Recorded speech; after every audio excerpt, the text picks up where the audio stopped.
Yeah. Oh, so sorry.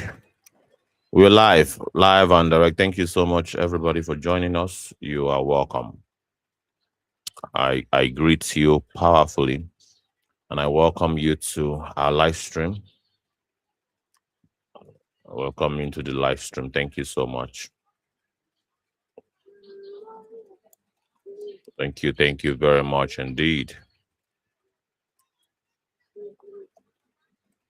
Yeah. Thank you. And of course, today we're just going through,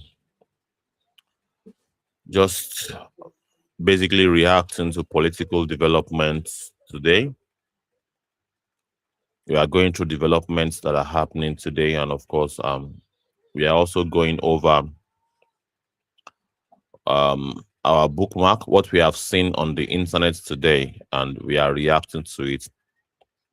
We are reacting to it, and of course, we want to put them in the right perspective. Mm, Putting matters in the right perspective is very, very important. That we put issues in the right perspective. Otherwise, we'll have a very wrong judgment of some of these things. We heard today that the police force, the Nigerian police force, chemically attacked peaceful protesters today. All right. I think that should be condemned in its entirety because that is cruelty on peaceful protesters who are just there to basically press home some demands that they want from their representative. All right. They want something from their representative, and you are basically assaulting them chemically. I don't think that really make any sort of sense. Why should you know people should why should people be harassed? Why should people be harassed for basically carrying out their duty, their civic responsibility? Why should anybody be attacked for that? It does not make any sense in any way, shape, or form. That because people are protesting to have electronic transmission of results from polling units, the next thing to do is to tear gas them. That is the height of irresponsibility. Yeah, it is the height of irresponsibility. So we are live on three platforms: on Facebook, on YouTube, and on TikTok. So we believe that engaging across the board is very, very important moving forward. And today, I'd like to take us through some of the things that I've observed today, and we'll be reacting to them. Yes, we'll be reacting to them. But before we just move on with we just have to really do some homework. Yeah, we have to do some homework.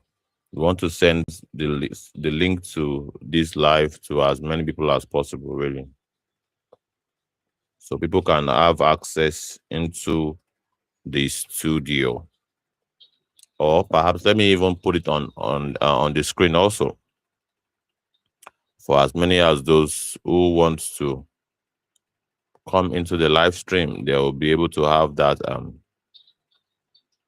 And of course, any comments you are dropping also will reflect in the studio. Yeah. So yeah, all your comments will reflect in the studio. Let me put it there. So that is how you can actually join in the studio. But well, I think for TikTok, you can basically come in through TikTok. Anyone can really come in through TikTok. But I'm still testing it out, that because in the last time that we were on TikTok, we did not see any request, and of course, there's no way. I don't know how we can make somebody request for mic. So that is just it.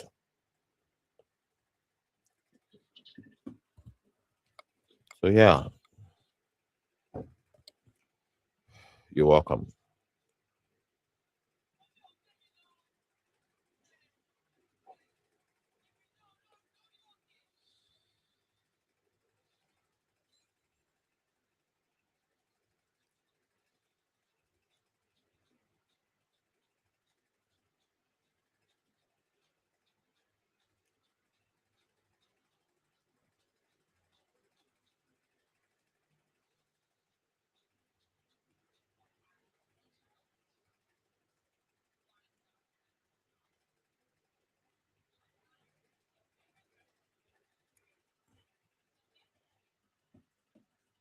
So let me share the screen. What I'm looking at currently on the screen, I'll share it. Okay, so everybody, we are on the same page pretty much. And Mr. Peter will be also. Nigeria decides. We are basically talking about politics, entirely politics, no more, no less. No more, no less. There's no. All right, and I'll be reacting to some things really. All right, yeah. To apologize to you.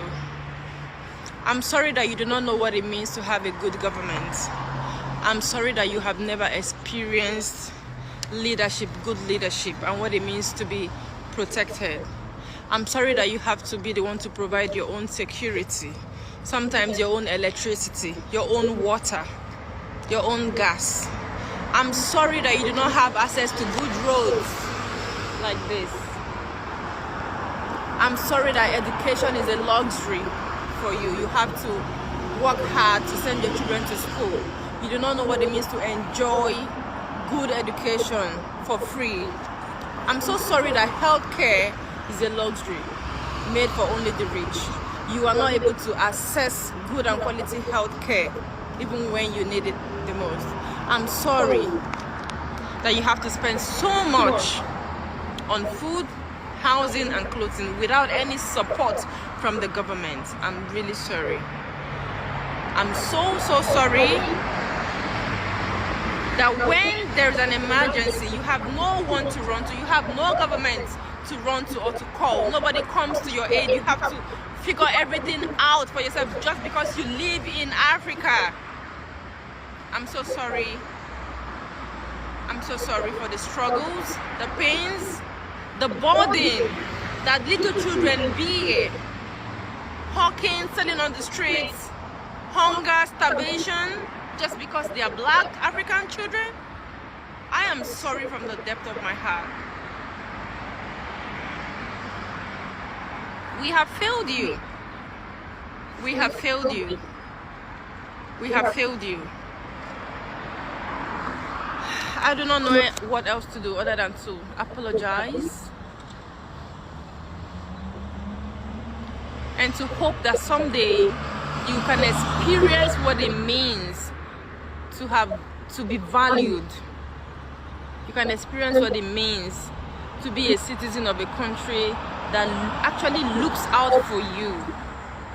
I pray that one day you, not in any other land, not when you go abroad, in your own mother's land, you're going to experience value, protection, security from your government in your own motherland. Safety, I pray and hope that that day will come.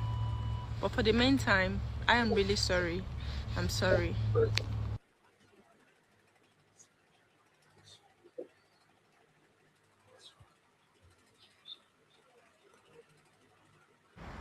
To my brothers and sisters in Africa, especially those from Nigeria, I'm sorry. I'm really sorry. I need to apologize to you.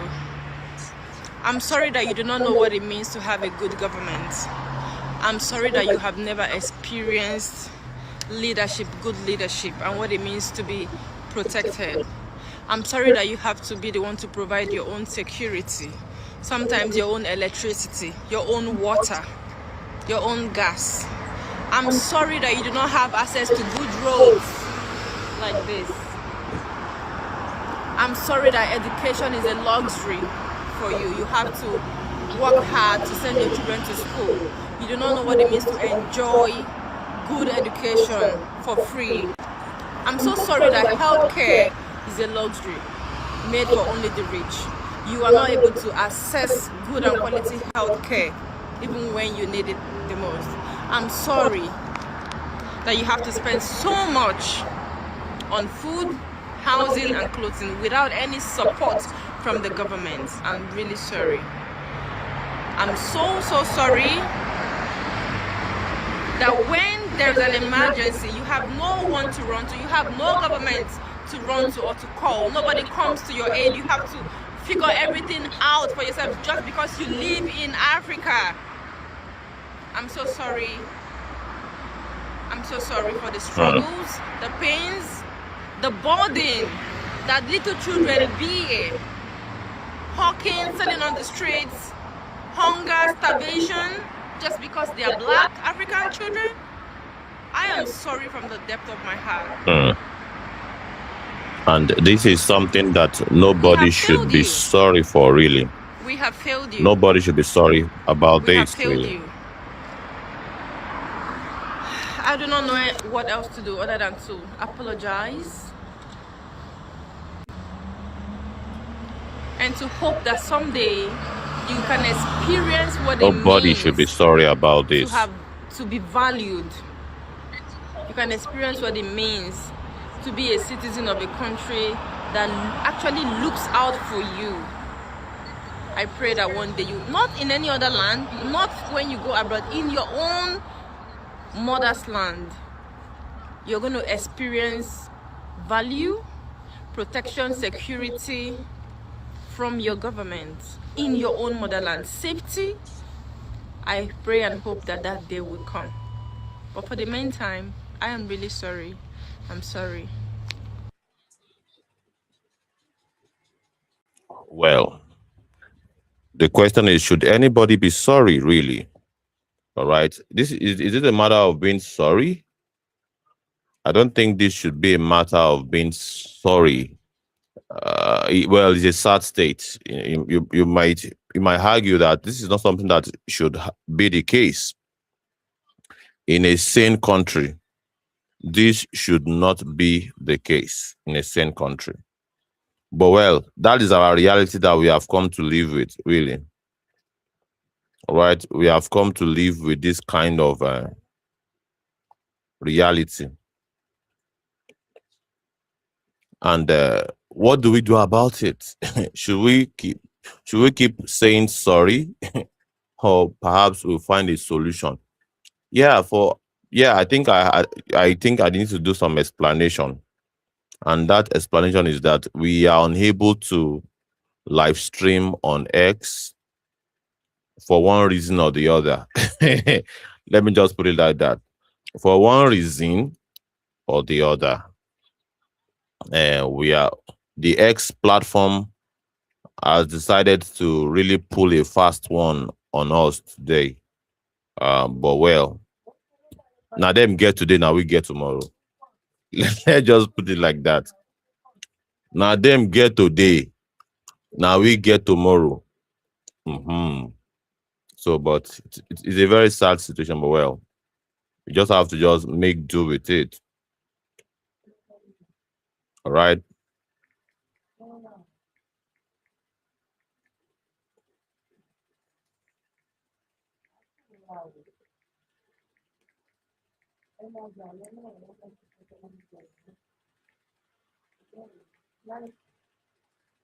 So that is just the best way to describe what is happening. We don't have the means to stream on X today, but we are able to really stream across all other platforms. We are streaming on YouTube, TikTok, and Facebook. So thank you so much, everybody. Let's keep the show running, and of course, we are having a good time. And this is our sister, saying she's sorry for everything that has happened. She's basically saying she's sorry on To my behalf brothers and sisters of in the Africa, politician. especially those from Nigeria, I'm sorry. I'm really sorry. I need to apologize to you. You do not I'm need to sorry that you do not know what apologize. it means to have a good government. I'm sorry that you Maybe she's just being poetic. And I want to believe she's just being poetic. You want to take responsibility that Nigerians do not have great educational system. The education is not qualitative. The education is nothing near qualitative. And of course, I will show you why I believe the education is not even near. We'll still come back to this. This is a village. It's not even a village. This is not well. Let's take a look at the name of the community comprehensive school. All right, community comprehensive Yeah, school community in Imo State. comprehensive secondary school in Iyuku. I believe you can Abo. see it. Mm. Look at how a community comprehensive school look like. This is a school, and this is not from the place of you guys just love to bring bad, bad, bad, bad, the terrible, terrible things in Nigeria. Should we really keep quiet when our education is like this? When someone is trying to take responsibility and said she's sorry on behalf of a government. Look at classroom. Look at education. All right. This is what is called citizens journalism. They will not tell you all of these things. Channels television will not show you this one. Where would they show you for here? Eh? Channels TV will not show you this. Arise News will never show you this. And there are people living in this area.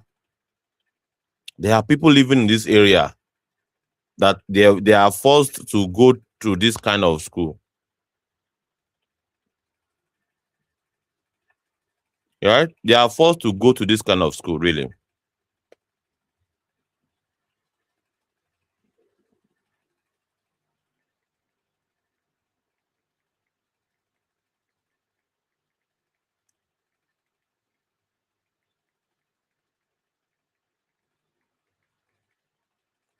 Yeah, so that's just it. There are people that are living in these places, and this is the kind of education that they have access to. Shouldn't we call it out?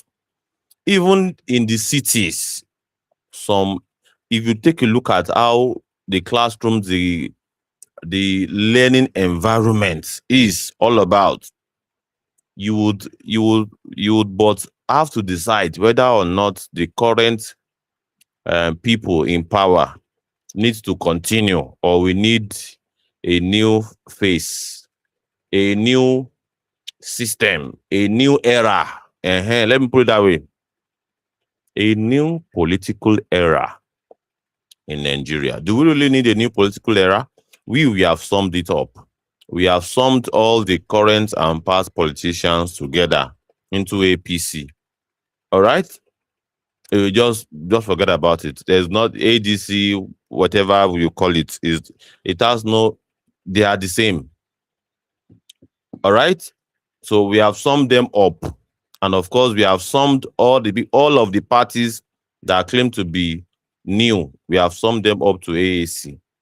The most serious one is AAC. And of course, based on the activities of APC, we see that they are the ones representing the whole system of things. You may factor Atiku, you may factor Obi. I'll find a way of, putting it such that Obi and Atiku is also very much represented. We just saw this particular image. We saw this particular image online, and I thought, well, let me just use this one for now, for today. But let's face it, the race is between Shore and Tinubu. That is what many people would say. This is a race between Shore and Tinubu because Shore represents the new era of politics in Nigeria. Tinubu represents the old guards, is the top dog in the old system of things. Let's face it. In the whole system of things, Tinubu is the top dog. He represents them. He's playing their kind of game at the highest level of playing that kind of game. Shore is playing the kind of political game at the highest level that speaks about the reality of the people and how people should really choose option between the fresh, the new, and the old. So I think this is where it boils down to. But for the sake of certain demographics, we in our subsequent live streams, we would try to feature article, Obi, and maybe one more person. But we know that Atiku, Obi, and Tinubu, Obi himself has said that this guy, we are not different. We are the same. All right. They just want to take power from Tinubu. Just want change of power from Tinubu. At the very core, they are much the same. So when my sister, let me go a little bit up again because this can you see the classrooms? Well, I'm still coming back to it, but I am still very much with this video of my sister, one of our sister in the diaspora, Never apologizing. You experienced. know, I'm really sorry. I need to apologize to you. I'm sorry that you do not know what it means to have a good government. I'm sorry that you have never.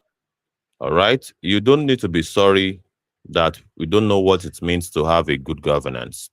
Do you think this is a very um, good um, approach to our situation in Nigeria? Do you think we should be sorry? The diasporans, should they be sorry that we are going through what we are going through in Nigeria? Should be should they be sorry on our behalf, on or on the behalf of the government, that the kind of government that we are experiencing, governance that we are experiencing, it's a sorry kind of government, a very pitiable system of government. It's pitiable, isn't it? It's a pitiable system of government that really needs some level of recalibration or perhaps purging. You might call it purging, really. I beg. Gentle Cargo, you're here. Thank you so much. Please, can you request for from the from the TikTok? Please request. I beg request. I want to see whether or not this request will work because I am streaming on a streaming platform, and also welcome to the other friends and folks that have tuned into our live stream. I'd like to know. Oh wow, it's not going through. So it means with this current arrangement, it's just going to be a streaming situation. It's not going to be an interactive session with the TikTok people live. Because normally it should be an integrated system. It should be an integrated system such that people on TikTok can use their account on TikTok to request, such that we are able to accept from. And of course, our numbers are growing on TikTok. We are now 4 on the live, which is not really bad for a first time live stream, really. And people would like to contribute to what is going on. So if they want to contribute, they will have to go away from, because there's a link really to come into the studio. Yeah. But I don't really want a situation whereby people will have to leave TikTok to really come into the stream. They should be on their account on TikTok and then have access to, and of course, converse with us in the studio. Yeah. Wow, wow, wow. And of course, the comment is not even showing too. The comment is only showing on the TikTok platform. The comment is not showing on in the studio here.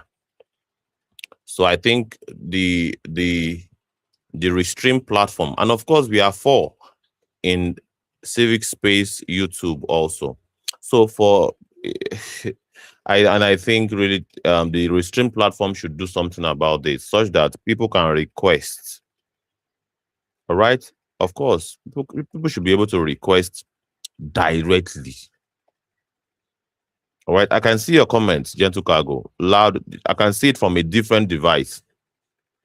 All right, I'm using a different device to keep tabs, but usually every comment should be seen in the studio here, really.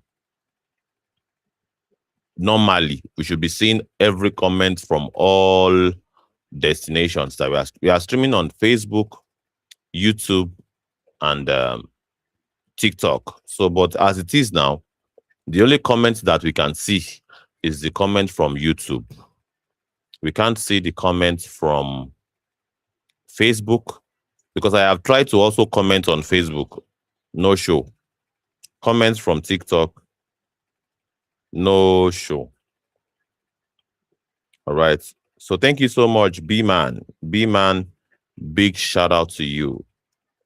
All right. Big shout out to you. Thank you so much. This is a very serious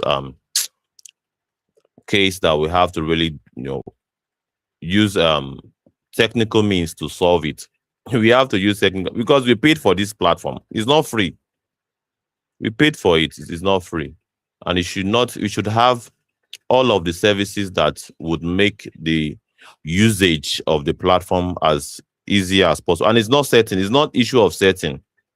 I have all the setting that is here does not even relate to whether or not there should be any cap, or perhaps people should not be allowed to join from a different platform. Is from them, really. People should not be allowed to join from a different platform. It's from them, really. Yeah, it is from them, really. So, but well, I think.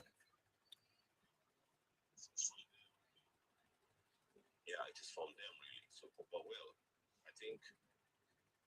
I think we should just proceed with our show for the sake of those that have joined us. Please, so sorry that you can't request, but for if you have two devices, I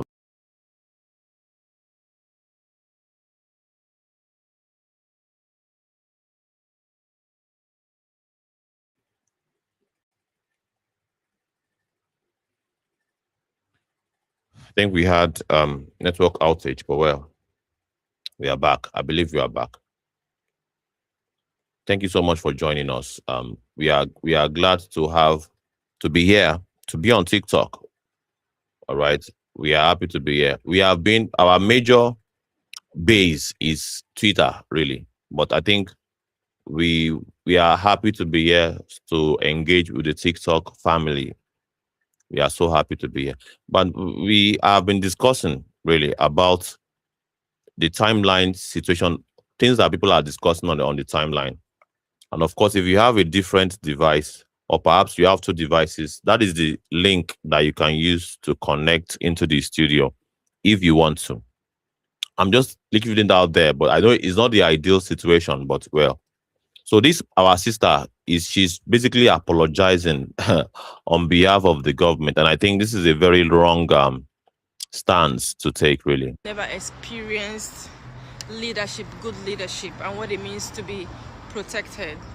I'm sorry that you have to be the one to provide your own. She's saying she's sorry that Nigerians don't have great leadership. And of course, they don't have any idea of what it means to be protected. Should she be apologizing on behalf of the government? Is that a very right position to take? But I think what she should be doing is to basically organize with fellow Nigerians who really want to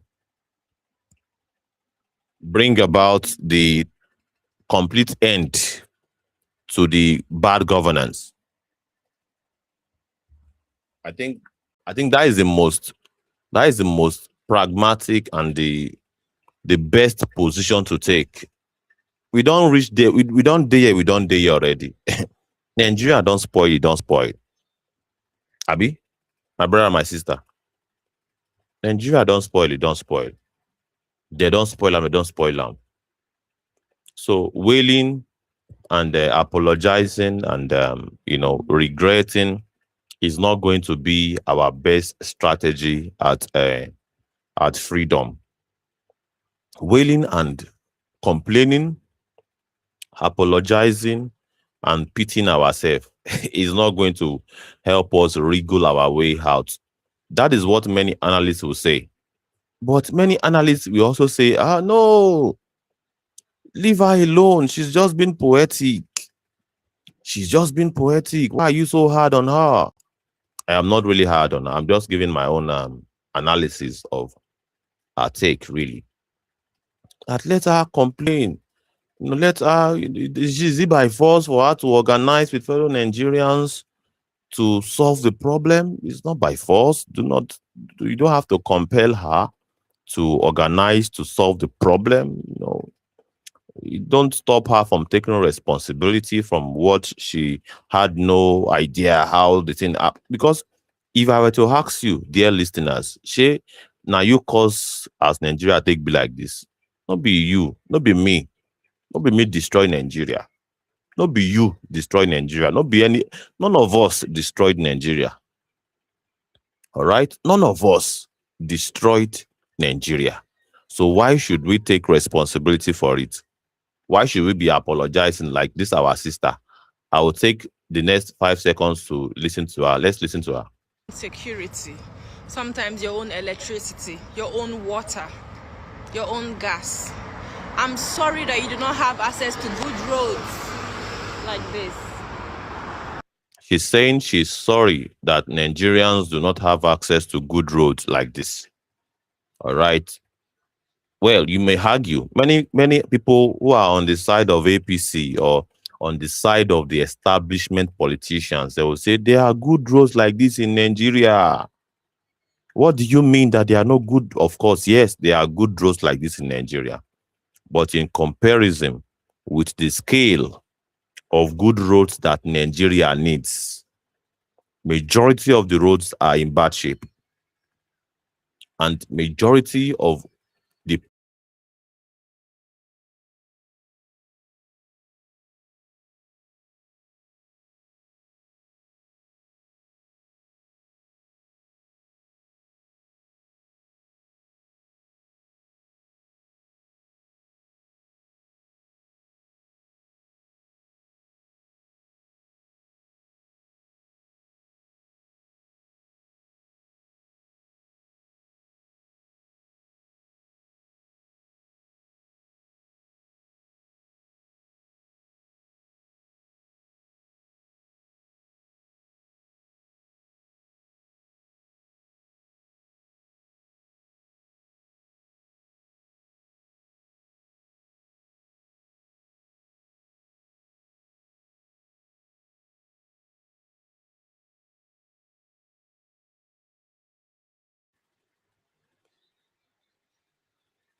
yeah, good to have you back. Good to have you back. We had another network problem. Make no verse. Na Nigeria we dey. Where after must have paid for a service, you still have to be patient with the service provider. And of course, you have to tolerate their failures. Yeah, now so Nigeria be. And in as much as we have saboteurs in the system, who should hold them responsible? Saboteurs who should hold them responsible are basically folding their arms. They are in bed. All of the regulators that should basically for making me experience this kind of timeouts. Two don't happen.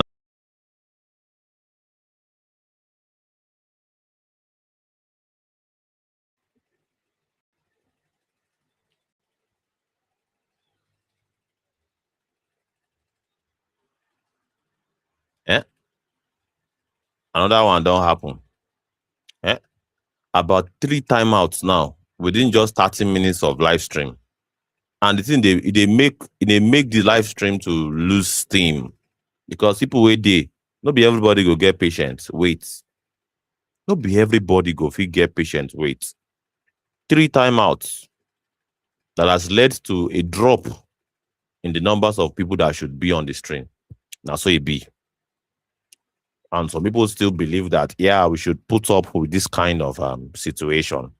Should put up with it, manage, reform, repair, stitch the system, patch of the system. Some people are very much good with how the system take be, how Nigeria systems take be.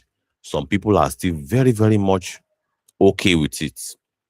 This Tinubu government, as it take be like this, some are just like, well, let's just remove Tinubu and continue the system. Let us continue the system under the sets of Atiku, Obi, Amechi, and the rest. Hoping that Amechi and Atiku and Mr. Peter Obi, Dino Melaye, that these ones are going to bring about something different. They are going to perform a different magic on Nigeria. And that is why, as far as civic space is concerned, we have lumped them together under APC.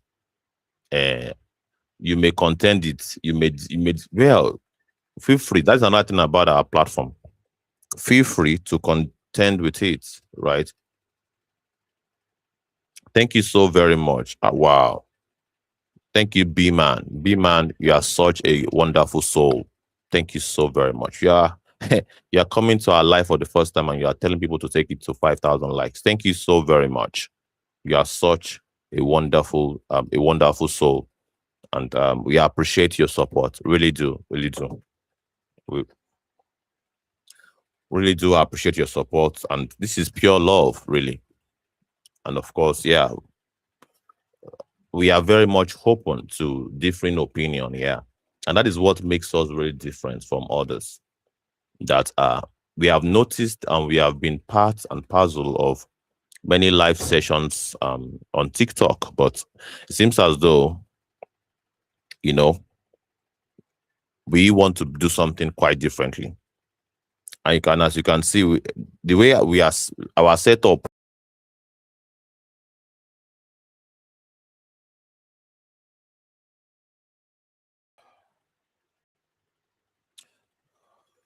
So sorry, we have another timeout again. All thanks to the Nigerian system. All right. The way we are structured in such a way that we are very open to differing, of course, differing opinions.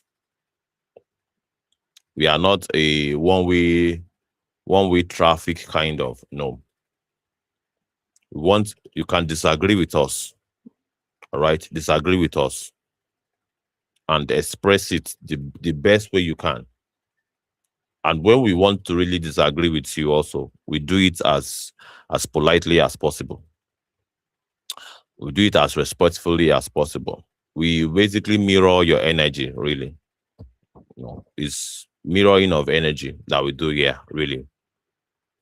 And we promise that we'll be doing more of this on TikTok, because I think we have more presence on TikTok than any other destinations where we are streaming from.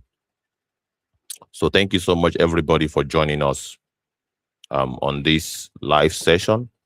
It's nice to have all of us join us for this live session. Thank you so very much. We appreciate you, and of course, we are going to have a very thorough, discussion on the way forward for Nigeria. What is the way forward? And we have been looking at the video of this our sister. I'm sorry that education is a luxury. She said she's sorry that education is a luxury in Nigeria. She said she's sorry that education is a luxury. And many people would say, does she have to be sorry on behalf of terrible politician, terrible kleptomaniacs, parasitic cankerworms in charge of the Nigerian system? Eh? Parasitic palmerworms and cankerworms. All right, that their era in the last 3 decades have yielded nothing but sorrow, tears, and blood to the Nigerian people. The era of the likes of Mr. Bola Ahmed Tinubu, Mr. Atiku Abubakar, their era, no pay Nigerians. Based on the feedback that we are getting, because one of the things we do is to interview people. We dey listen to wetin people they talk for street. We dey listen to wetin people they talk for street. We are getting feedback from people on the streets. We dey try to dey get feedback from people on the street, so we can really determine whether or not they have positive comments to say about the current government. We can really predict, really.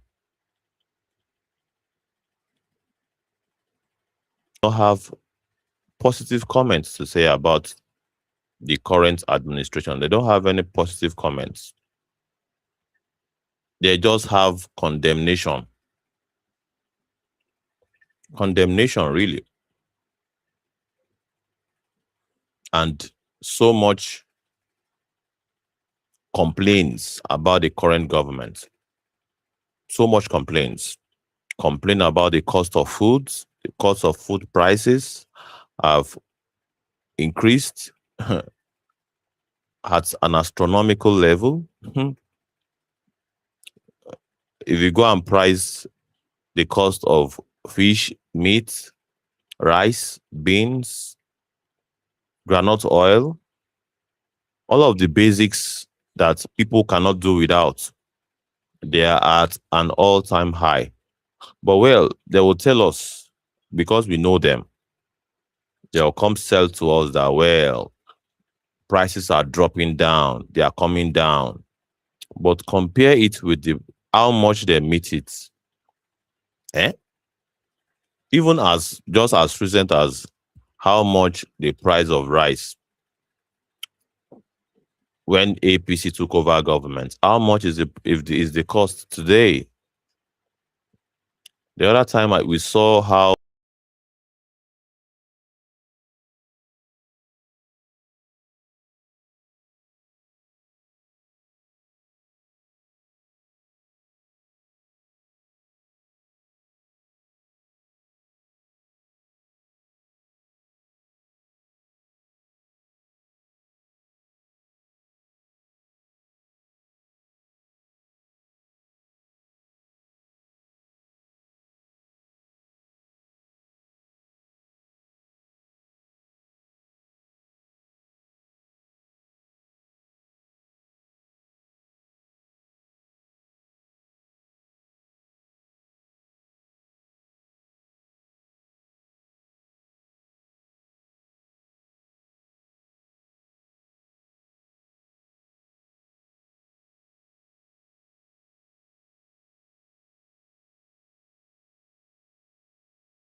it's nice to have us back. Mhm. This is it. This is like the fourth timeout we are having in the span of just 45 minutes of live streaming. This is like the fourth timeout we are having. So sorry. it is something not within our control. We wish that this is within our control, but it is not. It is not. It's not. It is entirely on the telecommunication companies who have received money, a huge amount of money, to supply us uninterrupted connectivity to the internet, but they have refused to provide uninterrupted. They can only provide you with internet. They cannot promise you an uninterrupted data, supply. And the question that we should be asking is that, can they provide uninterrupted uh, data or perhaps connectivity? Yes, they can. Who are those that should pressure them to provide uninterrupted uninterrupted connectivity? The government. Are the government doing their job to make them provide such quality service? No, is the answer. Should I now be apologizing, just like our sister? We saw our sister apologizing on behalf of the government. Should we now be apologizing on behalf of the government for not providing uh, quality internet connectivity that is now in many parts of the world a right, one of the rights of the people? It is a right. It is not a privilege that people are able to have uninterrupted supply of uninterrupted supply of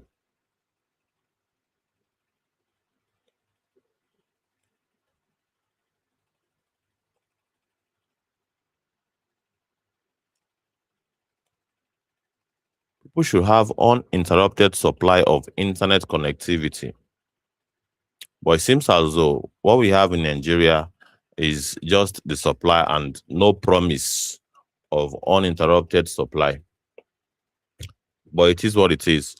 We are going to forge ahead regardless. So let's continue with our sisters apology on behalf of the government. For you have to work hard to send your children to school. You do not know what it means to enjoy good education for free. I'm so sorry that healthcare is a luxury made for only the rich. You are not able to access good and quality healthcare even when you need it the most. I'm sorry that you have to spend so much on food, housing, and clothing without any support from the government. I'm really sorry. I'm so sorry that when there's an emergency, you have no one to run to. You have no government to run to or to call. Nobody comes to your aid. You have to figure everything out for yourself just because you live in Africa. Absolutely. I'm so sorry for the struggles, the pains, the burden that little children bear. Hawking, selling on the streets, hunger, starvation, just because they are black African children. I am sorry from the depth of my heart. We have failed you. We have failed you. Really? We have failed you. I do not know what else to do other than to apologize and to hope that someday you can experience what it means to be valued. You can experience what it means to be a citizen of a country that actually looks out for you. I pray that one day you not have failed you. We have failed you. I do not know what else to do other than to apologize and to hope that someday you can experience what it means to be valued. You can experience what it means to be a citizen of a country. You're welcome to the actually studio, looks out Adege. for you. We'll pass the mic to you I pray that one after day, this not in any other sound land, bite not when from you go our abroad, in sister your own somewhere mother's land, um, you're beyond going to the experience coastline of Nigeria. value, protection, security No problem. from your government in your own motherland. Safety, I pray and hope that that day will come. But for the meantime, I am really sorry. I'm sorry. Well, there you have it. One of our sisters in the diaspora saying, basically apologizing on behalf of the government. I'm sorry that you have no access to quality education. She's apologizing for lack of constant power supply. She's apologizing for terrible roads for the most part, because she basically pointed the camera towards the road alongside where she was standing. And I was saying that, well, many people would argue that, yeah, there are roads like this in Nigeria. Why do people just want to start raising alarm?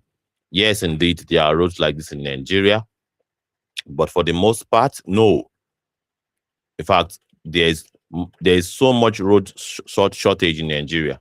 Most of the roads are in very bad shape. Most of it. Looking at a scale of, let's say, 10% to 90% scale, that you can have roads like this in Nigeria just for the 10% part. The vast majority of roads we have in Nigeria, they are basically unmotorable. And if you have to take your motor or your vehicle past it, you're going to have to go to the mechanic one way or the other.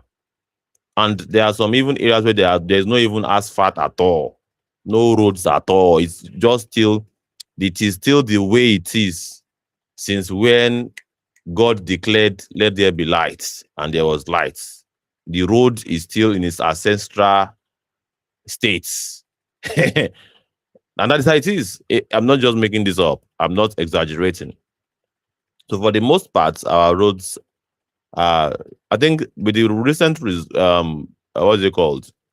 Recent research, we still need over 200,000 kilometers of road in Nigeria that are still yet to be, you know, made or perhaps create or built or any how English way you want to use. Go and make yourself. Of course, I'm going to at some point put it on the screen so that you not see that we don't like to manufacture data here. We tell you as it is, but there is so much shortage. That one I can tell you for sure. There's so much shortage. We don't have the best of the best roads, even in Africa. One of our brothers that went to the recent, just concluded AFCON in Morocco was saying that, well, at night, the roads in Morocco, it glitters. And it was actually built that way to glitter. It glitters like it reflects light. All right. So that is the next level kind of asphalt, you know, civil engineering. But we are still stuck with the.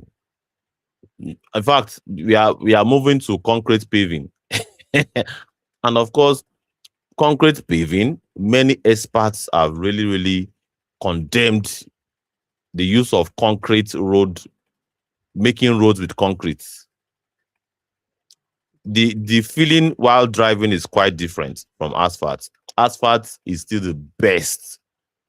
Do we have asphalt in? Do we have bitumen in the large one of the largest quantity in Africa? Let's even say Africa. Yes, we do. Why do we want to move with concrete paving when we have it in abundance?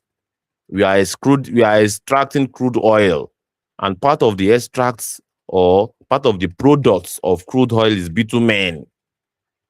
They told us that we are extracting 2 million barrels per day. Where are the bitumen? Where are the bitumen going to? Why can't we use it for our roads? But these are logical questions in a society that defies logic. And of course, on that note, I'll pass the mic to Adege. What do you have to say with regards if you are to react to the soundbite of our sister who was basically apologizing? He said, "I apologize to you that you have," or maybe I should play it 2 minutes from the beginning so that you have context, then you react to it. To my brothers and sisters in Africa, especially those from Nigeria, I'm sorry. I'm really sorry. I need to apologize to you. I'm sorry that you do not know what it means to have a good government. I'm sorry that you have never experienced leadership, good leadership, and what it means to be protected. I'm sorry that you have to be the one to provide your own security, sometimes your own electricity, your own water, your own gas. I'm sorry that you do not have access to good roads like this. I'm sorry that education is a luxury for you. You have to work hard to send your children to school. You do not know what it means to enjoy good education for free. I'm so sorry that healthcare is a luxury made for only the rich.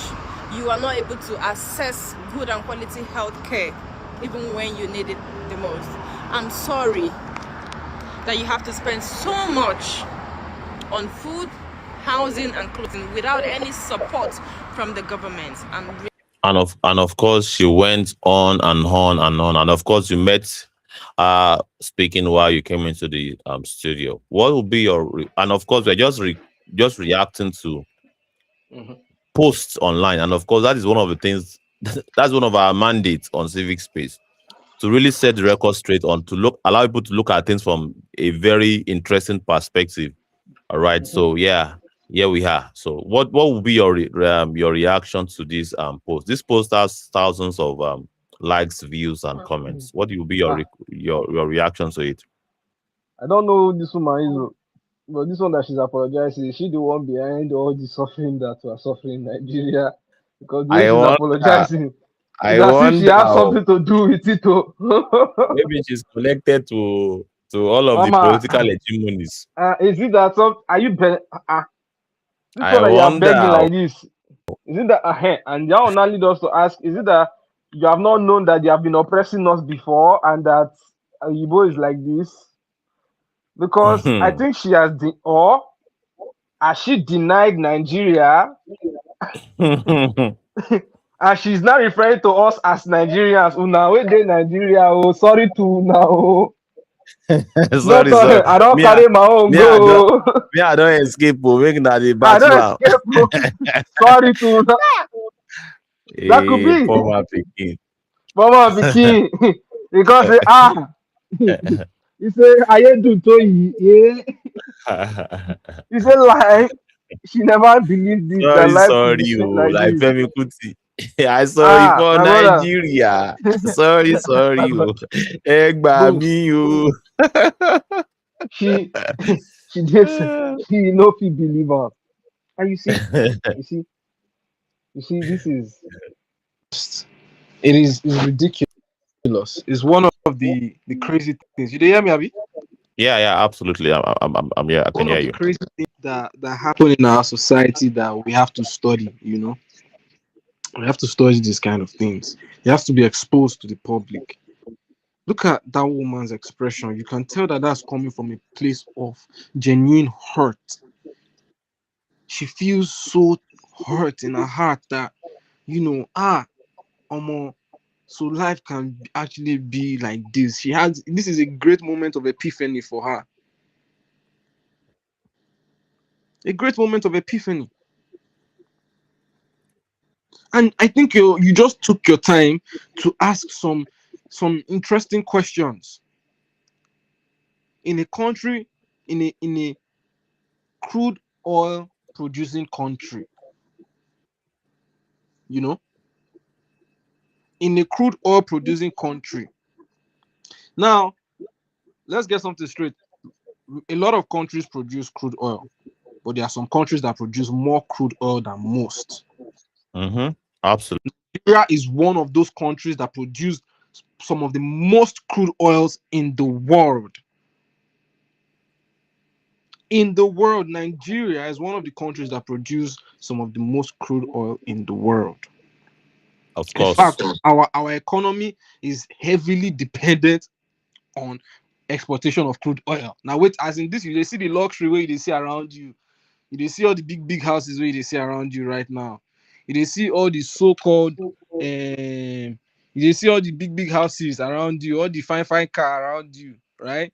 Na because of the crude oil wey we dey export, all those things fit dey around you.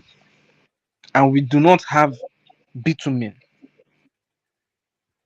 Bitumen, that is an extract from crude oil, in order to do quality road for the Nigerian people.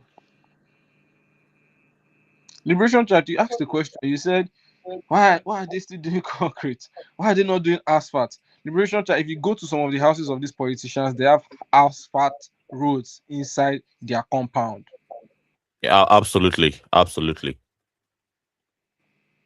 Asphalt roads inside their compound, but they do not think that Nigerians deserve anything good. They don't think Nigerians deserve anything good, so why bother? Why would they stress themselves? Eh? Now we must begin to ask ourselves, who are the people who are supposed to be in charge of maintaining our roads in the country? We must begin to think critically, like, this road is not good. Who is even supposed to be in charge of this thing going safe? Like, why is the road not good? Eh? And then we look, we ask everywhere, you find out that the ministry of, what is the Ministry of Works doing? What is the Ministry of Works doing? Look at Lagos Ibadan Expressway. Since I was born till date, Lagos Ibadan Expressway is still under construction.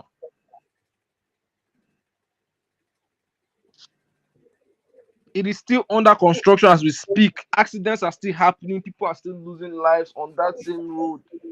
Since I was born till date, the situation on the road has not improved significantly.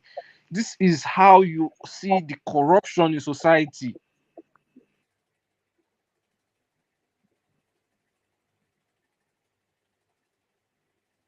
Where are the State Ministry of Works? What are they doing to maintain their state roads? Every year they'll do end of year party, they'll give themselves award, they'll still promote people. People will still be getting promotions in those kind of in those kind of organizations when you people are not doing your job. So the people in the Ministry of Works are just going to their work to do nothing, to waste people, to just, they are getting paid to do nothing. Nothing. You award contracts to people, they build substandard roads, you don't care, you don't do anything about it, you don't follow up. You just pretend like you don't know what's happening around you. Your children will apply that road, you apply that road, you want to suffer just because you can drive inside a fine car, but you will still be inside that same bad road. You wanna just say make a share better pass now.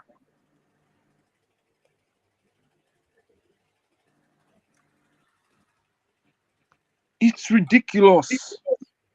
It's ridiculous in a country where we are producing so much crude oil. We don't have bitumen. Like, make it make sense. Make it make sense. And you see, it's crazy because, okay, let's assume that the people who are supposed to maintain the road don't even maintain the road. Now, the people who will drive on the road, will you people not complain? Where's the Federal Ministry of Transportation? What are they saying? Are drivers not complaining? Are people not dying? Can the Federal Ministry of Transportation not call out the Federal Ministry of Works that these people are not doing their job and hold them accountable? Not too long ago, yeah, look at what happened to Anthony Joshua. Not too long ago.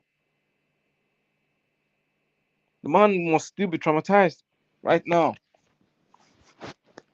And it's crazy because in a country like Nigeria, you hear this thing where they say Ember Month, Ember Month. What is Ember Month? Ember Month is a month where people drive and have accidents on the road. Can you just imagine?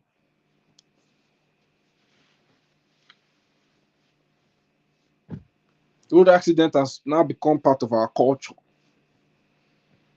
Bad roads have now become part of our culture. And you have road safety on those same roads. Federal road safety on those same roads. You know, and you always hear that they are allocating budgets, the budget for this, budget for that, contract for this, contract for that. I remember that time in Edo State when this guy, what's his name, Obaseki, Obaseki was governor. I'm on Nigerians. These people don't do a strong thing. When Obaseki was governor, they call him wake and see governor. Wake and see governor. Now, what did they call Governor Obaseki that time? Wake and see. Why did they call him governor? Wake and see governor. Because if you go to bed tonight, before you wake up tomorrow morning, road where you passed yesterday, they don't time. They don't time. You think they boss people here say, they don't time. We can see, We they, we don't know, say they just they pour something for road. 1.5 years later, road don't everything. Everything. Some road 6 months. Everything don't blow for people eye. The road don't scatter. My brother. Voila. The road Eh? don't the road don't Hmm. scatter. I say, Crazy. we can see. We can see everywhere. You could just pass this road, they don't do. Oh my god, thank God. Yeah. 1 year after, I mean, more contract everywhere. And so they do this thing everywhere to give their friends money, to give your money, to taxpayers' money, to give it to their friends. That's why they do these things. So that when they want to run for election like this, all their friends will now in turn say, I need you to go and pack those people's money for me, man, and legalize that packing of money. I will invest in your election. I will throw my support behind you. So that's why you see when rich men, businessmen become active political entities, they stand something to gain from that form of support. Especially in a system like this, especially in a capitalist system. And I've told you what they stand to gain. They stand to gain more money. They stand to gain longer friendship and marital relationship with the political elites, to continue extracting your resources, and distributing the proceeds amongst themselves while you live in abject poverty.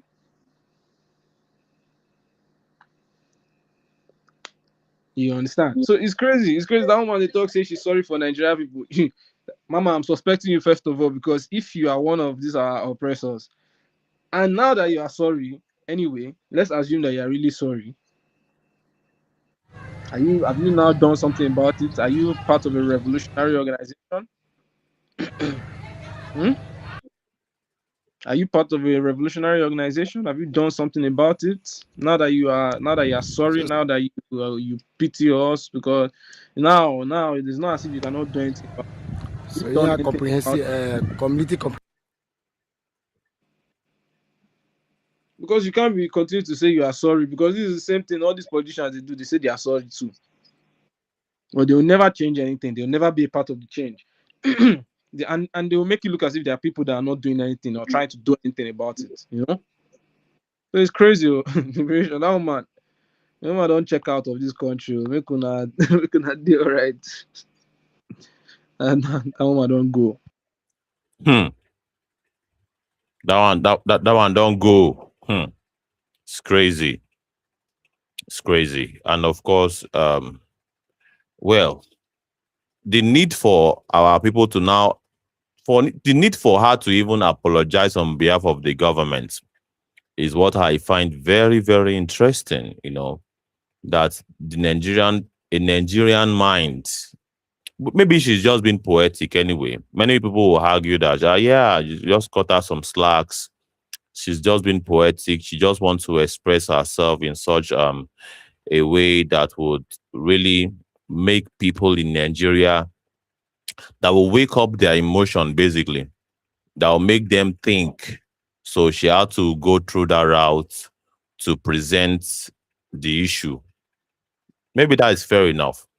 But at least I think to set the record straight and to basically address our audience today. I don't think anybody among us, the oppressed, should feel the need to um, apologize on behalf of the government, for their misgovernance.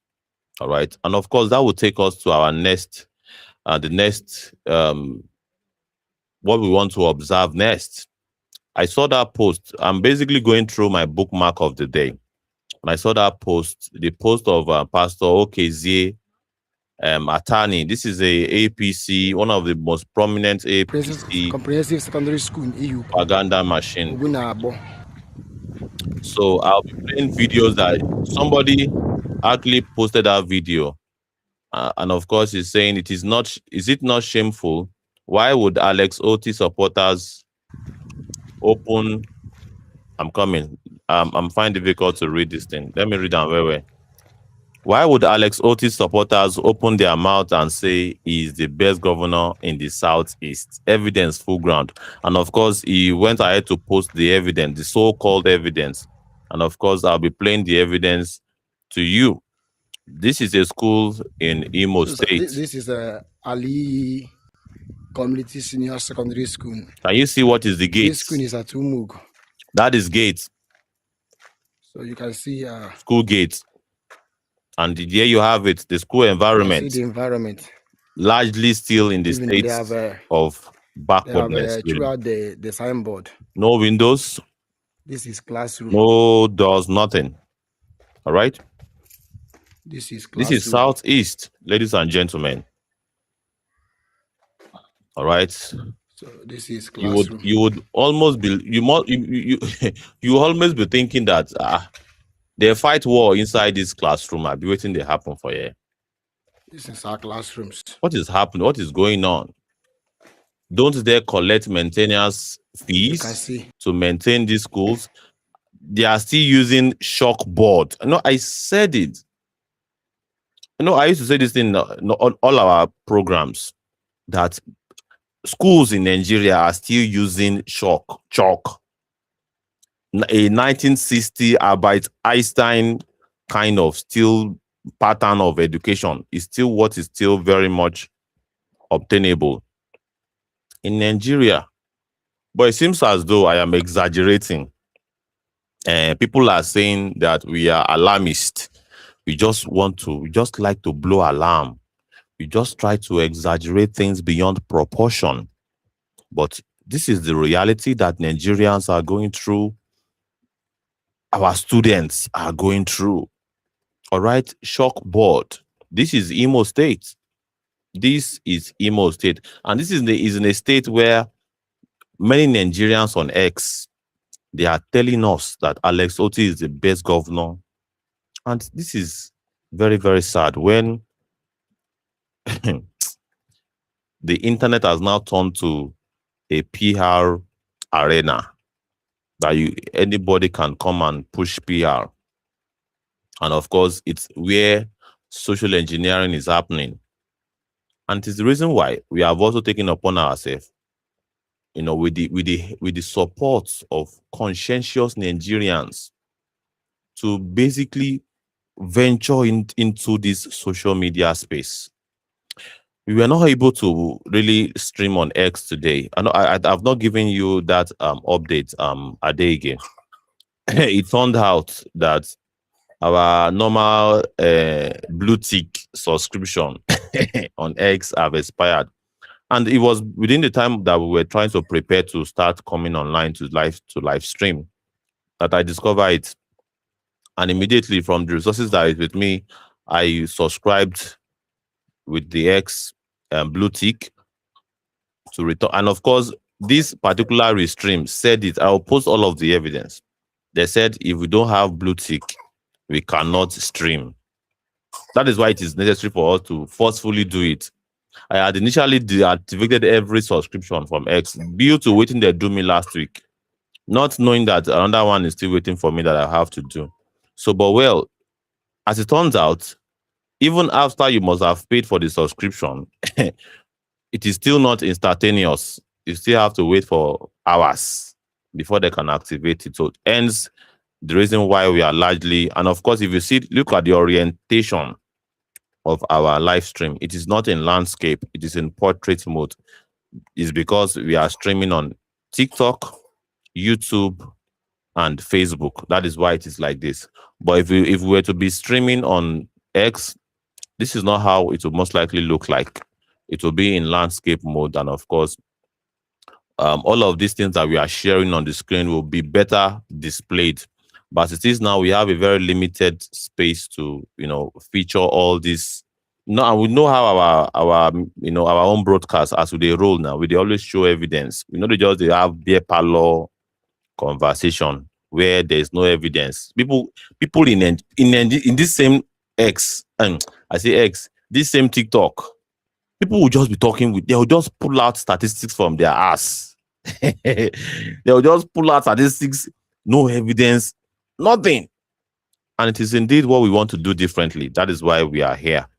And so by tomorrow, I believe we'll be able to have an X live stream.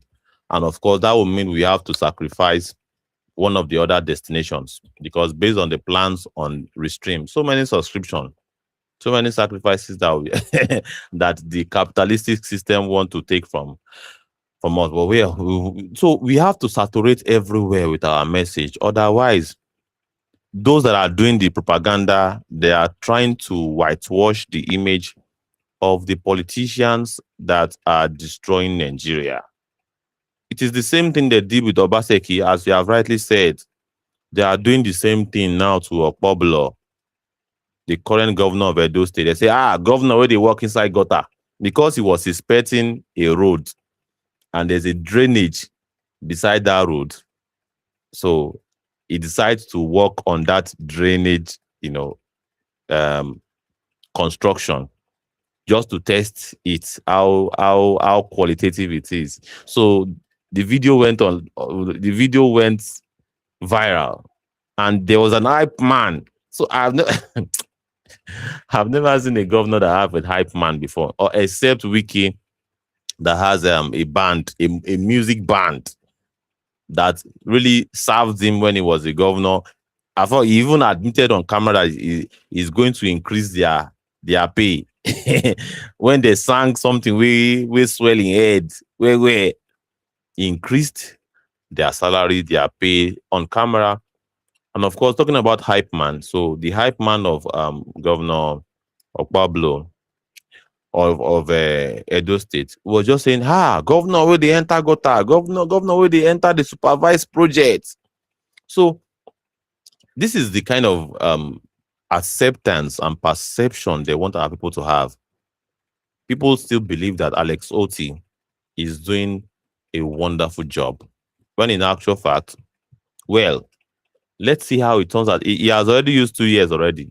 And after 2 years, we shouldn't be having schools like this. Let's even imagine that he inherited this. Let's assume, or let us, because I like to consider the worst case scenario, as they say me so. Let's consider that maybe he inherited the system like this.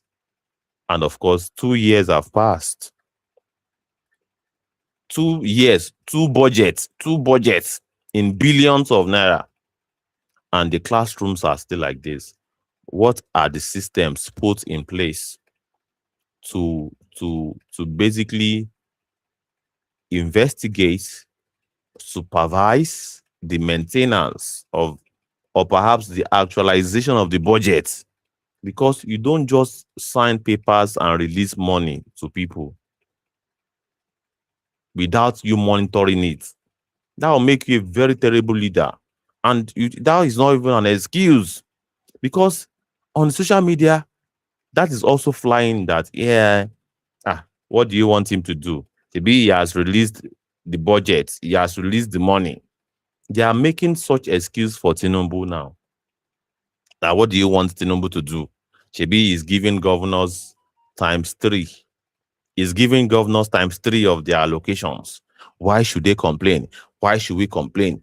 We should go and hold our governors accountable. So you can see all of this rhetoric being pushed online, and that is exactly what civic space is primed to to really correct. We are primed to do things differently, really, to basically unveil, to show you behind the curtain. We want to show you behind the curtain. You see waiting the magician they do to deceive you. When you see the behind the curtain, your eye go clear. Maybe, or maybe despite seeing behind the curtain, you still feel deceived. Now you go choose. But you know go talk say people no show you as the whole thing they work. So that is just what we intend to do here. So let's keep playing what we are playing. Of course, we'll now give live comments on this, so you can see This is a the classroom. state of classroom, the ceiling torn apart. You almost you almost think that a bomb was thrown into the classroom that made the classroom look. And of course, it is one thing when environment look animalistic, when the whole environment and the whole system treats people like animals, humans also behave in very interesting ways. All right. You cannot blame the children. You can't blame the pupils. When you have over 100 students packed up together in a classroom like this, what would you have them do? And of course, the whole attempt here that I'm saying here is to have fresh air. The place is choking. So they believe that if they can destroy the ceiling, maybe they'll have fresh air. But in the real sense of it, that particular ceiling is supposed to really provide some cooling to absorb the heat coming straight from the iron steel roof members. But when you have overcrowding, people can behave in a very interesting way. And you have governors who do not have a team that really takes, care of maintenance, and you'll be shocked This is the his own amount of environment. you'll be shocked the amount of money that has been budgeted for maintenance of classrooms. See classrooms with no door, no windows, nothing. It's as if it's a war zone situation. I don't think there's anything different from a war-torn country kind of situation that I'm looking at here. And this is a state with a governor. And of course, it is after that, after they don't show us all of this thing online now. If it somehow now gets to the scene of the governor, they'll now start looking for how they are going to patch up the whole situation.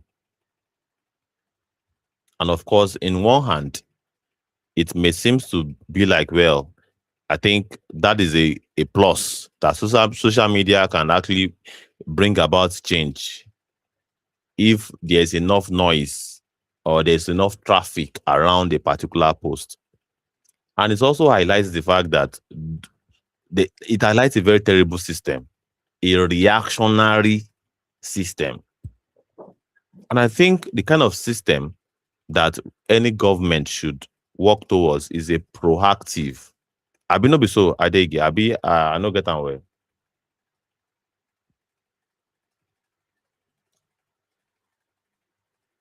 Okay, I think I have conf.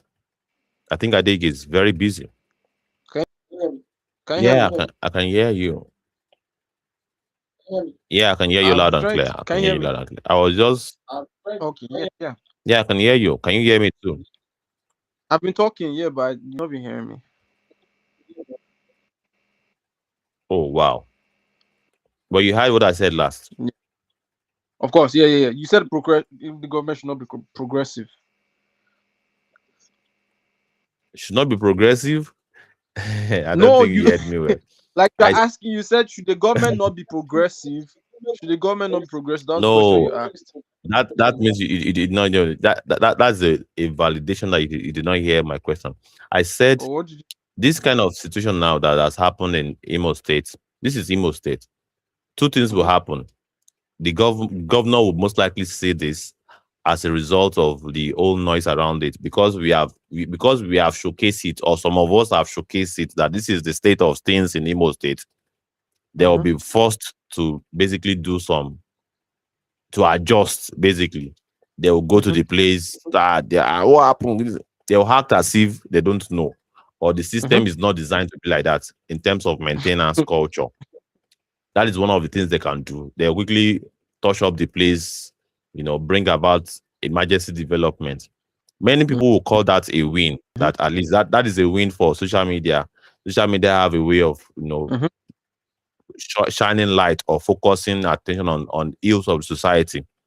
But on the other hand, it also reveals the fact that the government is basically designed to be reactionary, and every government should be proactive, not reactive. All right. So I'm not asking that should not be so. Every government have to be proactive and not reactive. That was the question I was asking. And I was asking that just to confirm if you are still very much with us. And I thought aggressive you said. yeah. Okay, so yeah, No, I know. yeah, I I was mean talking they about should be proactive, proactive, being but proactive. Yeah. yeah, I said you should be proactive, right? But being proactive is not necessarily the job of the government. It's just like chasing criminals is not the job of the police. The police should prevent criminality from happening in the first place. They should put measures in place to ensure that criminality is not happening in the first place. You I understand think what I'm that trying to say? that is the whole idea of being proactive now, I believe. No. Being So proactive for means them, that their own you version of think being ahead, proactive you is think their ahead own of version of time, being proactive and you now can is mitigate what against stuff. Yeah. no, their own version of being proactive now for Nigerians. If you ask Nigerians what do they mean to be proactive, it is what will happen now that this video goes viral. When he fixes this video, they will not tell you that he was proactive, that he acted fast. No, After no. That is reactive. that is Reacting exactly to what something. Nigerians call proactive. If you, I'm and telling you, you are very right. You are very right. Nigerians have a myopic or perhaps a distorted form of proactive, yes. definition of all of these terminologies. Yes, yeah, you're very right. They'll tell you that he was proactive. Now, do you not see the way he acted fast? The moment the video went out, they Yes. showed him. He said, "And the school is back." He immediately went there. He commissioned the place. He beautified the place. The children are not going to school. He even promised that he would do 500 more chairs. Those children will never see those extra 500 chairs again. They'll tell you that he was proactive. Should we be celebrating people after for not doing their job? Should we be celebrating people for not doing their job? He's not doing his job. Just look at the conditions of these schools. Look at it. Shockboard. That is biology. Biology. They are studying biology inside this kind of classroom. My brother, within the whole understand for biology. These are the schools that they give loans. This to, reminds me of my school, really. Seriously, these are the schools that they give free education to. They say free education. Look at the schools. Yeah. They now say education is free in Abia State. Education is free in Anambra State. Education is free in Edo State. These are the This is the place of education. This is the four wall of education that you want children to go and receive. It's crazy. Learning. Look at only one table. Abi? Yeah. No furniture whatsoever. No furniture whatsoever. What do they do? They sit down on the floor. Yeah? They sit on the floor or stand. That's what happens for many there. hours. School starts from 8:30 to 3 o'clock. Abi? Maybe 8:30 to 3, 8:30 to 2:30. Yes, that is normal time. Yes. This is community comprehensive school. Can you imagine? Community comprehensive senior secondary school. For 7 hours, you'll be in this kind of condition. They'll be sitting. Crazy. Look at this. Just look at this. Nature have taken over. Nature have taken over. My brother, no roofs, and no many doors, many students must have had snake bites in this kind of environment. bro. That many of them Students in this would have even environment, died, but nobody will even know if such cases of course, must have how would they happened. know? Because How would they know? this is a perfect habitat for snakes and all of these Liberation other chat, venomous creatures. liberation Yeah. chat, liberation chat. Let me clarify something. On a more serious note, look, it's one thing to have a dilapidated high school, a dilapidated school. Is another thing to have this. This is beyond ridiculous. This is 2026 for crying out loud. We have Mm. robots now for crying out loud. We have Yeah. robots for crying out loud. People, China basically used robots to actually entertain yes, their audience for their new year. And robots and humans were performing martial arts in on synchronization, in stage. perfect synchronization. And you'd be wondering how 2026. were they able to model? Is it perfect modeling? You model the whole thing, perfected with AI, artificial intelligence, and computer engineering and biophysics. But well, we are still very much stuck with chalkboard and removed roof and nature, you know, nature No shall nature bearing overrun. classroom. Yeah, nature overrun classrooms. Yeah. Very It's terrible. ridiculous. You just look at the condition of this school, and this is the same country in this same country, and I mean in China. Let's not even compare to China because in China we have children who are already programming from like uh high school, from like From elementary school, elementary school. from elementary school. So let's not even get into China comparison. Well, Is far too that one is so that's too far. far. That's too far. In this same country, my brother, in this same country, well, in this same country, we have people who are billionaires. Yeah, we have billionaires. Yes. Some of your billionaires claim that they come from these communities, really. Yeah. Yeah, Otweke, where Goodluck Jonathan is from. Hmm. Have you seen the condition of that locality? Yeah. Have you seen the condition? These people don't care. Go to Otta. Is Otta looking like New York? Abby. Nobody will see and will believe that if this place produced a president. Obasanjo, the first democratic nobody president. Nobody will look at that place and say this place produced a former president. No, Abi they'll as say da, no, you must be Abi kidding me. as Daura turned Or to Castina State. Atlanta. Nobody will go to Castina State now or Buhari's village and will Daura. believe that That's that what I'm saying. village produced a president. Never. No, they can never. So You can think never about this believe it. thing. Think about this, my brothers and sisters. These people, they are okay with your children going to this kind of schools. But most of them, their children are not even in the country. What do you mean by most of them? All of them. What do you mean by most of them? Did you see any politician whose children has never attended this kind of school? You will never. Thank you. It's Thank you for the impossible. It's not possible. all of Yeah, them. never. All of them. It's not Their most. children are You abroad. are being too generous.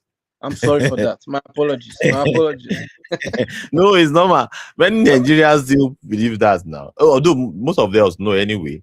That they don't educate their children here, really. Yeah. So their children are not even here. I was telling somebody yesterday. He said Buhari's. Somebody asked him what is Buhari's policy on healthcare. He said that Buhari is doing this, Buhari is doing that, Buhari is doing this. After I just finished talking, I just took the mic and I said, "Excuse me, brother, why is Buhari always flying out of the country for medical treatment?"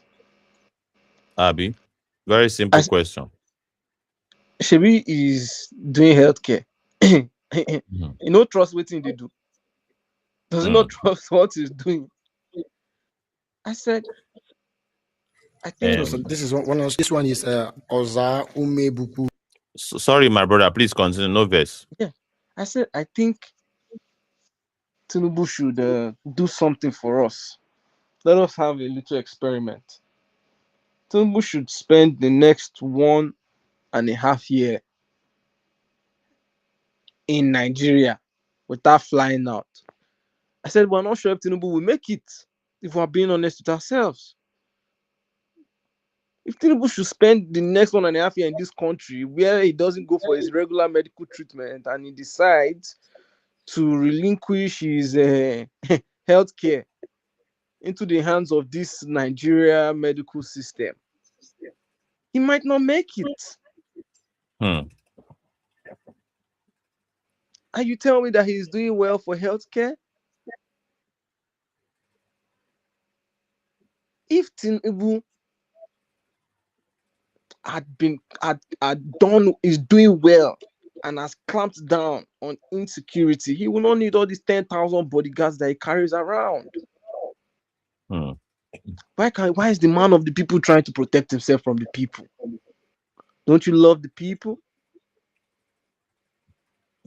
Abi. I was telling them, they were talking. I said, look, you people are talking about Peter B is not coming out. Atiku, all of them, they are not united. They have not built one united front. This, that. I said, look, somebody has marked register. I think 2 to 3 days now in that protest. Somebody has come, he has participated, he has broken through 2 to 3 days now in that protest. Una own come, do picture, snap picture, wave, kiss, knife, laugh, run away once. They didn't even spend up to 1 whole day with you in that protest. I said Shore has been through. I said as we speak now, I told them as we speak, Shore is in the protest ground in Nas. You're talking about a leader who is dedicated. To, to as many as those that claim that this is an old video, can you see the date on the chalkboard? uh So it's Uh-huh. not, nobody can say that this is a old the date says 10/2/2026 on the Ah, 10th of February 2026. Because I can see many people are saying, I know it is an old video. No, this is a very recent video. February on the 10th. Today is I think today is 16. Oh no, 17. This is 7 days ago. 7 days ago. You can see. So it's not a old video. It's not an old video. Please proceed, children were just Conrad. here 7 days ago. 7 days. It's not. I'm just trying to to clear everybody's No, doubt I know, because yeah, I know, we saying na see 2026 now. we have doubting Thomas that are in the live stream. I doubt say and our old video now go they dig up. You This know, is say, you know the a crazy part. recent video. You know the crazy Uh-huh. part. I Look at don't their think, signboard. I don't think, This looks like schools. 1960, 1940 kind of. No, my brother. I said I don't think that schools are even out of session now. So that means that as we speak, okay, no, okay, they're already at home. By tomorrow morning, they will be in that same place. Yes, now, before encore. Yes, By now. tomorrow morning, they will be in that same place for education Yeah, yes, now. from teachers who are underpaid. Yes, now. How many students will come inside that place? How can you be sure that they are even learning? This is a teacher who is already depressed because he is struggling. He comes there, he Mm-hmm. has how many children to take care of, teenagers, young kids with their raging hormones and their inability to play and do all those things. And most of these teachers, by the way, are not even really tested before they get this their jobs. Mm-hmm. And they come into the institution, they bring aggressive characters, they abuse the children, you know, and there's a there's a dehumanization of both the teacher and the kids in the school. This environment breeds different forms of antagony amongst people. Those kids, what are they coming to learn? How do they even have resources to go back home and study what they have learned in school? I'm curious to see the condition of the children that go to those schools.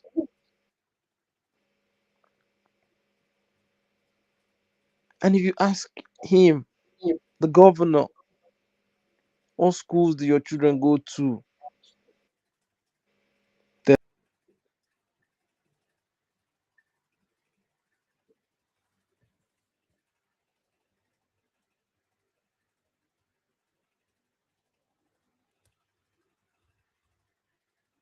Wow, I think we have lost connection with Adege.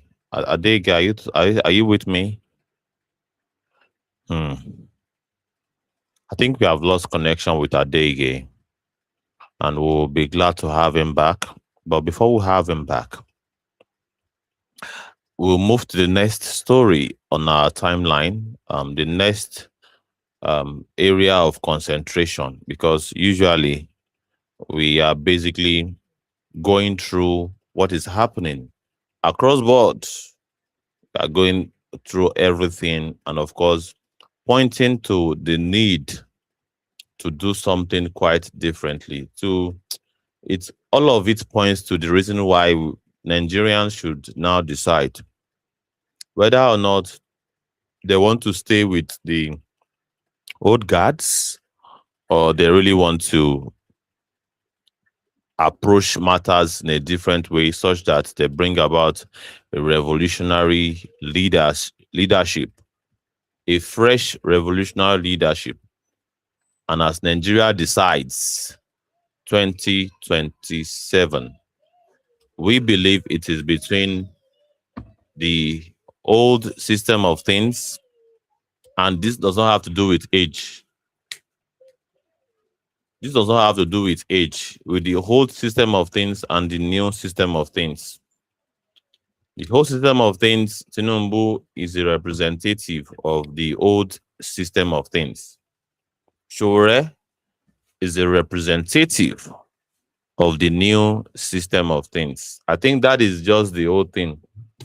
As it is now, it is old versus new, and it has nothing to do with age. As I said, it has to do with ideas and policy decisions. It has to do with ideas. It has to do with policy decisions. It has to do with blueprint. It has to do with plans. It has to do with, you know, a a a masterpiece of an architectural plan for the people. That is what it has to do with.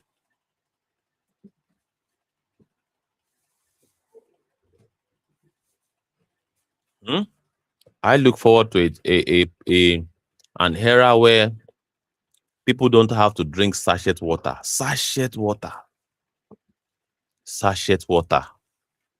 I look forward to an era where we can basically get water from the taps and it is drinkable, perfectly drinkable, because we are rest assured that it is maintained, treated by the government. It is maintained, treated, and looked after by a serious government.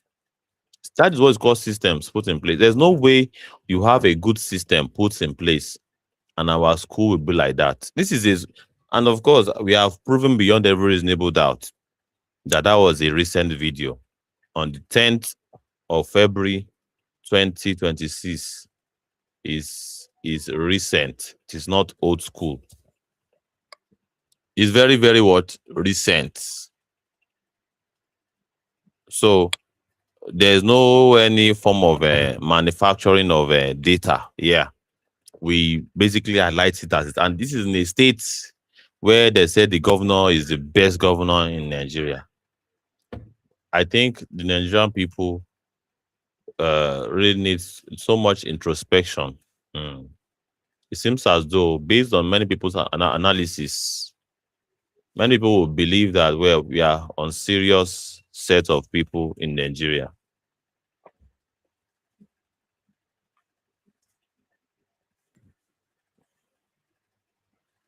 Ah, based on the news that we are looking at now, it seems as though there is trouble in paradise, in the paradise of opposition, in the paradise of the main, according to many people, the main opposition.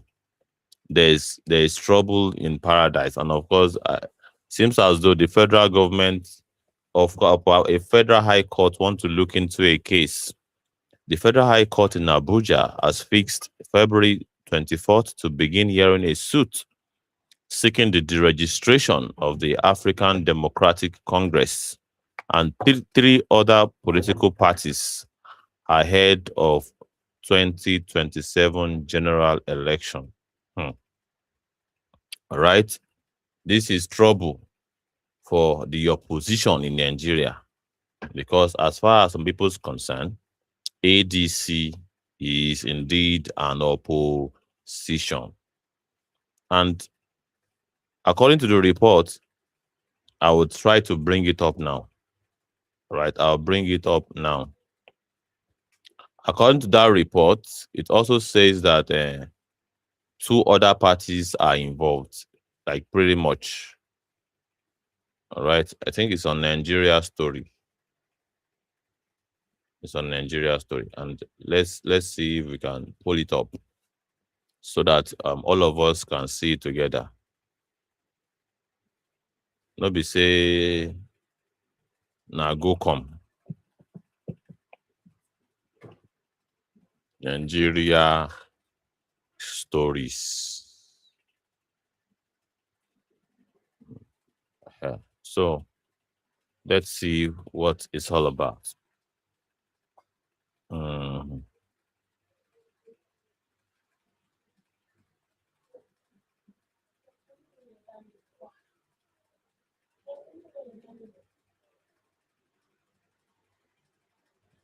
So many things have happened under this Nigerian story. It's like it's a long, long way down the line.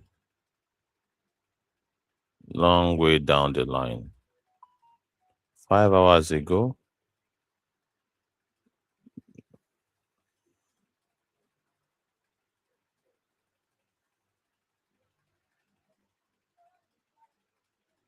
So many things have happened. So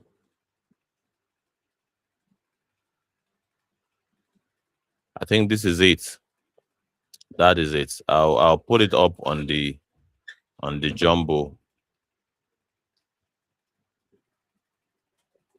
So it says the federal government, and I think maybe I should leave this because I go need this picture. So it's not be as though I am being partial with the Shore, and many people still believe that Obi and the rest should be featured there. All right. So maybe this can be useful for me, really. Our numbers is not increasing on TikTok. Our numbers is not increasing, but that is not really a point of concern. What we want to do is to really put out great content. Great content. That is what we are concerned about. We're not really concerned about the numbers. Numbers have a ginger factor, but it is not the real deal. It is not our motivation. It is not really. We are not really dependent on numbers, really. So as it is now, there is a federal high court in Abuja that wants to look into the case, a very interesting case of national interest, where the ADC and two other political parties are about to be deregistered. And many will call this a very serious, this is very, very serious. This is very serious. It's very serious. And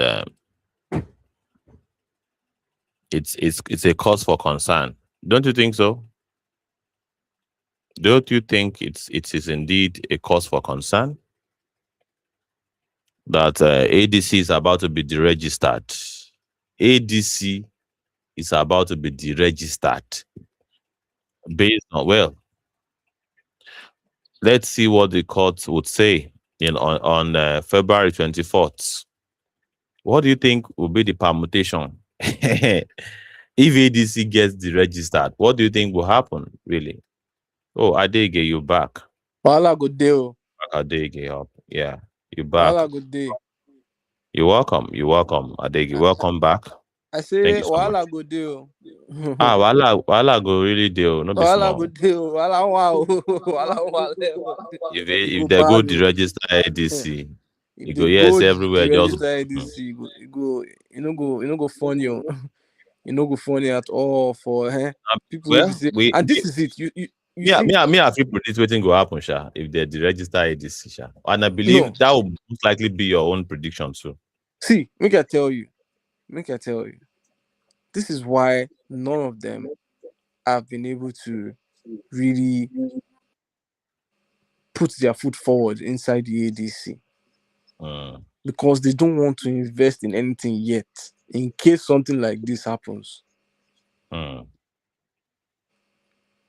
This is why it seems like what's happening? Peter B is there, Aerofa is here, Rebecca is here. They are not really moving together. What's going on? Everybody is observing. They want to know waiting. They waiting. How the next escape window mm, that they can use. So nobody wants to pour investment into a sinking ship. mm, That is the phenomenon we have. They don't want to pour. They don't want to put all their eggs inside this basket. They don't trust this basket, and this has happened before. mm, This has happened before. mm, And look at these guys. This is why you must ask yourself: why is it that they want to deregister ADC, a party that was registered? What could have caused this? mm, What is the reason behind it? If these people are standing on legalities, and it is because these people are never following due protocol, due process, they always want to break the rules. They always want to go around it. They always want to power their way through. They never want to follow due process. That's why they always find themselves in this kind of precarious positions. mm. Oh, That's why they find themselves on all this kind of precarious positions because they never follow due process. And these are the ones that you want to call the best of us. These are the ones you want to call the best of us. He's a good man. He doesn't follow due process. Jumping from party to party. He's not consistent. He's a good man. He's almost 84. And he is still running for presidency.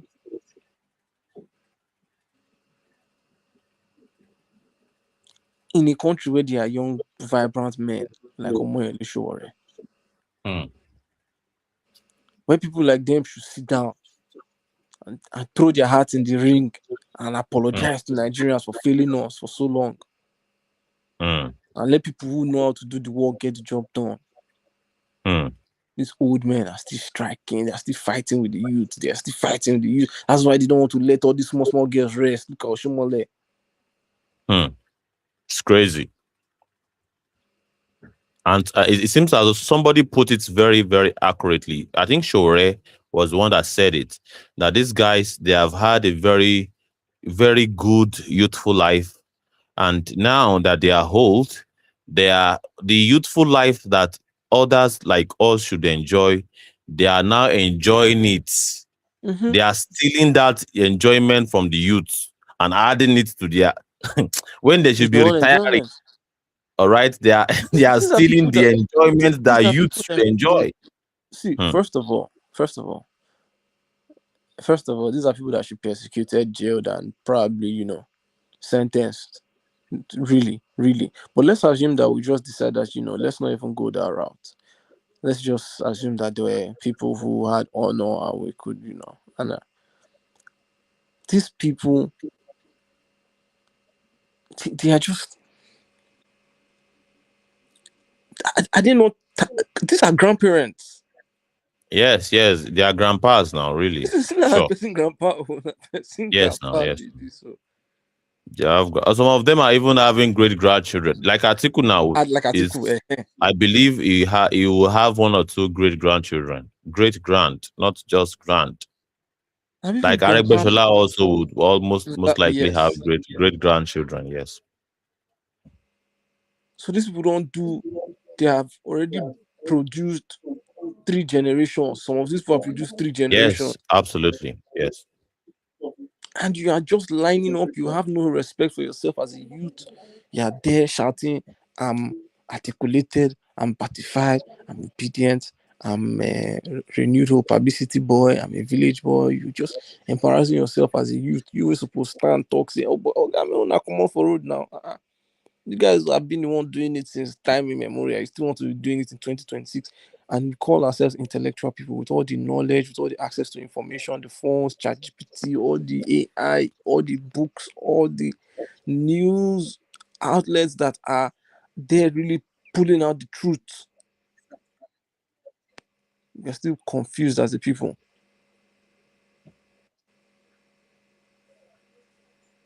And that's why we have platforms like this, really, to put out the truth. This is one of those platforms when you get the truth from the reality of things. No, undiluted, absolutely undiluted. Straight from the horse's mouth, word on the streets, word on the virtual streets. This is evangelism. This is another section of evangelism. We're going to the streets to hear what the people are saying. We are interpreting the tones of the people. We're bringing to you fresh, live, the atrocities, the actions, the good, the bad, the ugly of your so-called elites. I bring to you the mindset of the common man. This is one not be bourgeois politics, so this one are real grassroots work. So we have to become analytical as Nigerians. We have to become critical thinkers when we analyze our politics. We can't just begin to play this individual money back politics, salvation politics. It's not working for anybody. And you can clearly see that. Look around you. Look around you. Many of them are no fit travel by road again. I don't get in mind to travel by road because you don't know if you'll make it to your destination. Back then, my parents they tell me say traveling by night used to be fun. No, now nobody want travel by night again because travel by night, if you land with some of the brothers in the bush, that is the level of instability you have in your country, and you're still willing to elect those same group of people back into government. How can you with all the things that we know about the likes of Atiku Abubakar, the likes of Aregbeshola, who have the rise of Tinu, I know not even Tinubu, the likes of Rotimi Amici. These are all people who have been in parties that have put Nigeria in this perpetual position. Once upon a time, you complained about PDP. Atiku was in PDP. Once upon a time, you complained about what's it called? About APC. Rotimi Amici was in the APC. You complained about APC. Agbeshola was in the APC. You complained about El Rufai too. All these APC, all these people were once in all these parties that you've complained about. All of a sudden, they're in another party. You now say that they're a different set of people. Don't you already know what they're capable of?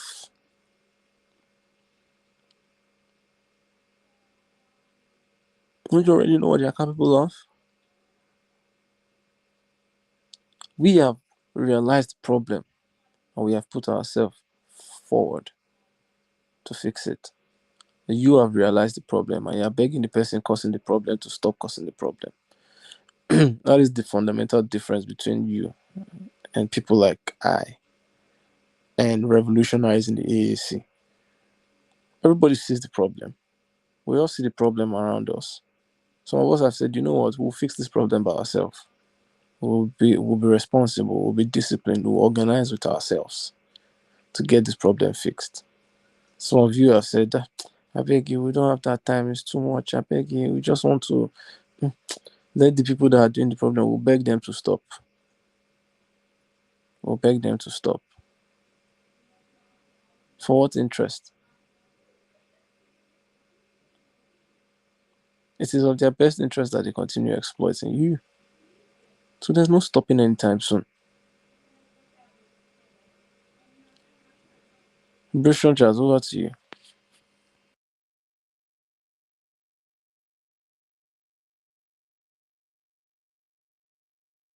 Yeah, thank you very much for that analysis. Great analysis there, Comrade Adeye. And of course, yeah, you me, I can really predict really what would most likely happen if they decide to deregister ADC now.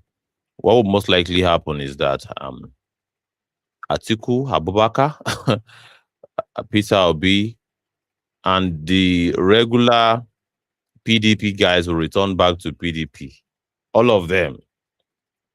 Of course, Aregbesola and the rest will now have to either return with them to PDP or find a way to negotiate with APC, or perhaps other parties that are also very much like Accord Party, like Labour Party, and all other parties like that are like orphanage homes for politicians who have missed out or perhaps still very much in loggerhead with the mafia, the real mafia in town. So that is what will most likely happen. These guys will just find a way around it and return back to any of this. This all, and of course, it would only reveal one thing, and I believe that will be quite interesting. That politicians like this cannot build a system. They have no capacity to build a system. They have no capacity to even. They will rather even destroy the system. And of course, I will not also be surprised if they decide to pull down AAC too, because these guys, they don't like to build anything that is actually organic. It has to be either something that they endorse or they can control. If they cannot endorse it and they cannot control it, they have a problem with it. So the future looks very interesting. And some people are saying from YouTube. Thank you so much. Basket of content from YouTube says, I hope AAC is not among. Yeah, I hope AAC is not among. I really do hope too that AAC is not really among. But there's no way you can, you cannot really predict this current system of things. System of things that is actually designed to oppress. Whenever they decide to play their oppressive game, be always be ready. All right, be ready for them that they might pull out this oppressive game at any moment, anytime. They can decide to pull out this oppressive game anytime. It is in their prerogative. So that was just a breaking news that we just branched into. Really, we just branched into it, but we were basically going through our bookmarks, all of the news item that I have bookmarked today. And of course, one of it is our sister complaining, of course, apologizing on behalf of the government. Then to one of the propaganda machines of APC, all right, putting out visuals of the nature of school in Imo State and other parts, and Abia State in the southeast. Our response to it was like, hypocrites, when are you showing us the school condition in APC states? Our own position is clear. All the current politicians in Nigeria need to be retired and tossed into political oblivion. That is our position. Because it seems as though there are some cherry picking going on here, and of course we should not cherry pick. Should we cherry pick? No, we should not cherry pick. I don't think we should indeed cherry pick. Now, what is We the should. point of share picking? Does it benefit us? Aha. It doesn't So benefit us in any way. So why? it doesn't in any way, shape, or form. It has not benefited us to cherry pick. And of course, that is why the reason why I brought the cherry picking theme, or perhaps the cherry picking aspect to it, is that this Pastor Okeze is basically saying, is calling out people that are saying that Alex Oti is the best governor. So he decided to go and cherry pick all of the only the parts where people are not really, because okay, Alex Oti is not an APC governor, so it was easy. And I think that is Abia State, not Imo State. Sorry, Abia State, if I'm not mistaken, Abia State. That is Alex Oti. So he could really showcase to us Alex Oti's states, but he should show us even in Lagos. We dare say, all right, because some of us, we have seen how the Lagos State schools are. I have been able to go for a teaching practice in a Lagos school in Yaba. Yaba. This is not even a remote area in Lagos, because Lagos also have remote areas quite well and good. This is in an opposite that primary school is the popular Ozone Cinema. Anybody must have heard of Ozone Cinema. Thank you so much, the Orange Beret Media. Thank you so much. Thank you so much. Very close to Ozone Cinema. That primary school does not have, they still use chalkboard.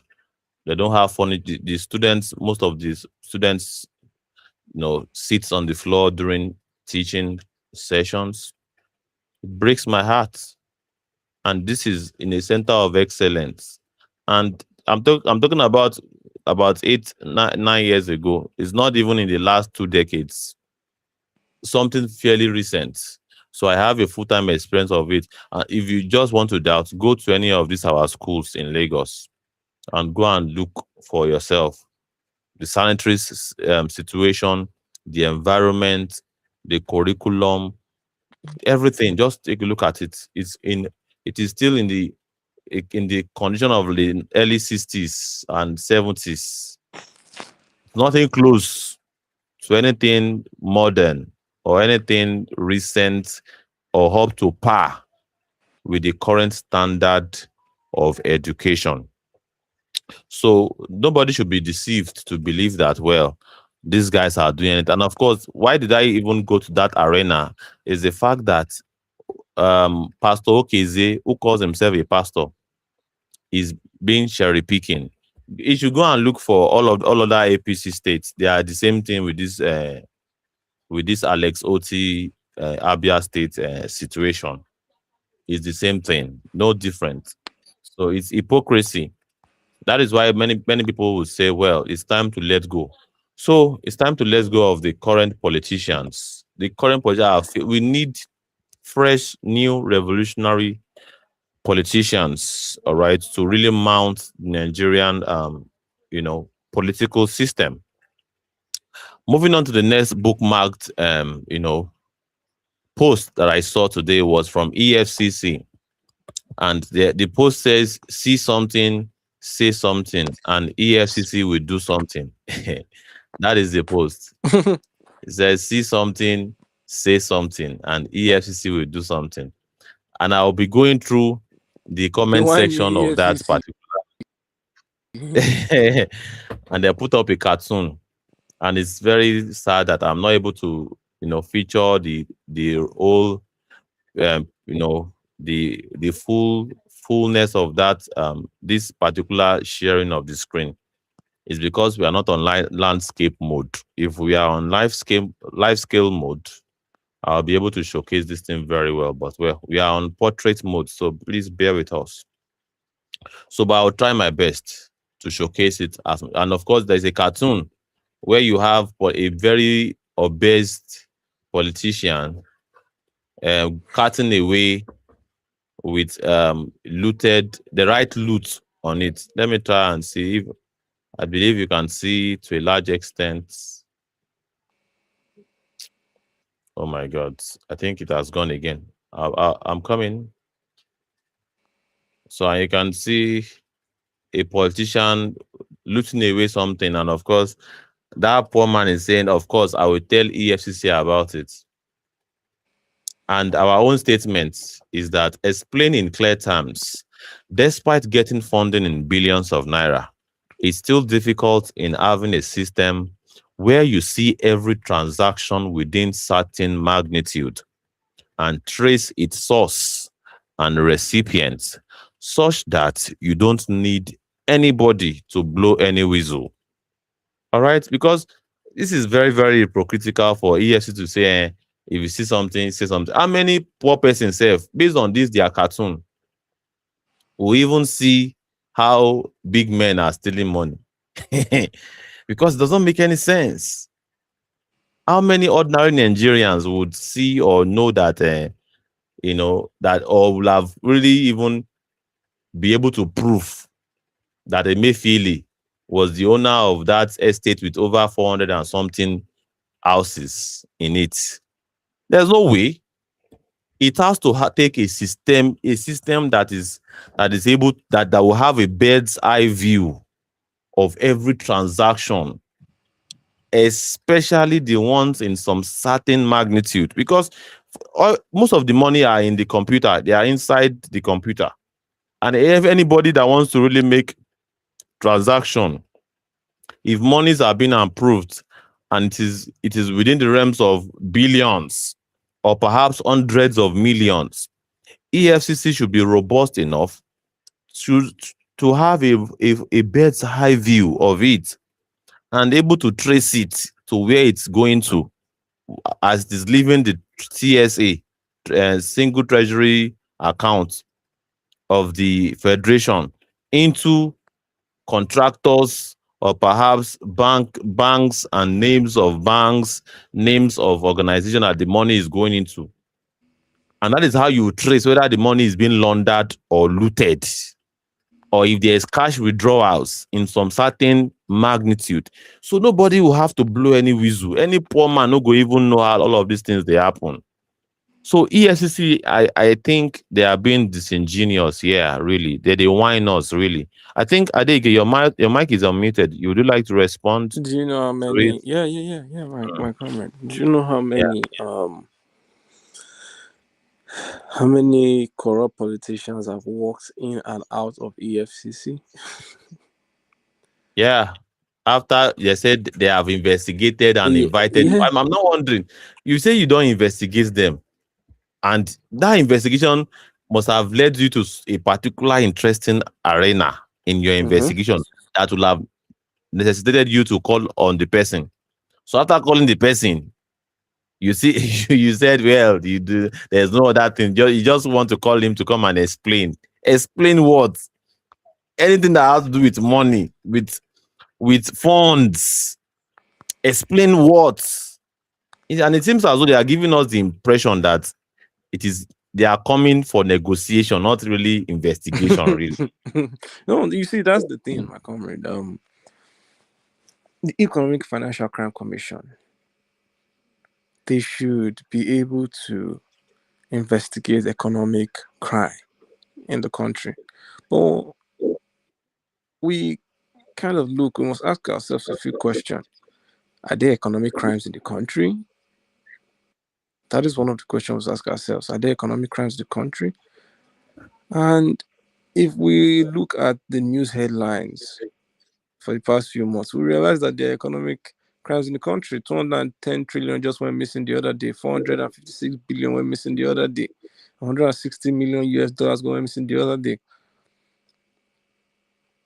You know, so there are economic crimes. This thing is happening in front of our eyes. The other day, the EFCC chairman said that if he does not arrest and persecute thing with this man, this Kogi man, Yeah, Bello. Yaya Bello, that something should happen. Yaya Bello is busy trying to run for Senate seat. Kogi Central, Kogi North is trying to run for this woman's He said district. he's going to resign if he doesn't see the end of that case. He's still in office. He's still in office, oh. a pastor for that matter, who does not even have respect for his own words. A pastor, So a redeemed, a I RCCG senior pastor. Let me even put it in the right perspective. A senior pastor in RCCG. He's not an ordinary parish pastor. yes, He's no, in the that is a realms of pastor. provincial level. Now in deal for That is a pastor pastor. for That is a redeemed. senior pastor of the church. With the lie APC pastor. And you can just imagine that. And then you now post this picture. If you see something, say something. If EFCC is not whining us, what are they trying to do? Is real one. Make I even may we laugh more. I beg. Make I read the comment. If it's may, not we- that may, you're we- whining, may we read if it's not that the you're comments. whining us, May we read eh, the comment section. Eh? Blind bed. Damnola said blind bed. I don't know if you are seeing it. I can't really see it all because Okay, on the wait, I'm screen, coming. bro. It's on the This screen. bro, Okay, this this no, is not it. my like because of your like it's kind of split screen, so it's not clear. You know, it's not showing one side of the screen. Yes, it's showing one side. It's because of the portrait mode that it Yeah, is. yeah. No And problem, no problem. Don't worry, just read it out. Now TikTok and No, bro, no stress. something Just read it now out. they come. I want try. Okay, I think this is the one. Hey, okay. It's showing one side of the screen, Mm. but I want to really stop that from being the case. No worry, no need to stress. If you know what, don't worry. If you just read them out, I did.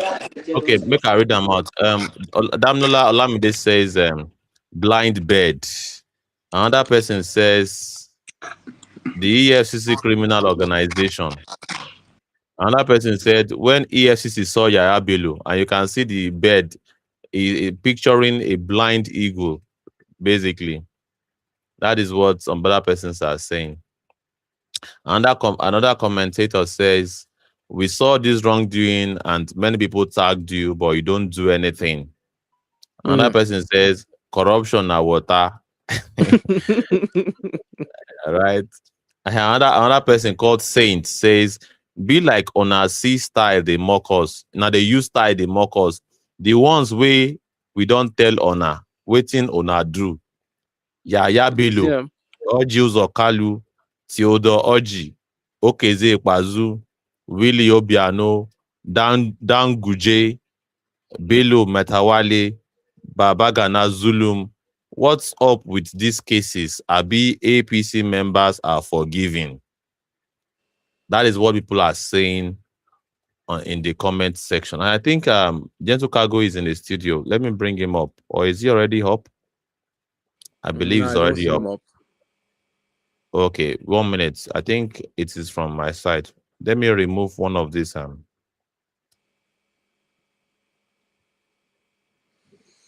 Anyway, you see all these Yeah, I think people who yeah, say this is it. So yeah, reading further, many of our said your president is a drug lord. I have seen something. I have said something. AFCC, oh yeah, do something. That is from Akuruka. Akuruka is the name of the person. All right. So many funny comments, really. Many funny comments. but that tells you that Nigerians know. Like you see what we just said. Nigerians know that there's a problem. They see that Yeah, there's something wrong. absolutely. But they don't Absolutely. just know what to do afterwards. They just want to relinquish their power. Yeah, They don't want absolutely. to take responsibility. Nigerian Mm-hmm. people. And but this EFCC gun, we just did deceive people up and down. This country na real cruise. EFCC we suppose man It's the a front of their it's a gates like it's a this. big cruiser. We dey here with the cash cruise for comment section with the Nigerian people. We not supposed to join organization. We go talk say EFCC no they do their job. Make we march on them. Make we go there. Make we Absolutely. air And our that grievances. is really what really, is the real difference between, parties or personalities that are focused on the problem, or perhaps content creators that focuses on the problem, and content creators that really highlights the solution. That is what makes us unique on this our own little corner that we have. We don't just talk about the problems, we talk about the solution. Please proceed, Adege. Yeah, so I'm saying you join a revolutionary organization, you be a part of your own liberation. No go just they look, they talk, say, you know, EFCC go come help you. Look how EFCC don't help you so far. Everybody that goes there, he go come out, he go pay small fee, he go come out, he go pay small fee, he go come out. Every time they go use EFCC pursue. It's not funny that most of your big. So I was on the space this morning. Someone said that why is it that with all the atrocities that Atiku, with all the atrocities that no, sorry, let me rephrase.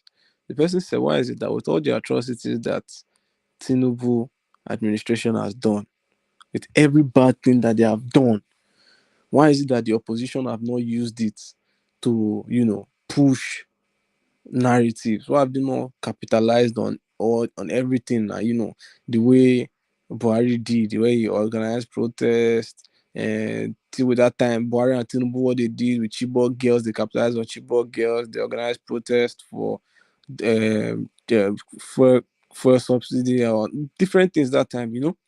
So they were asking why is it that these ADC people are not doing that, and they said they could not even capitalize on the tax reform.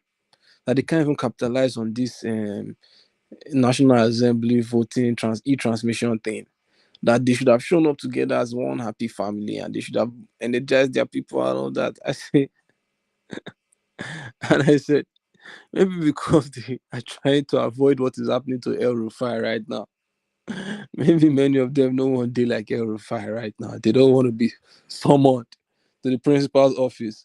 Because even though we know that there will be no, there might be, depending on, there might be, depending, because now they are the opposition, and anytime they are the opposition, they are the scapegoats. You see, that's another thing about EFCC. Selective judgment, selective justice. Selective justice. No day power. Now why they go quickly appoint EFCC chairman or find their way to put their own boy as EFCC chairman?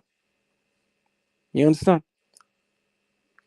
So I told them, I said, look, maybe they have maybe they don't want to be persecuted like El Rufai. Maybe that's why they are not able to come outside and really talk. They have to, put their they have to just be quiet. That's why they can't really do much. They don't want them to open up their books. And the person now said, um, you know, what if what if they say they can't open up their books, that he's so sure that he knows Peter Obi, that he knows that that man has integrity and this, that if they had anything on him, they would have exposed this. I said, if me and you commit crime together, if I know that exposing you will expose me, then why will I expose the crime? Are we thinking about that? Because these are people that have called themselves elder brothers, elder colleagues. Colleagues, what does that mean? They work together. They work together. So these people know each other's secrets. They don't know what they are up to. And that's why we have to distance ourselves from them. Distance ourselves from them. We can't be deceiving ourselves saying that we are obedient, we are batified, we are articulated, and they will not be out here, saying that why is it that our people are not the people that they are not unified? Why are they not coming together as a party? Why are they not, doing what they need to do as an opposition? Because they are not the opposition. Because they are not the opposition. Someone said today that it seems that they are already giving up. They are giving up already. They are preparing to give up. They are still unstable. They do not even have a candidate. They are still chasing organizations that do not have candidates. Unless you are a Tinubu supporter. But if you're not a Tinubu supporter, you're chasing organizations that have not selected their candidates. Whereas organizations like the AAC have A already famous selected our book, candidates a and lot we are of ready for, roads. in fact, we have already I started the job. You talk about structure, we already have people reaching out to local to people in their locations. We have call booth reaching out to people in their locations. Hello, have you gotten your your PVCs, your voters registration card, your voters registration card? Have you got your voters card?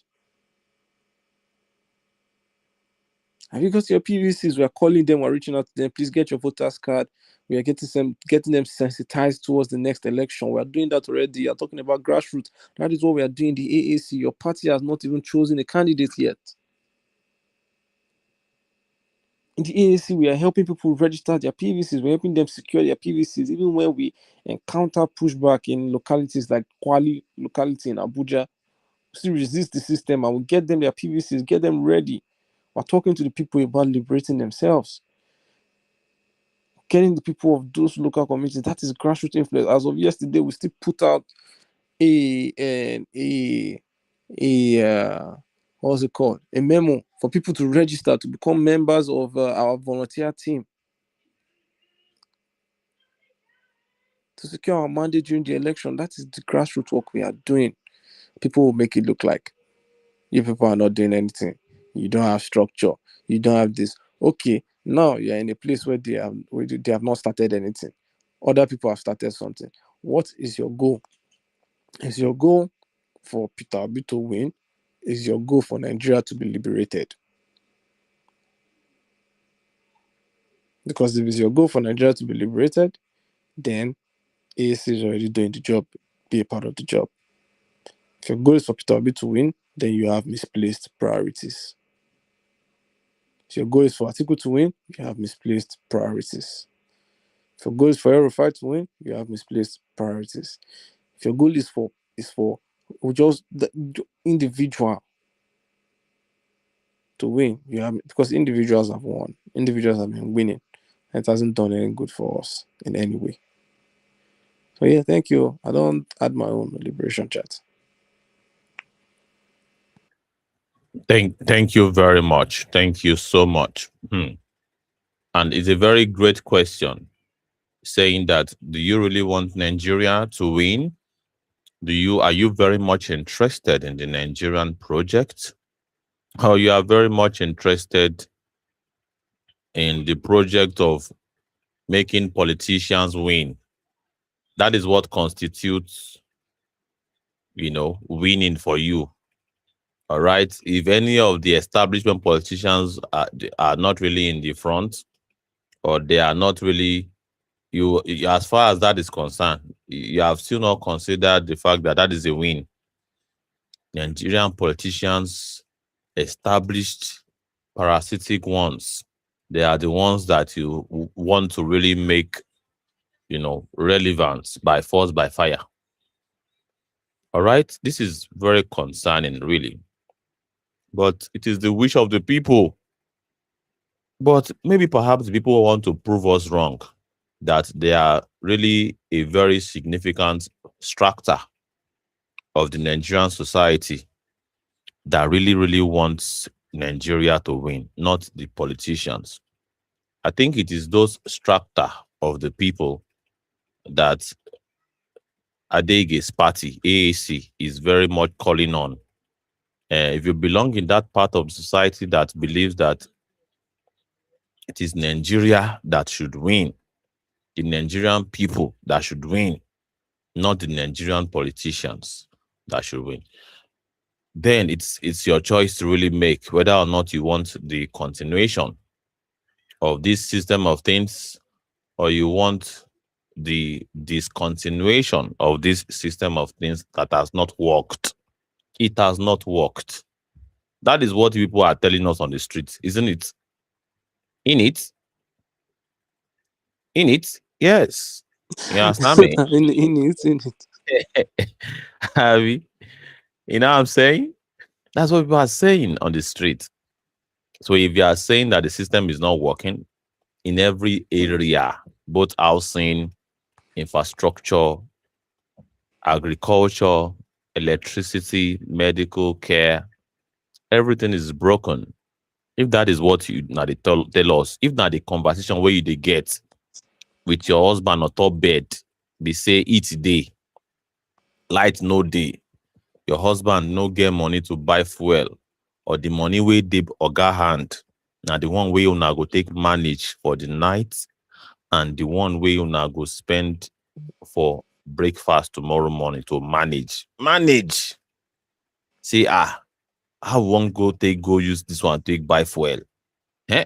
So we have to choose one. Is either we go buy fuel and we blow fan on our head to sleep off because that fuel itself no go even reach daybreak because we're talking about 7 hours, you know, consideration.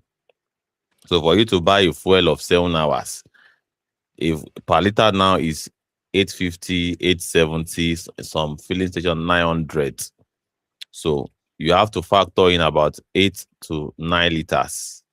That is around the realms of 7,000 to 8,000 naira. Eh? To run gen for Also, 7 hours. known as 10% of your salary of minimum wage.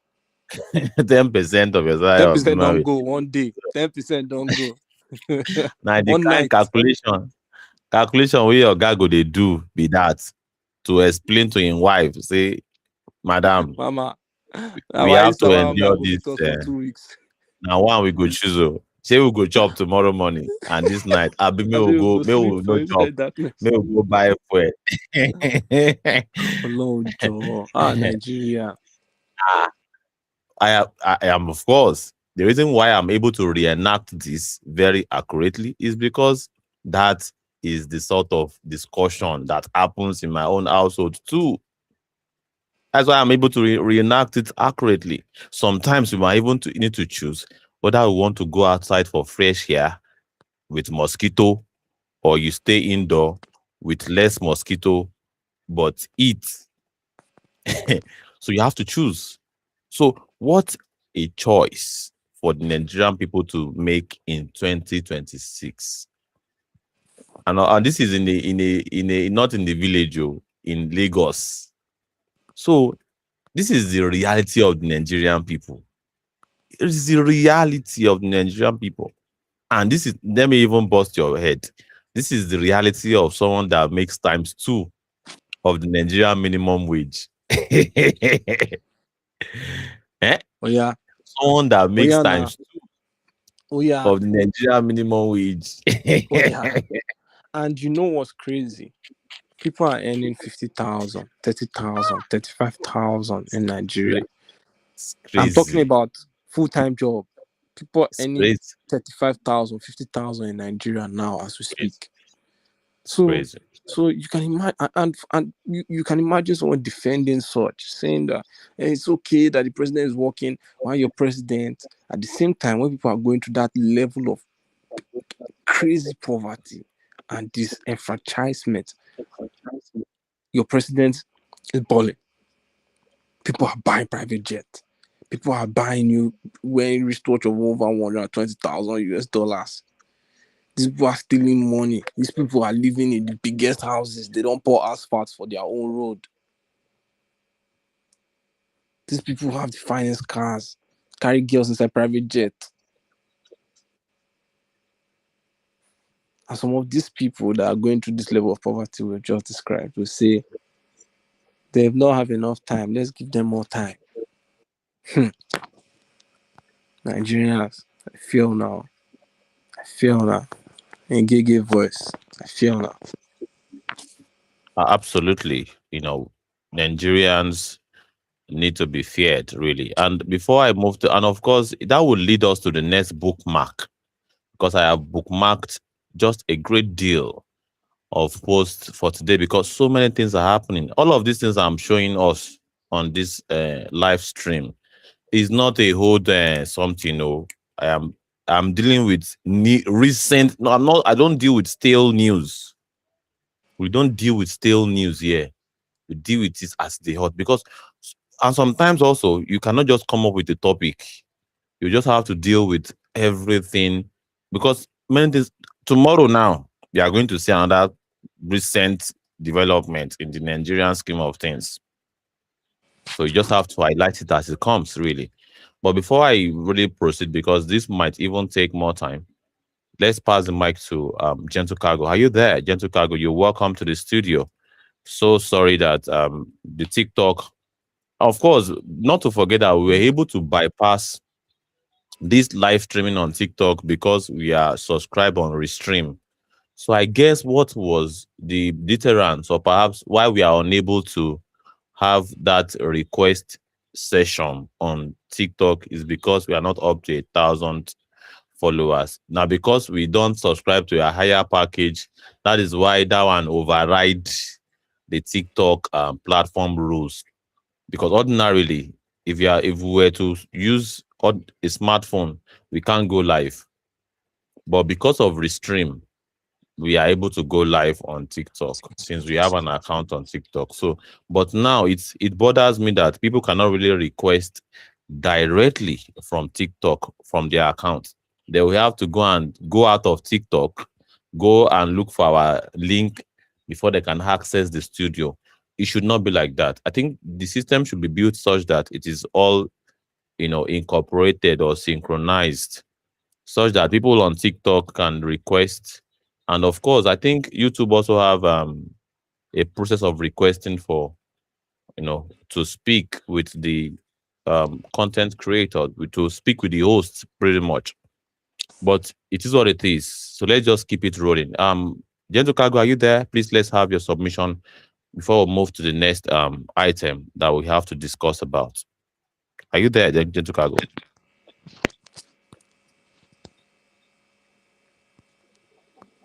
Okay, I don't think Gentle Cargo is ready for us. Please, at any point in time you are ready for us, please let's know. We'll pause everything that we are doing and we'll pass it to you.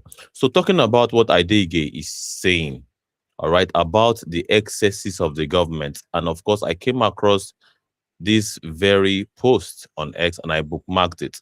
And I'm going to allow all of us to really take a listen. Let's take a listen. Yes. Yeah. Some crazy things we found in the 2026 budget. In Kwara, the government plans to spend 10.3 billion naira on new cars in 2026. School facilities get 203 million naira. That is 51 times more money. Here are some crazy things we found in the 2026 budget.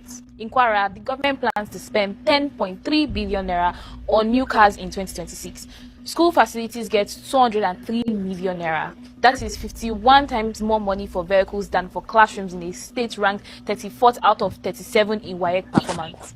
Last year, Kwara also spent 3.7 billion on cars and just 16 million naira on school facilities. This is a pattern. In Enugu State, 115 billion naira was set aside for office furniture, 21 billion naira for vehicles, and 35 billion naira for aircraft. In Oyo, 32 legislators will spend 6.5 billion naira on vehicles for and miscellaneous items. That amount is more than twice what the state will spend building primary healthcare centers for 8 million people. In Borno, a state with about 800,000 out-of-school children, 30 billion naira will go to cars, buses, and furniture, while less than half of that goes to basic education. Legislators will also spend 4.55 billion naira on refreshment, honorariums, and welfare, while all primary school libraries combined get just 95 million naira for books. In Ondo State, 23.3 billion naira is budgeted for cars, while only 69 million is allocated for drugs for 5.3 million people. That is under 15 naira per person for medicine. At the same time, 26 legislators and clerks will spend 2.1 billion on 27 Toyota Fortuners, 4 times more than what is budgeted for educational equipment. In Akwa Ibom, lawmakers will spend 1.2 billion naira on 4 buses and 14 cars, 10 times more than what 150 health centers receive for clinical equipment. Another 300 million naira is budgeted for security gadgets for legislators, 5 times more than what is set aside for vaccine cold chain equipment. In Kebbi State, 1.6 billion naira will be spent just to prepare the 2026 budget, up from 60 million naira the year before. In Kogi State, 11.95 billion naira is allocated for cars, including 5 billion naira for 60 vehicles described as reform for government and governance. That single line item is more than what 4.5 million citizens will receive for primary health care or health insurance. In Delta, 29 legislators will spend over 8 billion naira on travel, welfare, electricity, training, and newspapers. That is more than 10 times the combined budget of agencies responsible for urban and rural water supply in a state of 7 million people where 74% lack access to safe water and more than half drink contaminated water. In Osun State, lawmakers will spend 71.3 billion on international travel and sitting allowances. That's the 7 times more than what the Ministry of Health will spend on drugs and medical supplies for 4.5 million people. And in Ekiti State, only 68 million naira is budgeted for capital projects in primary health care for 3.5 million people. The state's teaching hospital will spend nearly 30% of its capital budget on 5 cars, while legislators will spend 1.2 billion naira on vehicles and furniture. This is Nigeria's 2026 budget. There is no shortage of money here, just a shortage of priorities.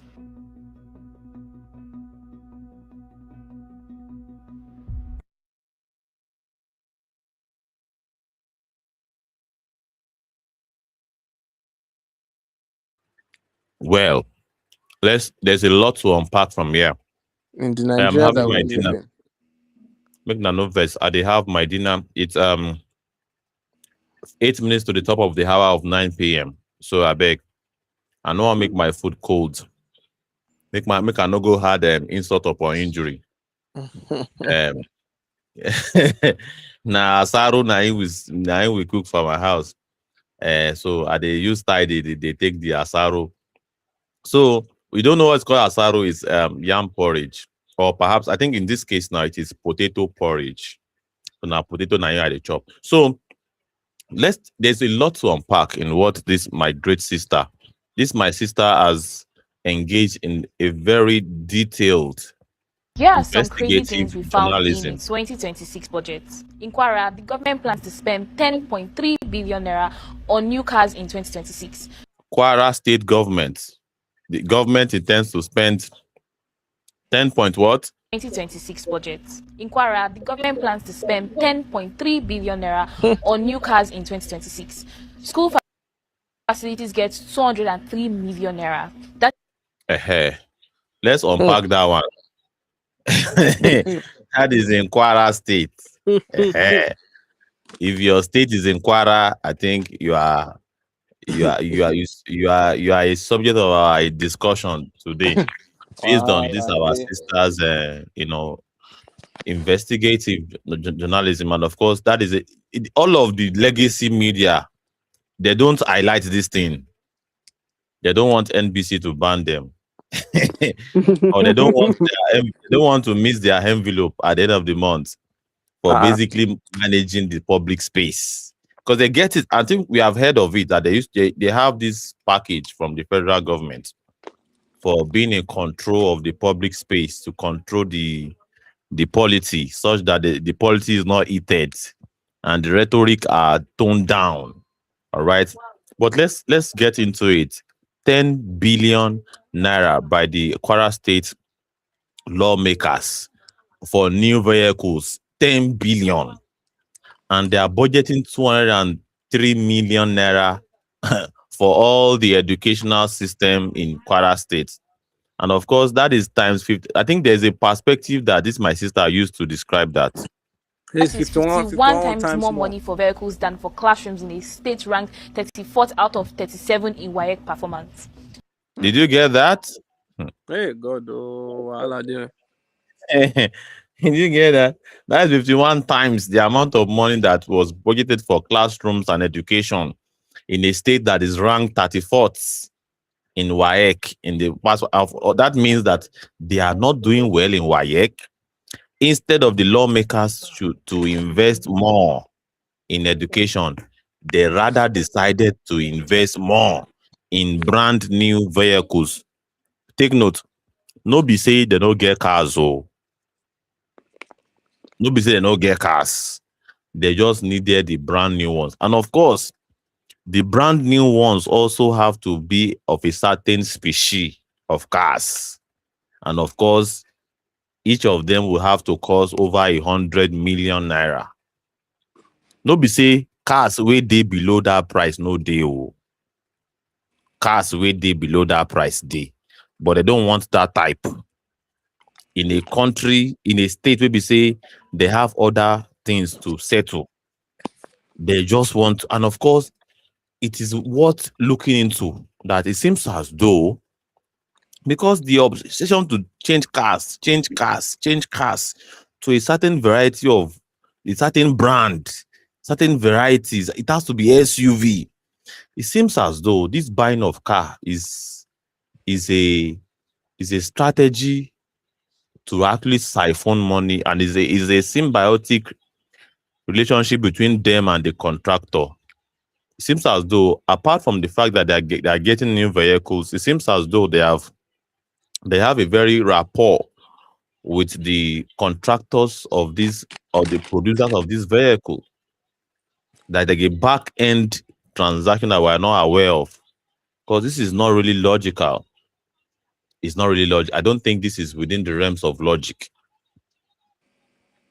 For lawmakers should be budgeting this much money for their vehicles and this little for education, despite performing poorly in an exam that all the West African countries participate in.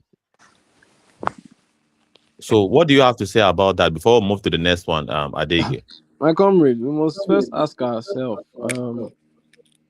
It's not that we not say our lawmakers should not use cars, you know, because we too we use cars. But we must ask: is it that they did not have cars before? They want to buy new cars? Abio, Is it that they didn't have Abio, cars before? And if they did, what happened to the cars? and then when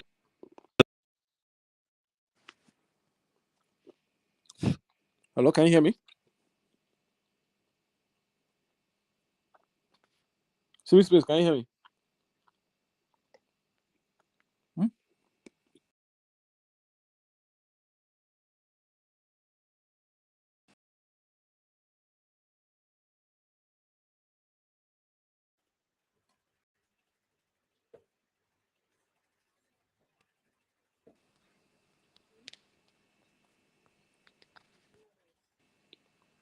yeah, I think we are back. There was a Uh-huh. timeout. Yeah, we are back. Okay. Please proceed. There was a timeout. So I said, Yes, what happened to the old cars? Abi, Are they bad? Abi. And when Are last they did they old? even change that car safe? That car No, safe. no, I How want to long know. did they? I want to know. Say, Hey, you're in are they trouble. old? Hmm. Have they used the cars for 15 years? Hmm. For 10 years? For 5 years? Because And should it even be the job of the government to provide vehicles for lawmakers? That's another conversation that I think we're not even ready to have we that are not even conversation. ready to get into now. So I've gone. I'm not ready to get into that conversation yet, because lawmakers with the level of amount of remuneration or wage that they get, they should be able to buy their own personal vehicles and drive themselves to their workplace. That is It should what I not be expect. it should not be a budget issue that they have to now be budgeting for. My These are the comrade, people that will be saying that people should not have entitlement mentality. This is that is entitlement. that is point one. Point one. Make the Nigerians register that one for their head. Point two. If these people made transportation affordable, and if they made other forms of public transportation, why do we need to invest so much in buying them cars? In abroad, in the US and other places, these government officials go to car. Sometimes they use train, sometimes they use bus. Yeah. That's how they go to work. That's how they go to work. Like normal people. But you see where they will budget, and it's ridiculous because okay, they budget this car money every year. Every year, they budget crazy amounts to buy cars every single year. For what reason? Where are the old cars going to? And this is why you see one politician will retire from government office, he will have like 6 cars in his house. All of them taxpayers' money. Rotting away. Doesn't Rotten. even have to use them. You see another one, and you now see them when they now want to do giveaway, they will not be so emboldened to do giveaway and be giving out cars. That's how emboldened they are. Still cars, government cars, as their personal car, and they will still be doing giveaway with it. They'll still be doing giveaway with it. Why are we spending so much on cars? It's ridiculous. Now, you would assume that okay, we have done every other thing and we are just complaining about cars. This is Kwara State. This is Kwara State. Do you know the poverty head count in Kwara State? Do you know the poverty head count in Kwara State? It's ridiculous. They just told you that in a country, in a state, in a country where they are 34th out of 37th in WAEC, the government still has the guts to spend more on frivolities than on the next generation, on buying cars that are not sports, that are not bad,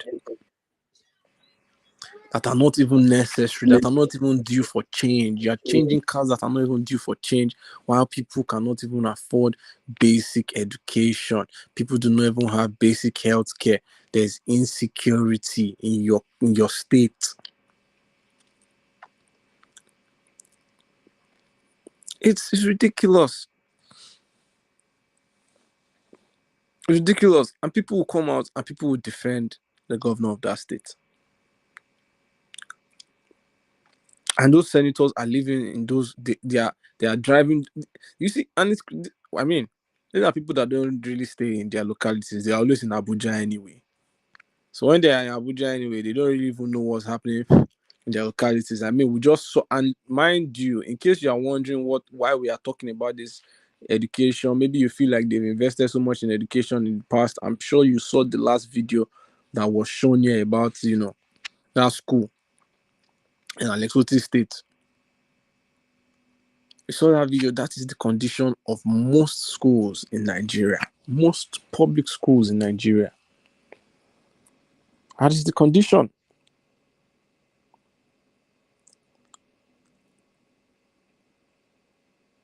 And let's stop kidding ourselves, with all these ones, trying to pretend that things are going right. Things are not going all right. So it's crazy. It's just crazy, my brother. It's really, really ridiculous.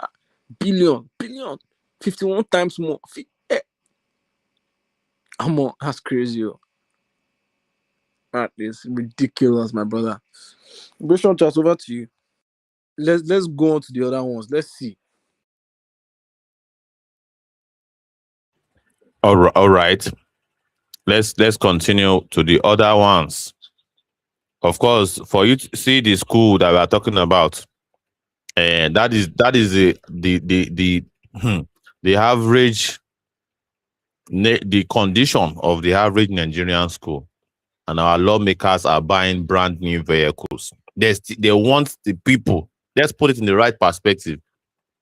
They want the people to buy them brand new vehicles. They are using the people's resources to purchase brand new vehicles, despite being paid the highest salaries of their counterparts in the world. They still think it is the duty of the people to provide them with that resources, that car, all right, alongside other benefits. That's another perspective that I want us to look at it from. There are other benefits. So this is just a particular aspect of looking at how much they are budgeting for cars. There are other frivolities. So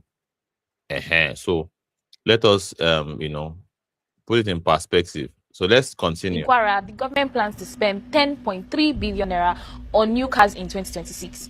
School facilities get 203 million naira. That is 51 times more money for vehicles than for classrooms in a state ranked 34th out of 37 in WAEC performance.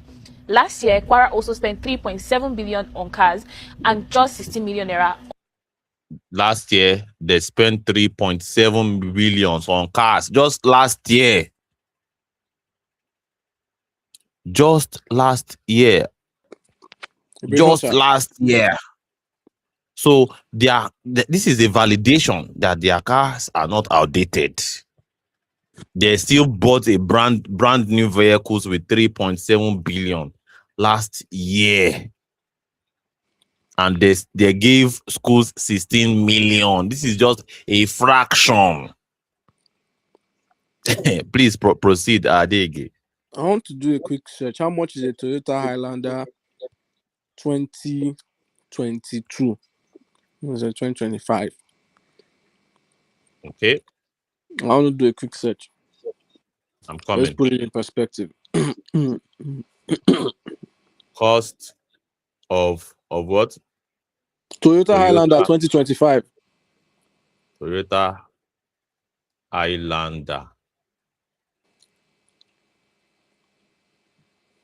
2025, Abi. Mm-hmm. Okay.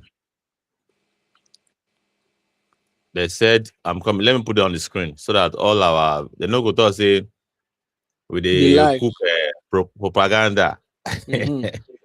They don't say with the cook propaganda now. You know the quick enter their mouth where to say we are cooking propaganda. So that is it. 40,000. Let's say $41,000. That is the cost Okay, good. Now, of Toyota Highlander 2025. That is the okay, cost. convert that to naira. To convert that to naira, you have to times it times. I'm coming times the current exchange rates. Current exchange rates. I'm coming 41,000 times 1,400 naira. That is 57 million naira. 57 million naira. Yeah, per piece. 7 million naira per piece. Okay, good. Now, 57 million naira per piece. good. Yes. Now, divide that by 3 billion. She had 3 billion. She talks it and spend. Yes, 3 billion. Yes. Mm-hmm. 3 billion divided by 57. I'm coming. 3 billion divided by 57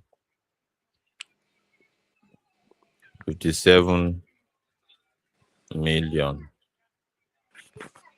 That is 526. Okay, wonderful. So they want us to believe that 526 people, there are 26 lawmakers got this. And this is quite decent, really. Mm-hmm. You see the numbers. This is an SUV. So somebody has inflated the price of these vehicles. So Somebody now, has if they bought inflated the that many new price cars last year, at an astronomical level because there are about maybe 30 something of course, lawmakers in every yes. state, if I'm not So now, mistaken. if they bought this many cars last year, what happened to all the cars? And what happened to all the 526 cars? Brand new, New. and a brand new vehicles based on normal circumstance is said to last at least At 25 least, at the years. very least, my brother. At the very least. At the very least, 25 Let's years, even say, yes. A brand new vehicle. let's just even say 20 years. Even if we say 20 years, Let's even be more generous. Let's call it 10 years. that means Nigerian officials should have not changed their car since 2004 or 2006. But if you check every Nigerian budget since 1998, There's always a budget to buy new vehicles. So where okay, the one with okay, if they want to tell us say they won't buy new vehicles now, what happens to the current one? okay, what happens to it? That's another question. What happens to it? Because the more we ask this question, the more the whole thing shatters like a pack of cards. And those are the questions they don't want people to ask. The more logical we go deep into this whole thing, it becomes obvious that this is a looting situation. This is not because they want us to believe that why are you so hard on these guys? These guys, they are doing a lot of work. Allow them to really have benefits of their office. Let them, just cut them some slacks, really. Look at the kind Because of benefits that they have. so And look at your in life. this magnitude, the magnitude is astronomical, and many of them also have benefits of furniture benefits. Wardrobe They allowance. collect as hardship allowances. Yes, there's such a thing Wardrobe as allowance. wardrobe allowances. Yes, Vacation. they also collect sitting allowance. Sitting that they are sitting. They collect newspaper allowance every day. Newspaper allowance day. They take care of their children's school fees as well now. So all of these things. So you begin to wonder what is going on, really. That as at last year, they still had they still had a the privilege. They still have the privilege of changing their cars to brand new. So why should they budget another 10 billion for this year? And of course, this is a reflection of what happens in the federal. Mm-hmm. Just last year, the federal government budgeted 10 billion for solar energy, for Hasso Villa. 10 billion to go off grid. They want to really go off. They are saying that, well, Nigerians, take care of yourself. We want to also take care of ourselves. We have privatized the industry. We told you that privatizing it will solve the problem, but it has not solved the problem. So we are not going to take responsibility for that error. We are rather going to go off grid. We are going to detach ourselves from that responsibility. Because that is the let us put this thing for perspective now. Mm-hmm. Why they not Ogami? No, That you is dey it. bust my head. Say, That no, is it. you are correct. That is the perspective. We told you that privatizing this thing is the way to go, but it has failed completely after 25 years of privatization of the electricity sector. We have removed it from NEPA to power holding, and from power holding to many facets now. Many electricity distribution companies, lots of transmission companies, and even generating companies. We have sold it. We have embezzled the money. The previous governments have embezzled the money. So now, instead of us to take responsibility and say, well, this is madness. We have made a very terrible error. Let us retrace our step. We would rather not do that. We would rather want to really bury our heads in the sand and escape from the problem that we have created. We are rather going to allow you people to deal with it, and we are going to use your resources to purchase facilities that will absorb us from the problem that we have created. And we have budgeted 10 billion of your money to do that. As if that is not enough, they are already budgeting another 7 billion because we have suddenly figured out that 10 billion that we budgeted last year was not enough. We needed about 1,000 solar panels. Because if we are going to go and research again now, that the scale is just too much for a location that is just within just how many hectares of land. Why will you budget 10 billion to provide electricity for just a particular stretch of land devoted for the government? But that one will also reveal so many things, because you now begin to look at the scale of solar panels that is needed to provide electricity for all of these facilities, both National Assembly, the House of Rep member complex, the presidential villa. These are just, if you have to factor it, it's nothing bigger than just 50 buildings. If you have to scale it out of proportion, let's say 50 buildings. How many solar panels will you need to provide these kind of things? My company, do you how have many batteries? Please proceed. I won't finish them, but don't worry. I was No, I said I no. go see go back. I said make we put them into Yeah. perspective. Proceed. We need to put it. Yeah. We need to put it into perspective. You see the way we take break down this. Let's calculate it. Vehicle. Yeah. Let's calculate it. Let's do Numbers of vehicles. By the time we do the figures, we realize that they have padded the budget. The budget is as big as Obi Kubana. They have over padded it. This is not even padding any longer. This is cushioning. They're cushioned. The project to be as big as Obi Kubana. They give the budget they give them steroid. I know the African one go sabi now. They give the budget a big shot of steroid. So they see some of the things we see. Totally ridiculous.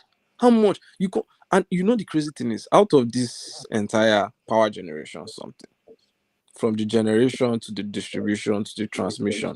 I mean, from generation to transmission to distribution. Now, only one out of the three, Nigerian government, they handle. Ministry of Power. Now only one out of the three that they handle. What are they handling? Only transmission. Carry this thing no from point A to point B. In fact, No, inside that, they don't even deregulate that one too. Both no, not transmission, them.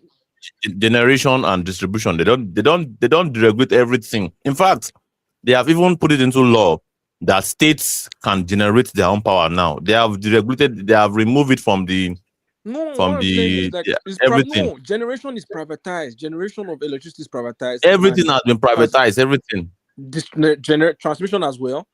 Everything. Go and make your research. I think we can even Google. Yeah, They let's have do quick search. deregulated everything. They don't deregulate everything.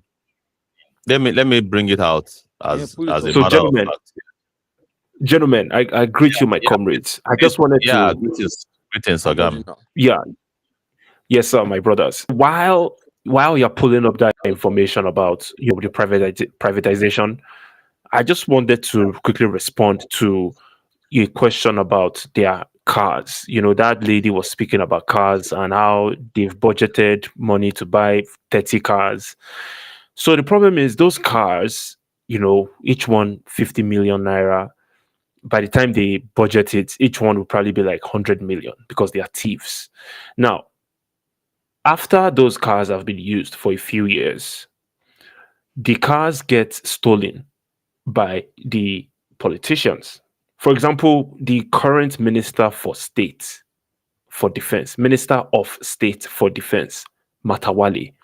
Matawale in 2023, as a result of a court order, was his house was invaded by the police and they seized 50 vehicles from his house. 50, including bulletproof vehicles. I'm talking about cars that are like 250, 300 million naira, some of them each piece. And this guy had 50 cars stolen. And he's just one example out of thousands, or rather hundreds of politicians that have made it to that level and how they behave. They are kleptomaniacs.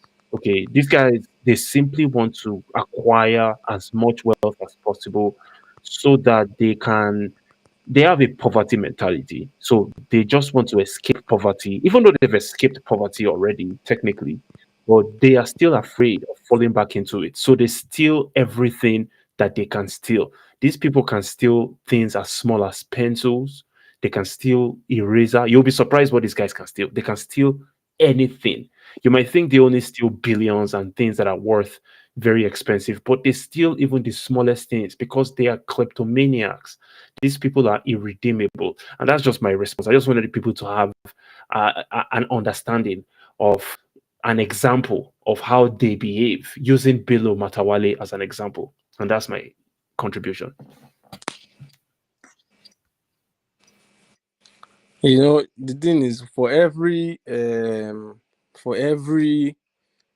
corrupt thing that we point out, there's always a clear-cut example of such. There's always a clear-cut example of such. Every time. It's ridiculous. It's ridiculous. Look at what we just said, Matawali, 50 cars. For how many people are driving 50 cars inside one compound? And that's why when they bring all these statistics out in Nigeria, it's really hard for us to really feed into some of their statistics. When they see Nigerians, 70% of Nigerians have access to internet. I'm like, in a country where people have more than 4 phones, one person gets 4 phones, 3 SIMs, can't get router for house. Talk, see, we get no. So we must be very careful with all these statistics and we must ask the right type of questions. Richard, what does this something say?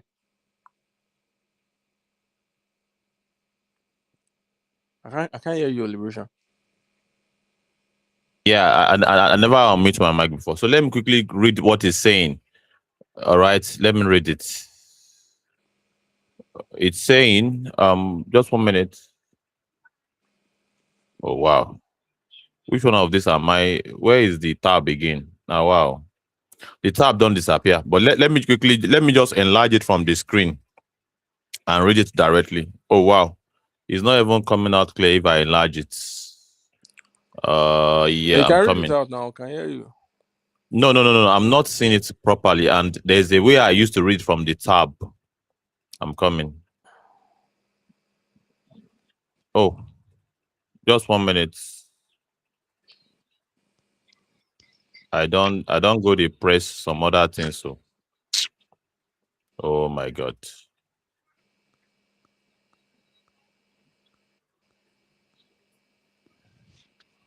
I don't go press rubbish. No, if you just read them now. No name.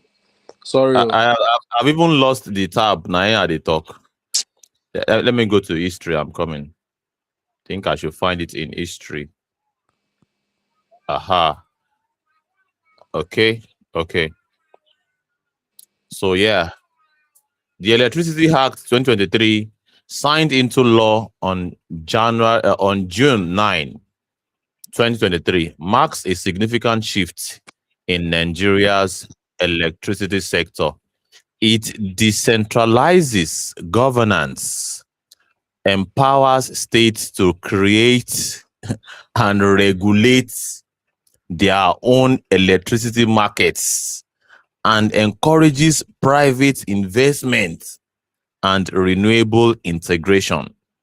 The act mandates the federal government to produce a national integration electricity policy and strategic implementation plan (NIEP) and create a Nigeria Independent System Operator (NISO) to manage grid operations. So bear in mind, to manage grid operation independently from the Transmission Company of Nigeria. This reform aims to improve reliability, scheduling, and investor confidence. All of it are bullshit. That are the same thing they tell us before. States like Enugu, Ekiti, and Ondo have already enacted their own electricity laws and begun the regulatory handover from the Nigeria Electricity Regulation Commission (NERC). So that is just the thing. That is the whole article. There's more to Wait, it, no, but no, no. I Wait, want to wait. read long. You said the what? The Transmit, what? because I know that what is referred. You said, did you say NISO? NISO creates a Nigeria Independent System Operator. Nigeria The system Independent operator is System under. Operator. Ask your Google what is the NISO under. It's under the Transmission Company of Nigeria. It is Let me federal read for you. government. They No, report to it federal said government. operation independently. That is what it's saying there. So, To manage grid liberation chat.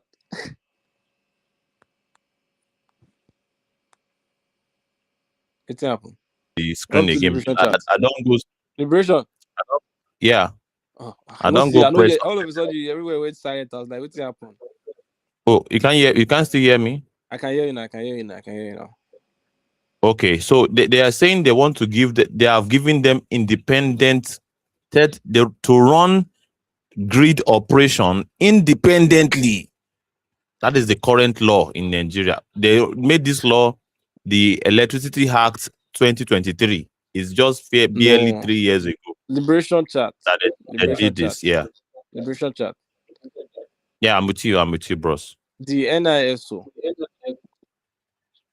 is in charge of transmission in Nigeria, and they are under the Nigerian Transmission Commission of Nigeria.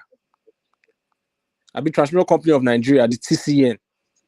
That's what the NISO is under. So they report to the federal government ultimately. It's a government process that is not privatized. But I just read to you now that the law says they can operate independently. What does that mean? Even if it's running The law independently, says they are to manage grid operation independently from the Transmission Company of Nigeria. That's what the law says. No. I don't. No. According to what I have in front of me here. According to what I have in what do you front have? of me here. Okay, read what you have in front of you here. Let's Here. compare together. Yes. Yes. Let me hold on. Yeah, read it out so that we Hold on, hold on, hold on, can hold on. compare. Yeah. The Transmission Company of Nigeria is responsible for operating the national transmission grid, managing the high voltage kinikon. Right? The generator company generates to the transmit the NTC, and then the NTC distributes, moves it to the distribution company. Right? The TCN reports to the federal government to the Federal Ministry of Power.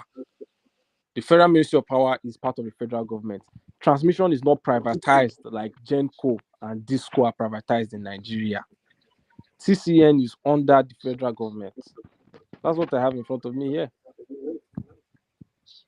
I'm talking about transmission. No? Definitely, there's a conflicting information here, and of course, so and what does that now mean? If states, governments, and of course private sectors are allowed to transmit and generate their power, what does that mean? Sorry? How do I we didn't get that. translate that?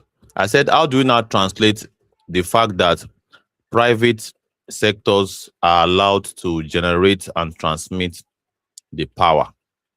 Because that is what the No, law is private sectors telling are me not here. allowed to transmit. They're only allowed to generate. They generate. Then let me hold on. You see now. You see. Hold on. If states So generate, what is the whole wait, essence every of state, generating even if a if they're state not allowed builds to its own power transmit it? plant, listen, even if a state builds its own power plant, the electricity must pass through the Transmission Company of Nigeria. It enters the national grid, then it is allocated to distribution companies. The state does not fully control distribution or pricing. You, are, Transmission is federally you owned. seem to be looking at it from the standpoint of the fact that this TIC, Transmission Company of Nigeria, is a facility rather than a commission. It's just a regulatory commission. It's not a Which facility. TIC? Yeah, it's just they are just TCN, not TIC. Hmm? Not TCN, Transmission Company, not Transmission Commission. Transmission Okay, Company of Nigeria, TCN, not TIC. I'm coming. Transmission Company of Nigeria. Okay, I'm hearing you. Please proceed. TCN is the government-owned entity responsible for bulk transmission of electricity across Nigeria.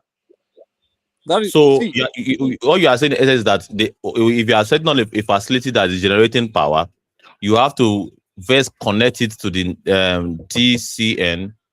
Then the TCN will now pass the power back to you before you can now transmit it to your own customers as a private entity. Is that what we are looking at here? no, that cannot be the way they do it. They But transmit to they transmit to what is distributors. not the model? What They is the transmit model to based on this distribute. See, expression? okay, let me tell you, generation is its own thing. Generation is its own thing. Generation means they are turning, like, let's say, wind turbine, or they are turning dams to electricity. They are generating electricity. That is its own kind of field. Generation is separate. When they generate, there's a transmission line, the national grid. They will now send that generation. People like them are delicate, they are into generation. That's what they do. They just generate power. They now send it through a line to the national grid. The national grid will now push it to the distributor. Mind you, national grid is not just in one place, it is shared across the country. They push it to the distributor, then the distributors are now the ones that sell them to you. Distributors are the ones that are forward facing, the ones that you will see, the private ones that they have turned to all these new PHN, all these private, those are the distributors. So that's how it works. You can just do a quick Does search. does the federal government own a generation company? No, the federal government is not in charge of generation. Okay, Only so in essence now it is all a matter of everything is privatized. See what I'm saying? no. Generation is privatized. Transmission, where national grid is under the federal government. It is regulated. It is run by the Transmission Company of Nigeria, TCN. Then the distribution discos are privatized. Just Google it in front of you there. No need to take my word for it. Google who is in charge of generatory, transmission, and distribution. So you can have a full, internet don't come out to you again.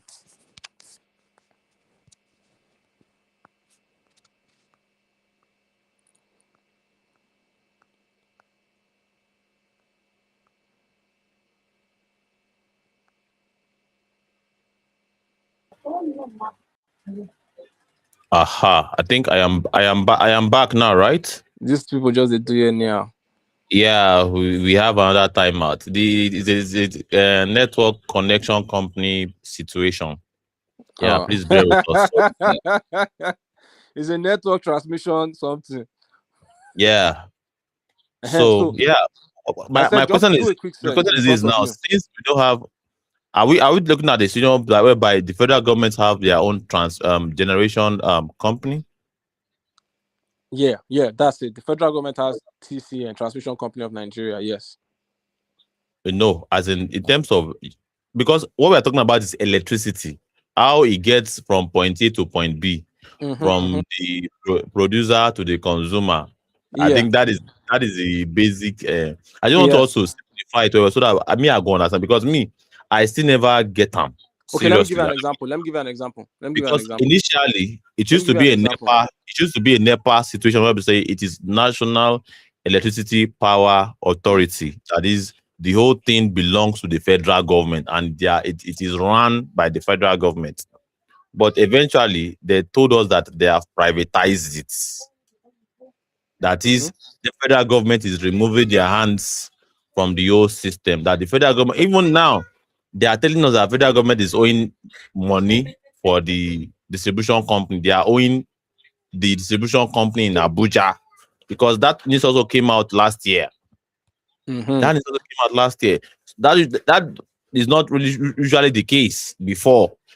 So it means that the federal government are also, they are owing the private institution because it has been privatized. So if that is the case, then I believe by and large what is happening here is just regulation. Where? What is happening where? What is happening now with the situation is just regulation. Federal government is just playing a regulatory role, really. No. Liberation chat. Liberation chat. Eh? What you believe is different from the fact of things. The Transmission Okay. Company of Nigeria. Let me tell you. Let me explain to you. Yeah. There are regulatory bodies. There's a regulatory body. I think it's called the Ministry of Power, Ministry of something. I've forgotten. There are other, like, there's a ministry for it. But there's a Transmission Company Ministry of of Nigeria Power. for There's Ministry transmitting. of Power now, normal now. Yeah, that's why I said there's a regulatory body. There's the ministry for it. But there's a transmission company, TCN, like it's a company meant for, it is run by the government. It answers to the federal government and it's meant to transmit. Google this thing. It's not, don't take my word for it. This is how it works. It's just like, let me explain, let me break it down. It's just like, let's assume Coca-Cola produces their product. Coca-Cola will produce their product. When they now produce it, big distributors will come and buy from them. They will carry it from the warehouse that is in a rural area. They will bring it to the city and hold it there. They have transferred it from the warehouse to the main city. Then when they now bring it to the main city, they will have it in their depot. When it's in their depot, other people will now come and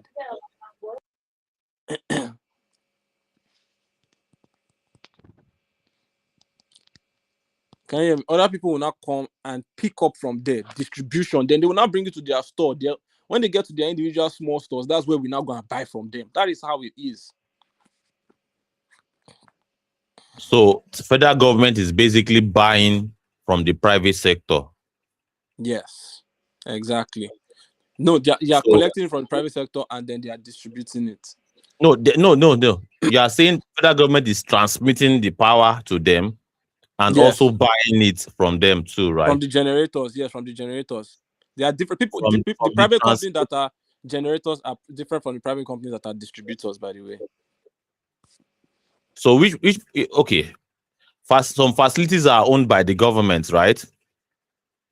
You say And what? if they are owned by the government, do we have any revenue accounts of revenues of how much Nigeria is making? Nigerian government is making from power in Nigeria.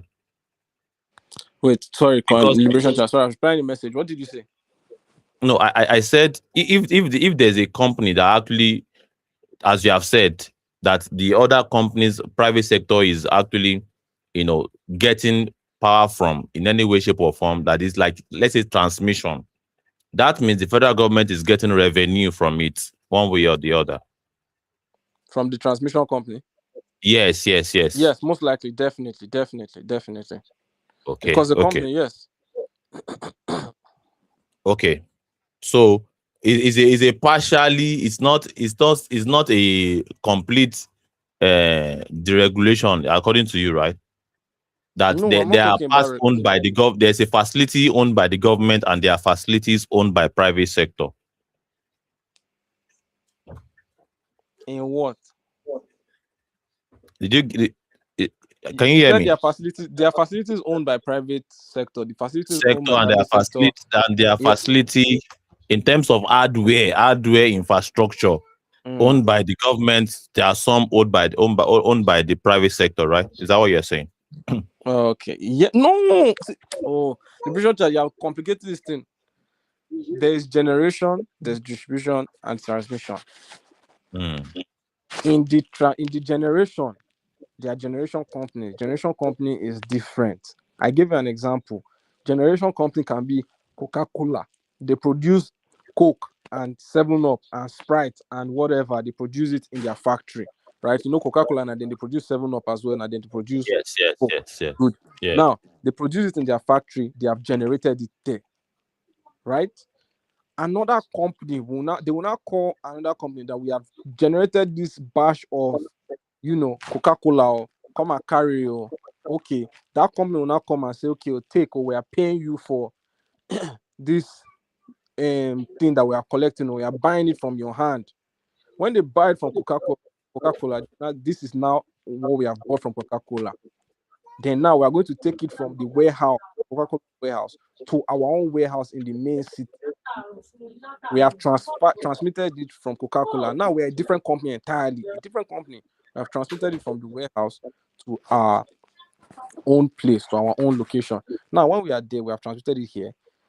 People will now come and pick it. People that have shops will now come and buy. Those are the distributors. They will not come and buy from us. Those ones are a private company entirely. We that brought it from the warehouse to the main city, we are the government company, we are transmission. The other people that will come and buy from us to sell to customers, like people like you and I, those are the distribution. That's how it is. I hope that was much more. Yes, yes. I understand what you're saying, but this is a you are picturing different sectors in one particular, like you're picturing a different ecosystem in terms of in a particular structure of company. Now you have different segments to it. That is the production side, the distribution, the retail and wholesale segment, and all of those things. And I want to really relate it to what is happening with our electricity. But well, we'll have to put it on hold because obviously me, I don't understand it yet. And I will concede to that.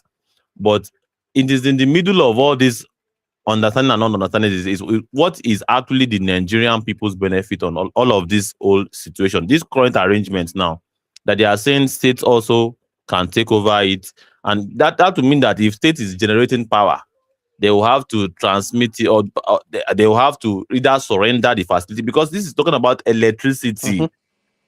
Electricity is an hardware situation.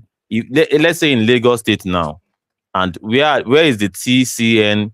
TCN will have to have their own, stuff in Lagos, They do. perhaps. So if any generation is happening in Lagos, they will have to transmit to the TCN, or perhaps give the TCN, because this is all. So they have to factor in the transmission company into their generation facility, because what is the essence of generating the power when you just buy that particular area and you have to be at the mercy of transmitting it? That is where me I have issues with. But well, let me assume that I'm just I have to do more research on that anyway. But I'm just trying to look at it from the standpoint of logic Okay, let me anyway. But can you hear it me? seems as though Let you me want to say Yeah, something let me about say. that. So Yeah, okay, let's yeah, say you can come in. Yes, yes. let's say state plants generates like 11 kilovolts, right? You understand? Yeah. This is that kind of thing is too large for long distance efficiency. You understand? So they um they will have like a switch yard, right? Connecting like circuit breakers and all those things that connects their plant to TCN's high voltage lines. You understand? They will have their power plant connected to TCN high voltage lines, right? Right? And then the plant will now distribute transmission to a nearby TCN substation. You understand? Now, this is a physical substation, or physical entry point, right? Once it's connected, electricity flows through it. It reaches the once it's connected to the what's it called, to the line, flows through the substation. That is where those guys get their transmission. From there, the distributors have a line too that's connected to the TCN, and then they pass it through. That's why you have multiple phases, because you have multiple distributors. Maybe this whole process is the reason why our power sector is still the way it is. It is far too. It defies so many logic at the fundamental No, no, level. liberation Of, chart. of I course, don't. I don't. even if it does not. Wait, I want to concede Mhm. now. Let's even imagine that it does not defy logic. The truth is that we don't have light. So whatever it is that they have come up with as their infrastructure, or perhaps the architecture of this whole thing, it is fundamentally flawed. If it works, then we should have light, but it does not work. Mm, So it means that at the fundamental level, something is wrong mhm, somewhere. mhm. Something's wrong somewhere, and there needs to be some level of recalibration, or perhaps a complete shutdown of the system to come up with a more visible plan. That, and of course, this is 2026. It's far more easier to really get things done faster No, than so you see, 1970. liberation chart. You see, the thing is that So this model is what happens in most places, right? Like why I say it happens in most places, because at every point there must be a step down, because it's not the same power that they generate that they will transmit, and not at that same power. They must step down that electricity before it finally reaches your house. In fact, when it reaches your house, your this thing will step it down as well. That's why they have all those interfaces, and they should work. The problem is this: they are underfunded. And then between, let's assume that, okay, they say that we need 100 kilo, how they say, kilowatts, 100 kilowatts to 100,000 kilowatts. Yes, 100,000 kilowatts on it's a kilo megawatts, megawatts, megawatts, 100,000 megawatts to be able to power Nigeria at high productivity, like to power Nigeria as it is now. And then we need about 150,000 megawatts to power Nigeria at full production capacity. Currently, Nigeria is generating, at the maximum, we're generating only 20,000 kilowatts. At a maximum, only 20,000 kilowatts.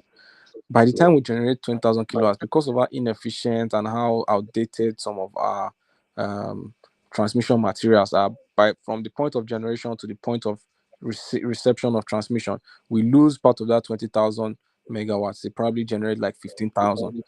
And from where we are generating 15,000 to those that we are doing for distribution, we lose another part, probably have like 10,000 megawatts. So by the time it gets to distributors, we barely have enough electricity to even transmit in the first place, even though we're already producing way below production capacity as a nation. So Nigeria, like those guys are just useless there, and they are just rich from being useless. That's just being the truth. They are just there managing nothing really. How can you be there for so many years? You are not able to um, reinforce your transmission technology. You are not able to expand your generation technology. You are not able to expand your distribution.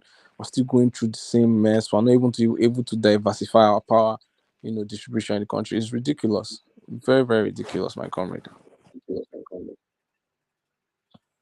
yeah, absolutely. Many people will find it very ridiculous. Whatever it is that they are doing, all right, that is still making us to not be able to distribute or transmit, whichever English way we want to use, 5,000 megawatts of power. It is a very rubbish system. All right, at every level. All right, so that architecture is flawed.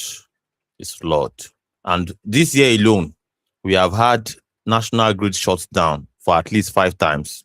Just this year alone, we never even reached first quarter of the year. And now that federal government, they Never reach manage first that quarter of the national. year. Now federal government, they manage that national grid. That's the worst part. Aha. So what is now the whole essence of privatizing it? That is where it gets more interesting to me. So it means I think what is going on here is a federal government who have sold part of it to their friends and cronies Of to really course. make money. So I think that's what we're looking at here. It's a another money making machines, pretty much. All right, another money making machine, which needs to be very much probed, the structure of criminality dismantled, and a more workable solution, created for the Nigerian people. And that is why it all still boils down to this: Nigeria decides 2027. Do we really want the continuation of the old guards, or really want a new revolutionary leadership to take over things, to really manage things better for us? So now one we go choose. All right. Now one we go choose, really. So let's proceed. We are talking about the Kwara State people, that they budgeted 3.7 billion for vehicles last year. We broke it down that even if they were to order for an SUV, a Toyota Highlander SUV, 2025 model, the latest model, if they were to order for it, it is still very much a heavily padded and inflated situation. Not to even mention that they are now budgeting times three, 10 billion this time around. And of course, what they are still giving the educational sector is still a sprinkling, is a very microscopic ratio of what they are really allocated to themselves, which is very, very much troubling. Very troubling. Our numbers on TikTok is not really moving at all, Yeah. despite this quality of production. But well, Small. we'll move We know these are our first. I mean, one of our few times in. We just released that streaming on the TikTok, right? on Yeah. TikTok, right? Yeah, yeah, So yeah, if yeah. we Yeah, will not be, I we'll break understand the that. barrier very soon. How you say we'll break the sound barrier here very soon. Absolutely, absolutely. And of course, this same TikTok now, we say many people are looking at big bomb and all of those things. But it is what it Abby. is. Somebody is commenting on YouTube. What's it going with Ajakuta steel plant? Well, if you ask me now, who I go ask. But the thing is that Ajakuta, if you call on the experts, they will come up with so many English, so many statistical permutations. They will bamboozle you with all of the reason why Ajakuta, since the time of Obasanjo, eh, yet it is still very much at the state of Ogamoga. Like my wonderful professor would say, Patrick Professor Obayabon. Patrick Obeago. Patrick Obeago is in the state of Ogamoga, you know, and they are budgeting. And of course, as at last year, we still heard that Natasha Akpoti still pushed for bills, or perhaps to put it in law, to do something about the Ajakuta Steel Company, a very huge facility that should, if it's working at maximum capacity, has the capacity to really revolutionize everything that we do in Nigeria. That facility, if at all it was not grounded, has the capacity to basically facilitate our first production of nuclear weapon, really, Mm-hmm. because that is what it's all about. For you to produce stuff, steel, everything around the terms of steel production. That is what the thing is all about. That facility, we spend billions of dollars to set it up, but it's still not working. And of course, it's the real typical Nigerian project. Yeah, my uncle was an engineer from Ukraine, former USSR, working on it. Well, good luck to him, right? You know, And well, Liberation. yes, yeah, That yeah, thing was commissioned in 1970s by the Soviet Union were really the ones helping us work on it as well, like the banner right. said. And by 1994, it was 98% complete. Hmm. But For some strange reason, we did not produce a single commercial sheet from that place Hmm. after investing so much billions into the Ajakuta Hmm. steel mill. You know, it was never able to run. They ran it to the government, ran it into the ground. Hmm. Another white elephant project, billions of taxpayers' money gone into that. Till Hmm. today, nothing is being done about it. It's just there, wasting away. Wasting away. No, rotting it is rotting Yeah, away. This one now still low. rotting away. I saw the I saw the picture of that particular facility. The Do, metals are do you know rusting what would away, have happened if we rusting. had our own steel mill? Mm. It would have totally reduced our dependence on importation, and it would have increased our productivity by a lot. Do you know what it means to Absolutely, produce steel? absolutely. Do you know what I've been able to do as a nation? And that is one of many corporations that have been underutilized, that have been destroyed. I met a man in Canada one time. I remember I was talking to the man. He was telling me, an elderly man, he said, that he used to be one of those boys who they sent abroad to come back and work in the 80s, in the 70s, came back after schooling abroad, got a job in one of all these oil companies.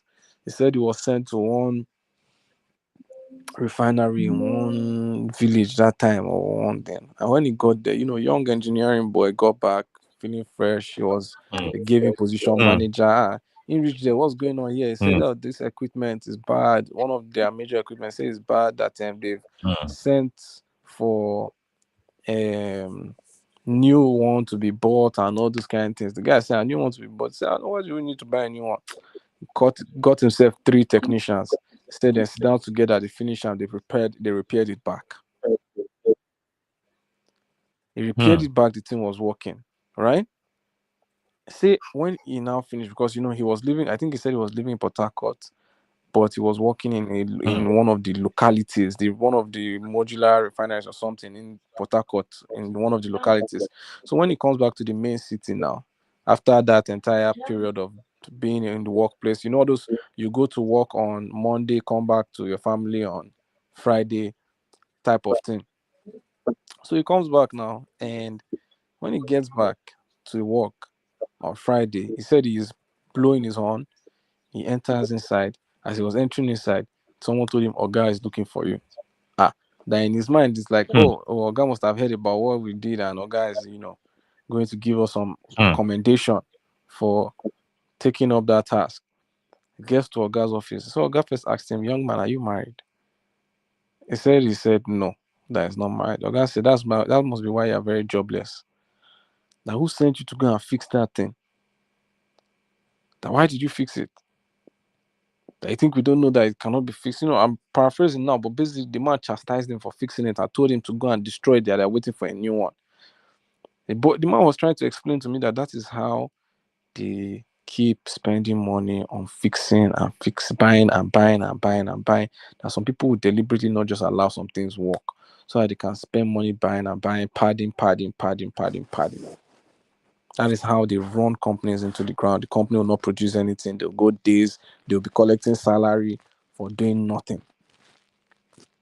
That's how they destroy organizations in the country. That's how they destroyed most of all our refineries, all our oil refineries. How many oil refineries do we have? We have about 4 refineries. It did not work. All of a sudden, Dangote was able to produce one.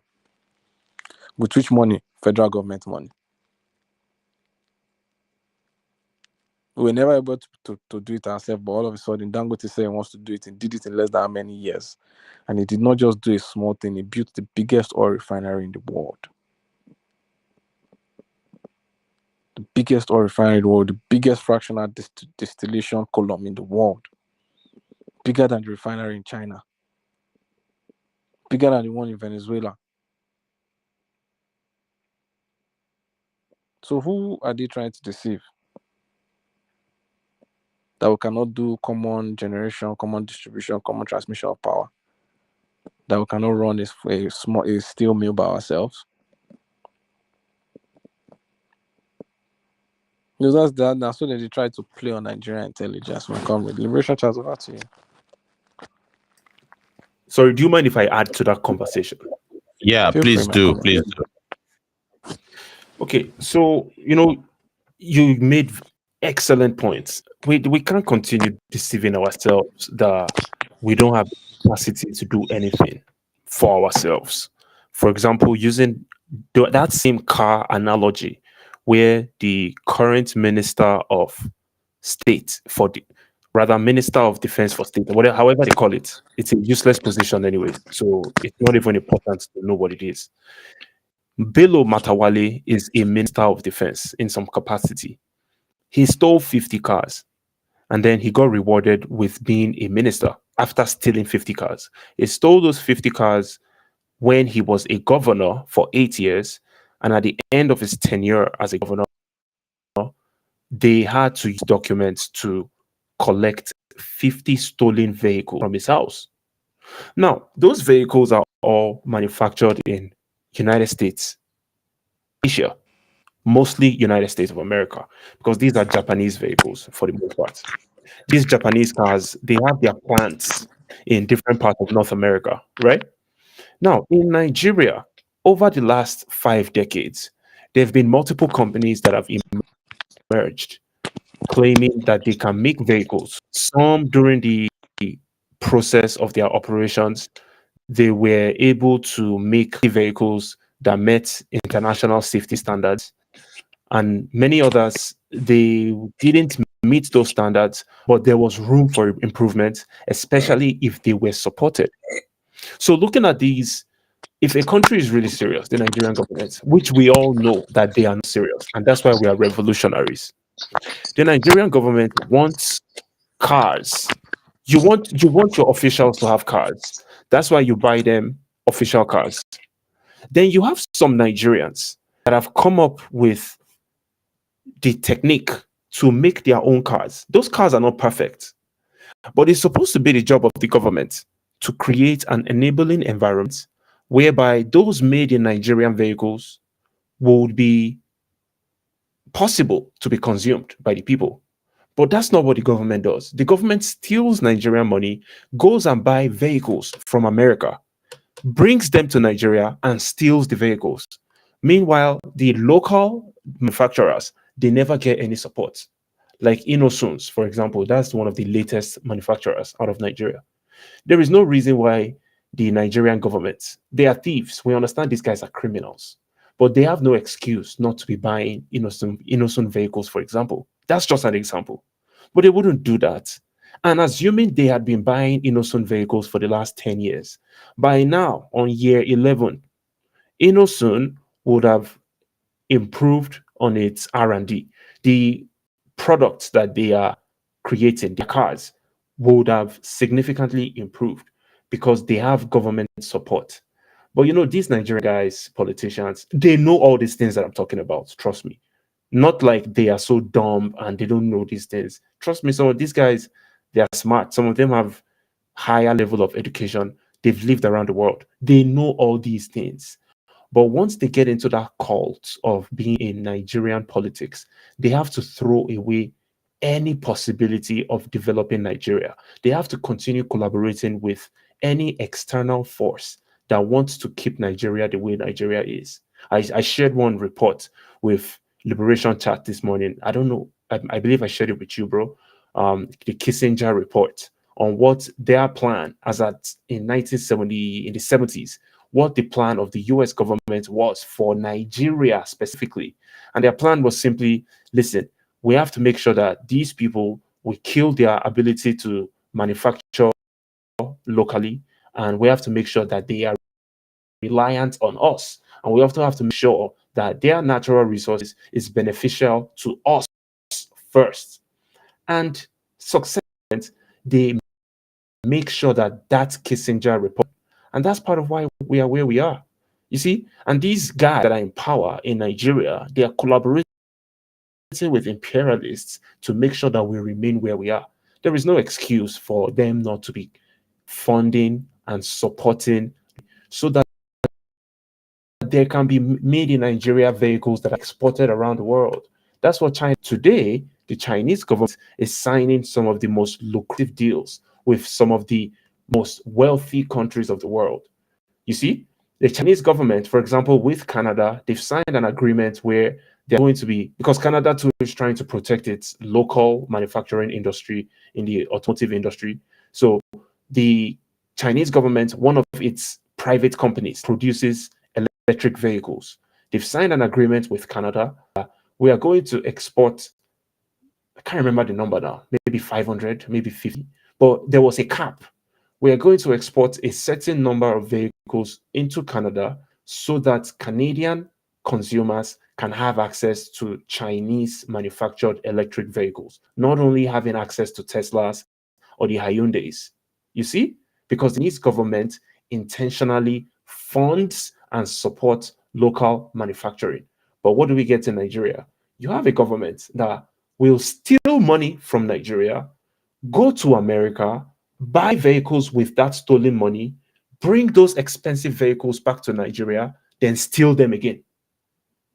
So this is just part of the problems that we are facing. I just thought I added more context to the problems, the because our issues are multifaceted. Our issues are interwoven from different layers. We have 1,000,001 problems. And ultimately, a revolution will bring a reset. And that's what we are fighting for. So thank you. And I'm just going to pass the mic back to you. Thank you so much.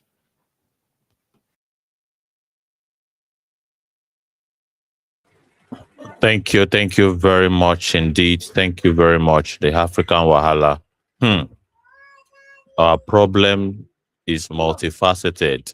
Hmm. There's different channels of problems. Eh? Is like a pattern, Ajakuta, abandoned projects, our refineries, our four refineries, they are also very much as good as abandoned projects. All right. That we also, the nation is relying in our power sector. We are for the most part relying on private sector, private individuals to provide electricity for over 200 million people. In terms of our oil sector too, we are basically relying on one single individual. We are at the mercy of Dangote. They are telling us that four refineries cannot be managed, it cannot be scaled, it cannot be upgraded such that it meets, and of course run by the government to meet with the demands of the people. And they'll begin to tell us all of the English of reasons why it is not visible or not possible for government to run some of these sectors. Well, whatever it is that they are talking about, it has not been working.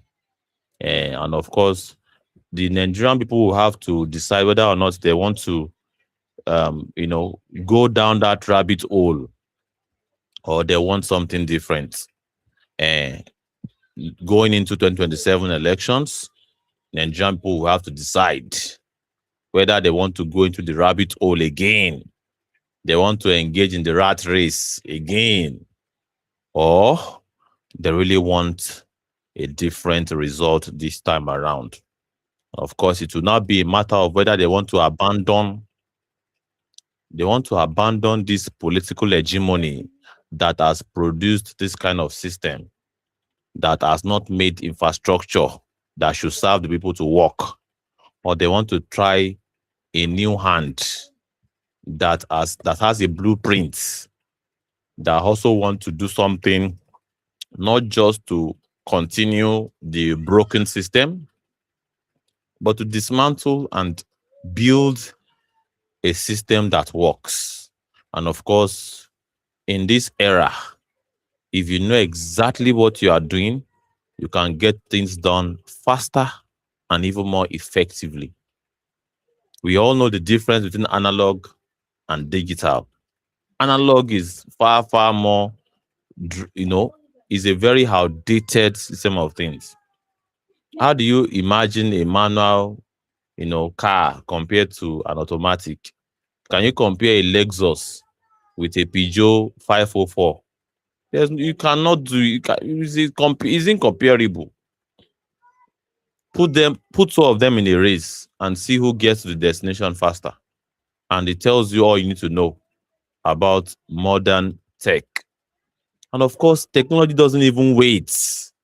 It's as it is, even those that have the latest, even Dangote that has the latest technology now will have to keep up with the latest technology in the next 10 years, 15 years from now. That is how that is how that is how interesting technology is.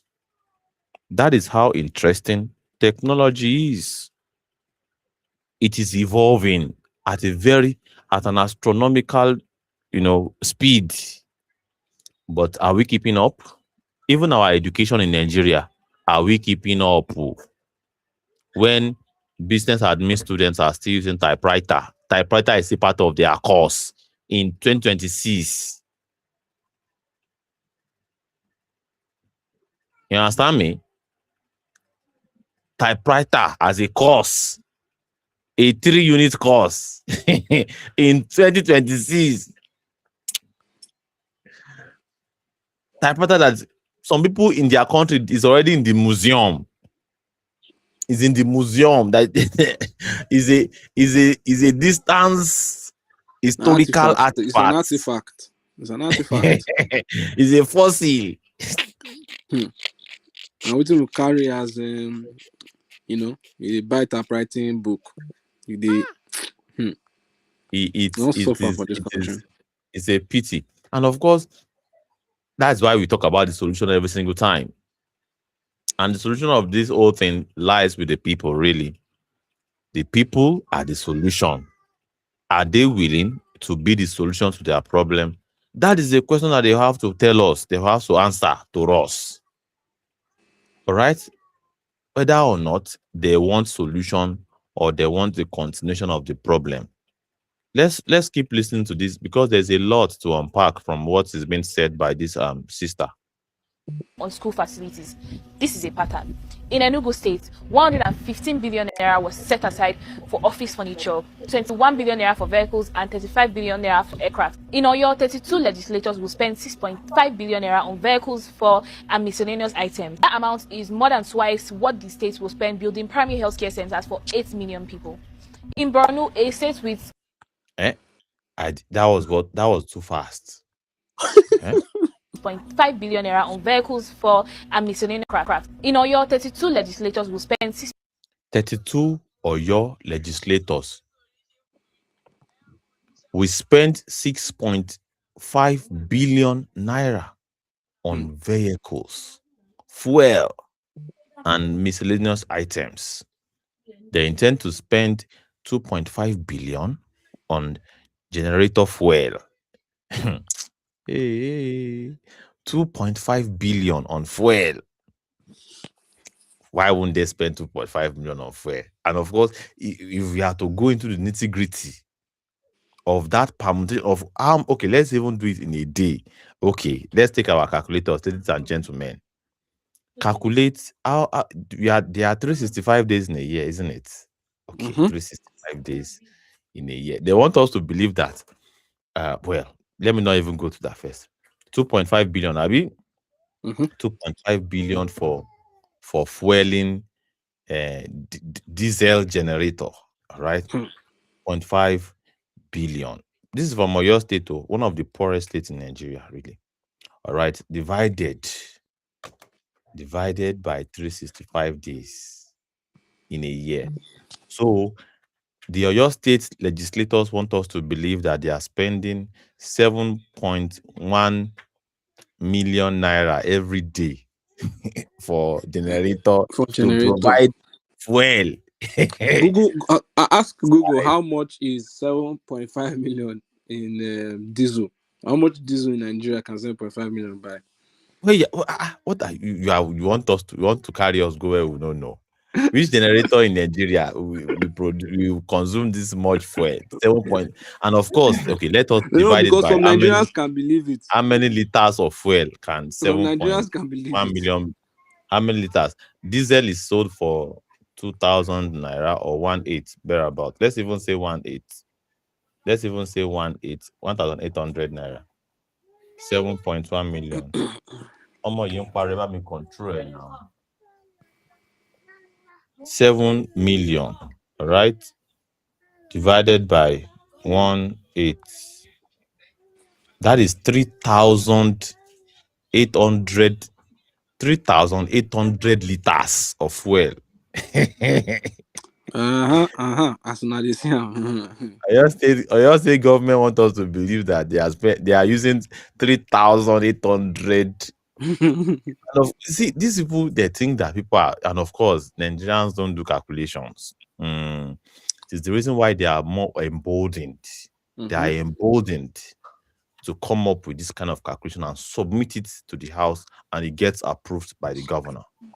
It gets approved on a because the yearly governor also basis. wants them to rubber stamp many of On a his yearly own basis, nobody's draconian. asking liberation chat. Do you Yeah, hear me? yeah, I say on a yeah, yearly yeah. basis, and the people that approve this budget, nobody's asking what happened to the one you did last year. Eh, What happened exactly. to the one you did last year? Did you finish the money? Can we just park so much Eh, money? At least if you spend money last year, there should be you every Abiu, wait oh.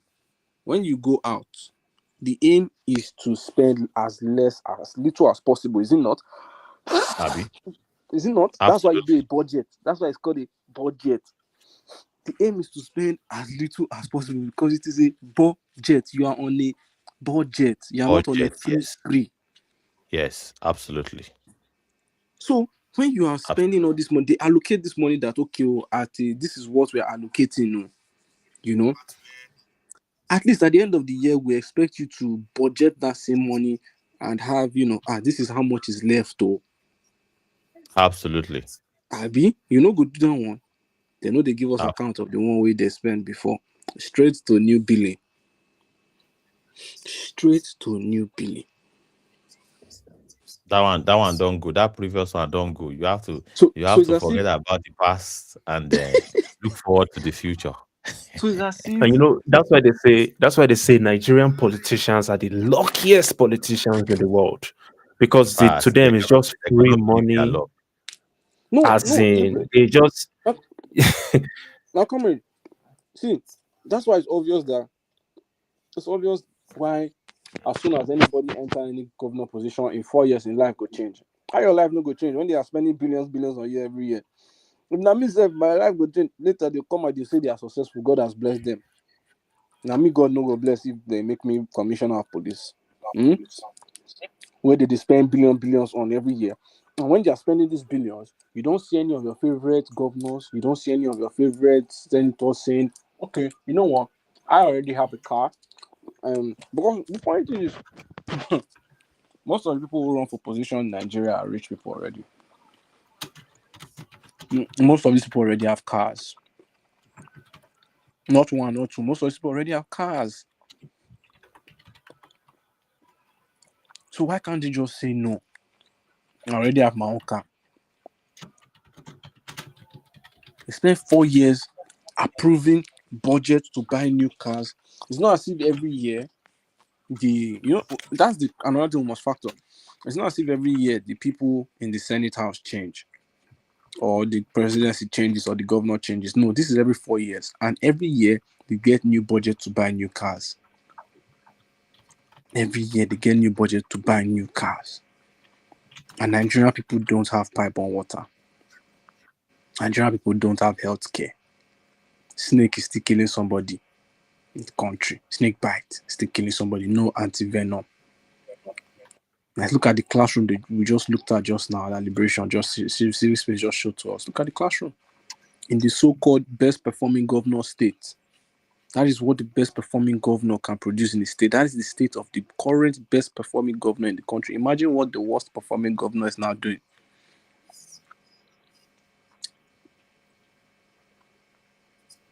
That's the school in the state of the best governor in Nigeria right now. Anyway, Alex, what is the best governor? That is the state. So you so must ask let me ask you yourself, a question. yeah. So basically, with that performance of that so-called governor, the so-called best performance now, some people, in fact, many people are going to tell us that he is the best person to be the leader of Nigeria because he once was the best performing governor of a state in Nigeria, and there is really nothing to still write home about that state. And to be fair, to be very fair, there he has improved on.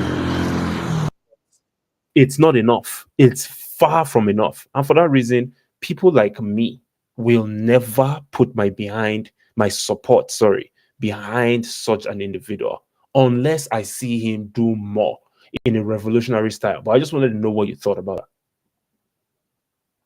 that. I agree with you. So you see, Nigeria, I've always said this, that when we say this one is a good governor, this one is a great governor, this one is when we say these things,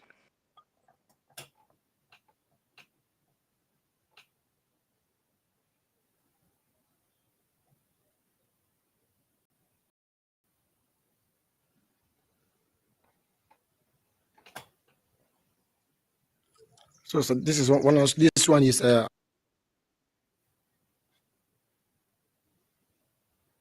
think we lost connection with Adegi. Adegi, are you there?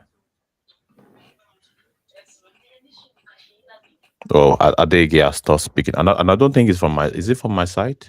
Let me check. No, it's not. No, it's not from your side because I can hear you. Okay. If you observe the video footage on the jumbotron, you see Hmm, the exact nature, the current nature of the school in Abia State. Abia hmm, State is, yeah, and this post was posted by an APC propaganda machine, just to really discredit Alex Okti, basically. No, and of course in the yeah. bid to expose, they expose each other a lot. Well, and of course, my response under that post was like, well, show us an APC state. It's because this one an LP state now, I make you feel showcase them now. All right. But Hmm, if you see an APC run state also, it's just like this. And of course, this is just giving me a remembrance of how my school also looked like when I was in school, when I was in hmm, secondary school. It's just the same thing. Many people will say, ah, yeah, it's old, it's an old video. Of course, we are going to get to it. At a point in this video, you would see the date on the chalk board, not marker board, chalk hmm, on the hmm, chalk board. So can you see what's going on there? All right, that is the state of the Nigerian an average. This is secondary school, low.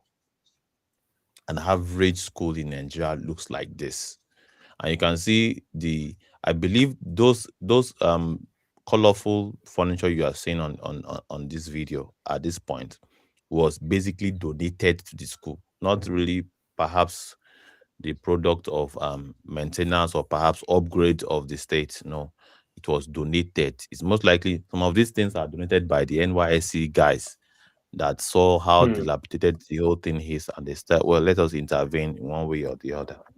So this is the state of education in Nigeria.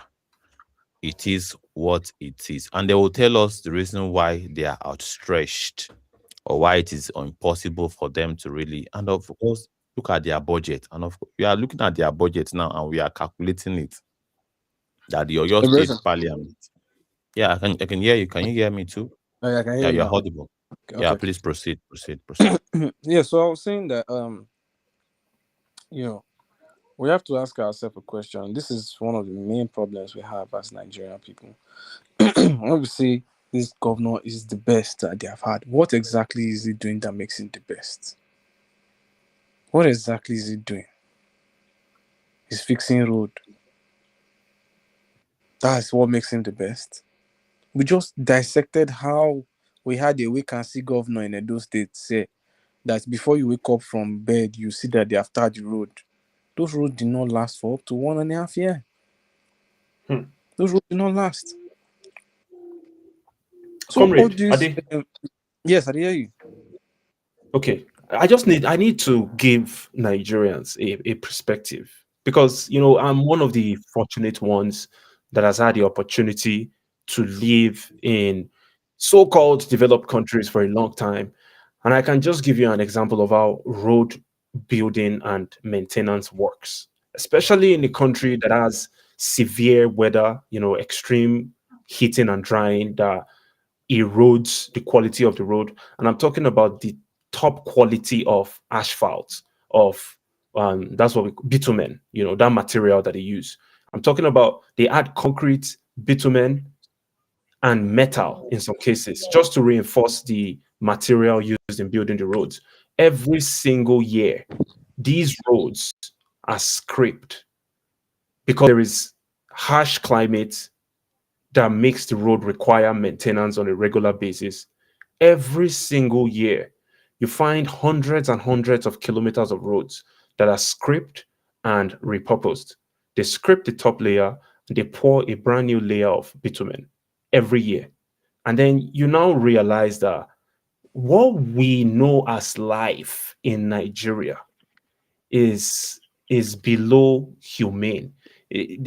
We are living like animals, because if countries around the world are able to go through that rigorous process of maintaining roads, just to maintain the roads, they have to scrape off the top layer and pour brand new asphalt every single year. And that alone creates seasonal job opportunities for thousands and thousands of people, because they know that once it's April, there is going to be construction going on everywhere, road maintenance, and they are going to get paid. They are going to get jobs. But you see, what we do in Nigeria, when a governor builds a road, the people start praising them. Oh, thank you, our daddy. Now our Baba be this. Oh. And then they start As begging if the it's not governor, supposed to build road before. like say no being like no being job. I said You no see be them job. begging governors in Ogun State. You see the road from Abeokuta to Ota. The road has okay, that was a federal road, but there are so many interior roads from Ayetoro to Shagam. All those roads are hell, death traps. Thank God, say we never get too many. Imagine this, and this is what Nigeria reduces us to. And me too. I'm just a victim because I just said, thank God, say we never even get too many bandits for our bush, because all those our roads for Ogun State now easy picking for the bandits, because they could just stay. Once the cars slow down by those potholes, they'll just simply kidnap all the people. So, as a typical Nigerian mentality, these are things that I consciously control myself.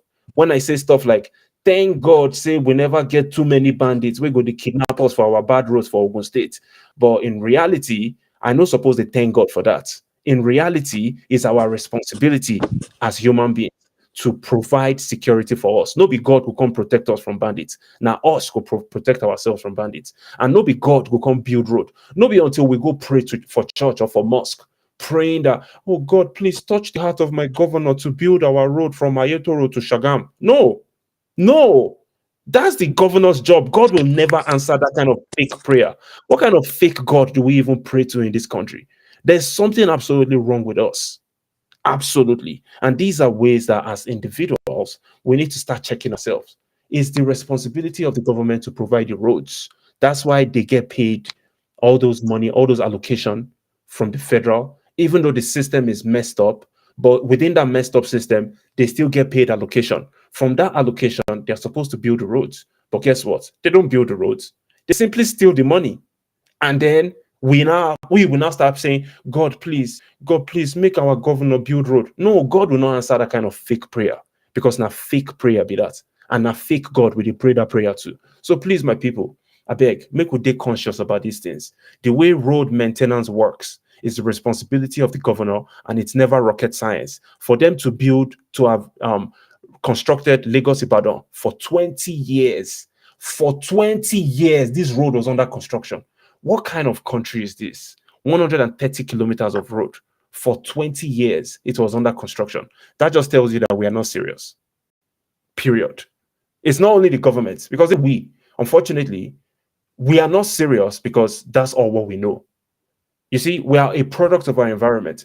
All what we are exposed to is all what we know. And that's why many Nigerians, they praise these governors for doing their job. Governor builds a road and then you're praising him. Oh, he's the best governor in Nigeria. No, he's not.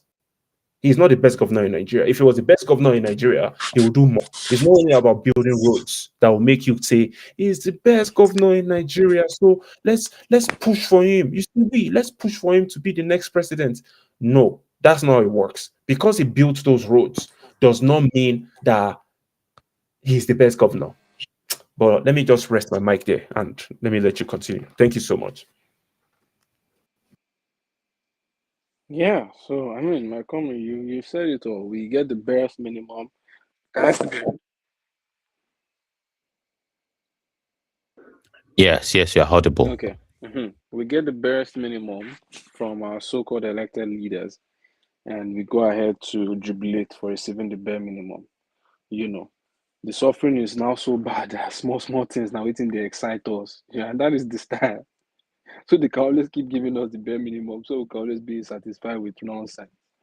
You know, and where they give themselves the best of the best. I've told you before, the standard of living, your standard of living and the standard of living of your governor should not be far apart. If the standard of living of your governor is far beyond your own standard of living, then something is wrong.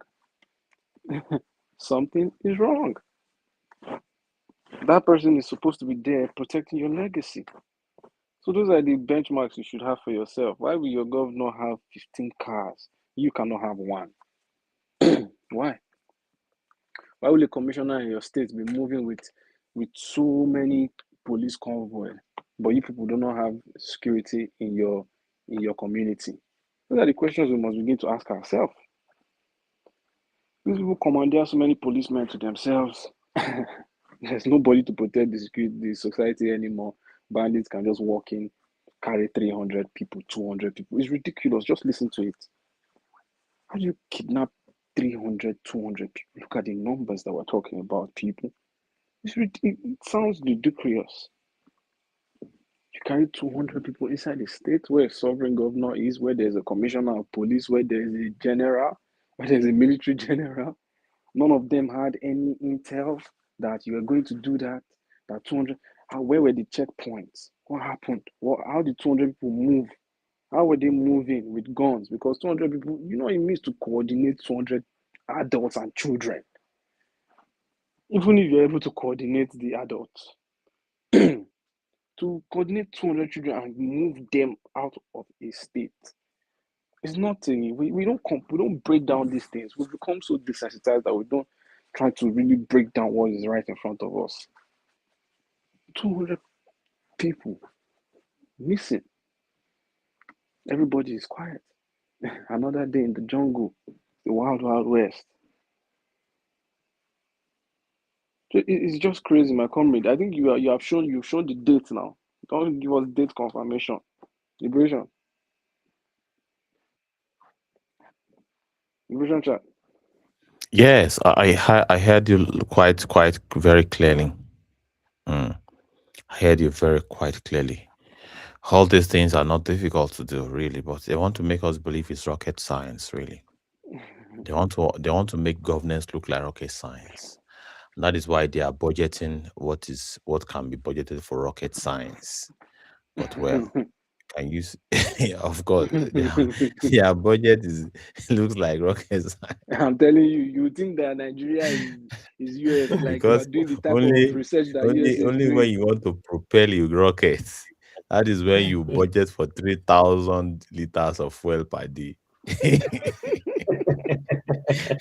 You want to fly a rocket. Ah, your state assembly, they are just bunch of this is broad day robbery without any form of Now my state is did that is too. money aced Now going on. my And of state course did it's not that only too. them, it's all over Nigeria. Now my This is state they did are that just a too. Liberation reflection chat.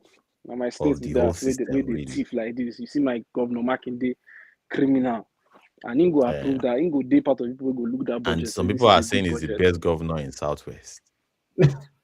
See, I told my you, my my madness. comrades, my comrades, my comrades, and the Small joke. listeners. If you get triggered, because earlier in the conversation, the brother said in one of the poorest states in Nigeria, or Mm, this and this and this happened. If all or your state one of the poorest, then you still have a problem. mm, You still have a problem because mm, although Oyo is absolutely. probably top five richest state in Nigeria in terms of revenue generation, it's still a poor state. There is no state that is not poor. Lagos is poor.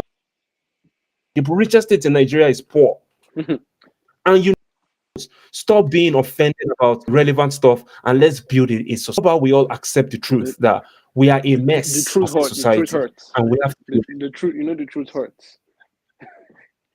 Yes. Because I know for a lot of people, once they hear that kind of stuff, every other message that we have to put out, their ears have naturally blocked it. We'll be this one. We get money. Or your state is richer than Burkina Faso. Now, waiting they go talk. Or your state is richer than Namibia. Because I don't know waiting the warriors, which kind of mental problem the warrior, these our Nigerian people like this, into your law. We are No be poor. so. Even No be your so our president, tax. Tinubu said it. Even Tinubu said it. We No be are so. a poor country. Even your president was saying it. So Now so who our are you to say tax you're not poor? boss go they compare Nigeria to South Africa. Yeah, Nigeria, man. Our mathematics is ridiculous in this country. Man. I Just be know plenty. it's crazy. And not be saying how these guys come up with these figures. Just throw numbers, like just throw. They have made billions look like they just it's nothing. They have trivialized billions. Now money na They have water. You made know the billions year look say like money na something water. trivia. You know the year say money na water. Why you dey do like this? Money na water. Oh. Money na water. And look at the classroom, And of course, I was about to say to African Wala, please pay attention to the dates on the wall. Just pay attention. This is the classroom. The seats are on the floor. It means one thing: the students sit on the floor for their class sessions, basically. And then take a look at it. Because many people will say that it's an old video, it's our own video. Please take a look at the date on the screen. It says 10 to 2026. That is what it says. 10 to that is this video was captured this year, this month. All right, on the 10th of this month, 7 days ago. 2026, 7 days ago. So there's no propaganda here. All right, this is a recent situation. All right, this is shock board, and you can see the walls. That wall is cracked. That is an accident about to happen. So that is a Comrade, cracked wall. Can you see the let cracked me wall? use this as a teachable moment. You see, Nigerians need to understand something that just because you did not go through this type of classroom, maybe you're like, no, because see, I am more inclined to study people's psychology so that I understand why they behave the way they do. An average Nigerian that is defensive, that sees this video, what he's going to tell himself is that no, this kind of school is just in some places in the rural area. These schools are not more common. But that's a lie. That is a You big that lie. you didn't go to this kind of school, you fall in the minority. Majority of Nigerian children, these are the kind of schools that they attend. Because you that you're in Ikeja, you're in maybe Lagos, or you're in Abuja, all those kind of places, you're in the central part of all these places that I just mentioned. You're not on the outskirts. You're not in like Mowe. You're not in like Gwagwalada or Kwali. You're not in all those kind of places. You're in the central part. You don't know people that went to this kind of schools, and you didn't go to this kind of schools. So in your own reality, these types of schools are what you only see on TV. But I'm here to let you know that these types of schools is what majority of Nigerian children go through. You are not a part of that majority. Although you are poor, even though you are not a part of that majority and you are poor, they are on another level of poverty. And that's why when the NBS, the Nigerian Bureau of Statistics, came out with that report like 3 years ago, that 65% of Nigerians are living in multi-dimensional poverty. This is an example of what they're talking about. It's not just you that you live in Lagos. Yes, you too, you're under multi-dimensional poverty. But those people that are in all those other areas, like in this video that we are watching of this school, they are the ones that make up the majority of the population. They are the ones that when they go to school every day, that's what they go and experience. You that you go to St. Fimbas in Lagos, or one of all these general Lagos schools, you are not part of them. Although your schools are also Which one messed be up. St. Fimbas? Now there you go. Wetin be St. Fimbas? As you Now talk just about one this, I just random bust name laugh come my for where I mouth. dey. Now I know. Now random I names bust just laugh. I come to said, mind. I know. Now I bust laugh. I said, how will that name just appear from the thing? But I bust my head. That year when we secondary school, one of the two popular schools then are St. Finbar's and Igbobi College. Yes. Yeah, St. Okay. Finbar's is in somewhere in Akoka. Before you get to Unilag, it's on the same road. Before you get to Unilag, it's one of the legacy schools in Nigeria. One of the earliest schools that was the earliest Okay. secondary school. It's a legacy school. Okay. That school now is a shadow of itself. It's still very much a stone throw from where I am now. Liberation chat. Thank you for mentioning this thing that you just mentioned. Oh God, let me tell you something. There's a school called St. Andrew's School. That school is about 100 and something years old in Canada. That school is older than our country, almost times two. I'm telling you. I think school. They have been investing in this school for over 100 and something years. I don't know which of our schools. All our and when you see the school, you see that the school has only gotten better, bigger, finer, more equipped, more developed. But if you look at Nigeria, we don't even have schools that have lasted for up to 100 years. And all the schools that were the best schools that our parents went to, that all these politicians benefited from. Most of these people went to King's College, Queen's College. They went to some of the best schools in this country. All these people that were fighting against, all these articles, all these, they went to some of the best schools in the country. They used Nigeria. They are the ones who benefited the most from Nigeria. And they have refused to allow the rest of us enjoy that same thing. Even though Nigeria was still getting bad in their time, let's not get it twisted. Let's not assume. But those were the golden ages of Nigeria. The times where Nigeria could say $1 was equal to 1 naira. The time when Nigeria could decide that I'm not traveling abroad, what do I want to go and do abroad? But it was the Olodo people that they were sending abroad because what you want to go do for abroad when job yakpa for Nigeria here. Maybe see the times where the king of Saudi Arabia was coming to Nigeria to get health care, those were our golden ages. Progression should be forward. Development should be forward. People will look at Nigeria and say that Nigeria is better. But if our golden age is in the past, then how are we really better? How are we really better? And if we ask ourselves questions, critical questions, logical questions, that's how we come to conclusions. Let's ask ourselves logical. Okay, what is the reason? Why has this country not gotten any better? Let's assume that many of you cannot see the invisible hand of imperialism. Let's just look within. Why is it that this country is not any better? You see that some people are at the helm of it all. It's a deliberate act. It is not just happening by chance. It's happening by design. So people literally work together to manufacture, produce this crazy living conditions you see in today in Nigeria. That is their job, to ensure that you are living in abject poverty, living in insecurity, living in the most deplorable conditions. So far, 60% of the nation in multidimensional poverty. Do you know what 60% of 200 million plus is? That's over 160 million people. 160 million people living in multidimensional poverty. And we are here. We're talking about these people who have been in power. These same people have rotated power from the 19th to the 20th, from the 20th century to the 21st century. Let's just put it like that.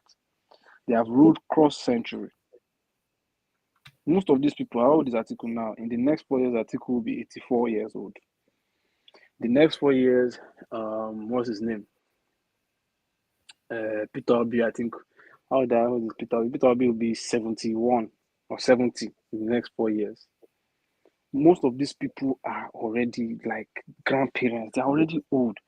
And they are the ones that support this country. Instead of us to say we don't want to do with them anymore, all of us, not all of us, all of us pack on ourselves saying that those ones gonna go on and want again. People who don't spoil Nigeria. And it's not as if Comrade, there's no comrade, alternative. Yeah.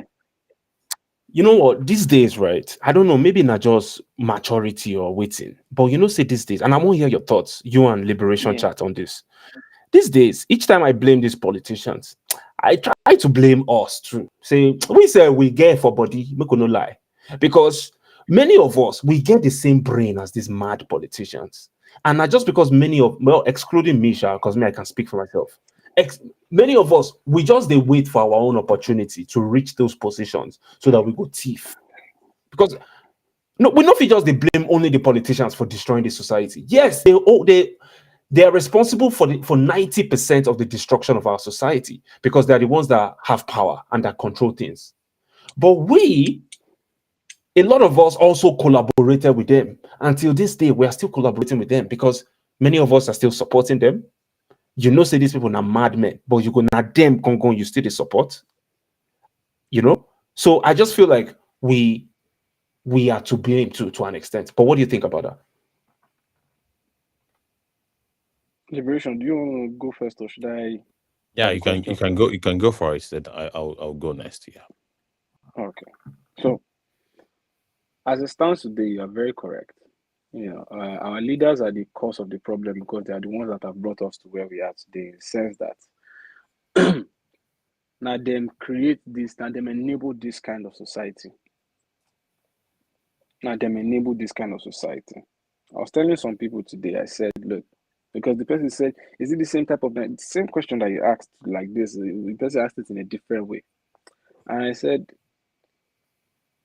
"It says, is it the same Nigerians that will be the ones that will liberate us? All these people that are all else terrible." I said, look, it's because we have allowed corruption to become part of our moral fabric, the moral fabric of our society. Corruption, we've allowed it to become a normal thing. I told him, I said 15 years ago, would you just be scrolling on your WhatsApp and you just see somebody say, "As a sure put call"? 15 years ago, sure, you could just scroll through WhatsApp, person could just put "As a sure put call," client, paying clients in Switzerland, put call. 15 years ago, you won't see that. 15 years ago, you won't just be scrolling on your WhatsApp and you see somebody just put hook up 20,000, hook up 20,000 on your WhatsApp. You won't see that 15 years ago. Because at that point in time, all of these things were not normalized, they were chastised, we looked to frown upon them. But today, because we have allowed that culture to develop over time, it's normal. In fact, if now they do Yahoo, you are the abnormal one. They tell you, say, you don't know where you do, you don't know, you don't want game money, you don't want Uber, or they could tell you, see, instead of you to use that man. Yeah, you're already having sex anyway, why not get paid? They don't normal. That's the same way we've normalized so many other bad character. And that was because okay, ask yourself, why is this kind of attitude not prevalent in places like China? Why is it not prevalent in places like China? Because the government does not encourage those kind of characteristics. So that's the same way we've encouraged corruption amongst even the mindset of the average Nigerian is a corrupt mindset because his leaders are corrupt. The people he looks up to, the best in society, the so-called elite, if they are corrupt, then why should they not be corrupt? Everybody does it. Everybody said it. After all, the government taps our phone every time without a court injunction. Everybody said it. After all, the government taps our phone every time. So that is the same way. After all, the government steals money every time. So why should I not steal from my guy at work? After all, money In goes fact, missing you'll be a after all, fool. money goes. You say? I say, in fact, you'll be a fool not to steal. You imagine you are working in civil service for the last 25 years, and then all of a sudden you become director. When you become director, can't thief money. You will be say for the past 25 years that you were working, your children were going to public school, you were So suffering. yeah, Would I not get money? because they don't. So they encourage that thing. They'll be like, how can you go there and you not steal? In fact, wife will encourage you to steal because it is our turn. They will say, God has blessed us. It is our turn. Also known, otherwise known as Emilokon. Emilio Con. God has blessed us. It is our turn. So what do we do when it is your turn? No, you don't use your skills to develop that particular parastatal. No, what do? You ensure that you suck as much as you can from that parastatal. Because can anyone really blame you? Because at the end of the day, if you decide to be a good boy, good man, you no thief any money, what will happen to you at the end of the day? It's not as if when you retire, there will be any retirement home, government planned retirement home for you. It's not as if many people, they don't have access to their pension. They are still fighting for their pension. So many of them don't even get paid while they are working government jobs, by the way. We still know how many people government has been owing money. So why would they not steal? They are forced to steal. And this man must go back home to look at his child in the face. So you see the kind of tough position that the government corners Nigerians into. So they are doing it at the top. They are cornering you into tight position, and you too must find a way to survive. So you to engage in it. So that's why the government is always at the bottom as the one to blame for what we have in society today. Because if two things that the government should have done otherwise. One, the government should discourage corruption. In other words, death penalty. In other words, persecution of people who have already committed criminal acts. They should be arrested. Those that should be jailed should be jailed. Those that should be executed should be executed. Set as example. So Nigerians first know that people are serious. So now we know that from the very top of things, corruption has been taken care of. We're not looking abroad. We're not looking up anymore. And then now that you have ensured that you have stopped, promoting corruption, you must now provide a suitable environment for Nigerian people to work. Police officers in Canada are paid so well that if you try to bribe them, is an insult. You can't pay me my salary now. How much you want to pay them? But in Nigeria, I can pay a policeman's salary. I can probably pay his DPO salary too. Yeah. Comrade, And I'm not let me talking ask you a about question. monthly salary. I'm talking about his yearly salary. Comrade, I need to ask you this question. I'm all in. So imagine a homeless guy that that is poor and homeless. 1 times more money for If a politician in Canada should approach that homeless guy and ask him, hey, take this $200, boy, I want to make sure you vote for me in the next election. How do you think that interaction will be? That homeless guy is not from Nigeria. He's a regular Canadian homeless guy. Let me put that caveat. What do you think that reaction will be like from the homeless guy? Yeah. Because this is going to tell us a fundamental difference between the psychology of an average Nigerian and other people from all over the world. So what do you think about that? Well, first of all, that so-called Canadian who is homeless is not really, he's homeless by choice. Because there's housing affordable for him. There's job available for him. In Nigeria, people are not homeless by choice, they're homeless by design.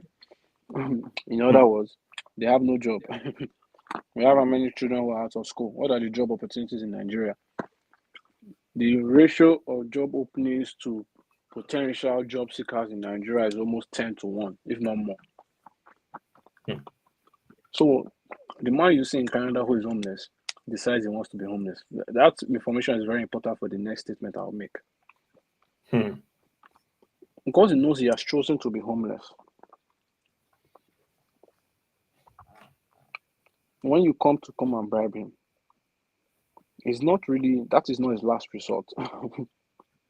That is just the easiest resort. So you're not the only chance he has. That's basically what I'm trying to say. He can decide, he can tell you, fuck your money, I'm going to get out, man. I don't need you.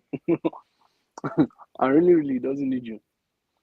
When Nigeria, if you don't accept that 5,000 naira, for where mama they cry, for where pikin they cry, for where you self don't get malaria, for where pikin must chop, for where mama must chop, for where papa must chop. If you no collect that money, person will die of hunger. People literally die of hunger in Nigeria. Yep, 2,000 people per year. So it's not even. So that's where you see that, okay, these people they just get involved in it. The poverty is just bad. So that's where the work of the revolutionary comes in anyway. Because we've been able to analyze this. We have a lot of people have also analyzed this and they decided that they don't care, they'll be a part of it, likes of what do they call them? Reno Mockery, Obi Kubana, and all the village boys and city boys. They've said they'll be a part of it, but some of us have said that no, we cannot continue to, play with this system and romanticize the system. Something significantly um, different has to be done. That's why we set up the organization called the African Action Congress to always to help guide the people when they are actually ready to make the right decisions for themselves. To be the vanguard of the people, to help conscientize the people. Now we go let the people know, say, look, wetin these people they do you. This poverty wey they experience, so no be because say God no like you the way some people want make you believe. Now because God like you, He don't already put everything no. But because some people don't package everything we supposed be your own. Now why you don't get anything anymore? Who be those people wey package them? Now that your local government chairman package them. Now that your council package them. Now that your governor package them. Now that president package them. So wetin we fit do? We fit organize ourselves, make we comot them for power, make we carry person wey go defend us, put inside power. How we fit do am? Na wetin na the hard work be that. Na hard work go no be easy work. That is how we get people to do the job. And those of us who are online, who are listening right now, if you're wondering how can you be a part of this organization, just go to aacparty.com. That's all. Go there, be a part of conscious Nigerian youths who are doing the work necessary to move Nigeria from one point of uncertainty to the point of certainty, the final point of certainty. Bring your skills to the table. You're a young man, you're a young lady. Enough of all this fraternizing with all these old, established, outdated fossils, like my comrade will say. Enough of them. We can move on to new things. We can move on to more advanced things. Let's bring our young. The nations are built by the energy of the young and the experience of the old. That's how nations are built. We have the energy, we have creative ideas. We bring these ideas, we talk about it with people, the older generation, we implement it. We have the workforce, we have the power. I've told Nigerians that we have no reason not to be as on par or better than America. There's no reason. We have no reason not to be on par or better than America because in terms of population, our populations are practically the same. In terms of intellectual capacity, we have as many brilliant people as they do, if not more. And in terms of natural resources, we are highly blessed. We have everything we need to be a superpower, a world power. So, my people, enough with the wallowing in despair. Let us not wallow in the I don't forget this guy talker. Nevertheless, Breshan, over to you. Yes, nevertheless, we must not really, you know, always think that, well, our choices are limited. No. And of course, that is one of the things that we have to deal with. Many of our people believe that their choices is just within the realms of just the same set of people. They believe they have no other choice. But in reality, don't they have choice? And of course, elections are decided not in urban areas in Nigeria. For the most part, elections are decided in the most remotest villages where the villagers, the locals, they are basically at the mercy of the politicians that have been able to reach those areas. Let's not kid ourselves. We have 178,000 polling units in Nigeria. 178,000. Many of us will believe that, yeah, all of this whole thing about sensitization, in the cities, sensitization in some towns also, pretty much. There are some places in Nigeria that they are the innermost, and it is the conglomeration of those innermost Nigerian location is where the bulk of the votes come from to really augment. But well, the basic, not that even gives us the basic, a baseline really, that any party, any political platform that really wants to really decentralize or perhaps monitor a free and fair election must be willing to have agents in all the 178,000 local polling units. And of course, they must also have canvassers, those that will introduce the party in the locals in these polling units areas.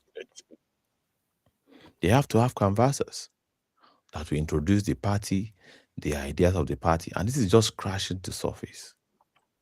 That is just looking at the fact that you are not going to give people incentives. You are bringing just ideas. You are bringing just, the blueprint of the party to them, what the party intends to do differently. And you now have to say, well, leave it for luck that people will listen and see reasons. And of course, all of these things also, the manner of presentation, the training of the person canvassing, also do matter in this whole mix of things. You also have to take a look at the welfare of the person that will have to take this as a full-time job. Because you look at the geographic, consideration of how many houses the person will be going to on a daily basis. You'll be looking at the level of work the person will be putting to reaching out to people, the locals. And of course, you have to factor that in the scale of 178,000. So this is a huge, huge project, really. And of course, the politicians are able to pull this feat just because of resources. They have more resources and funding. And with resources and funding, they usually don't really worry about even sending canvassers or anything. They just wait to the election period, the election day, especially. This is what they call structure, really. This is exactly what they call structure. And of course, it is in this structure that they rely so much on.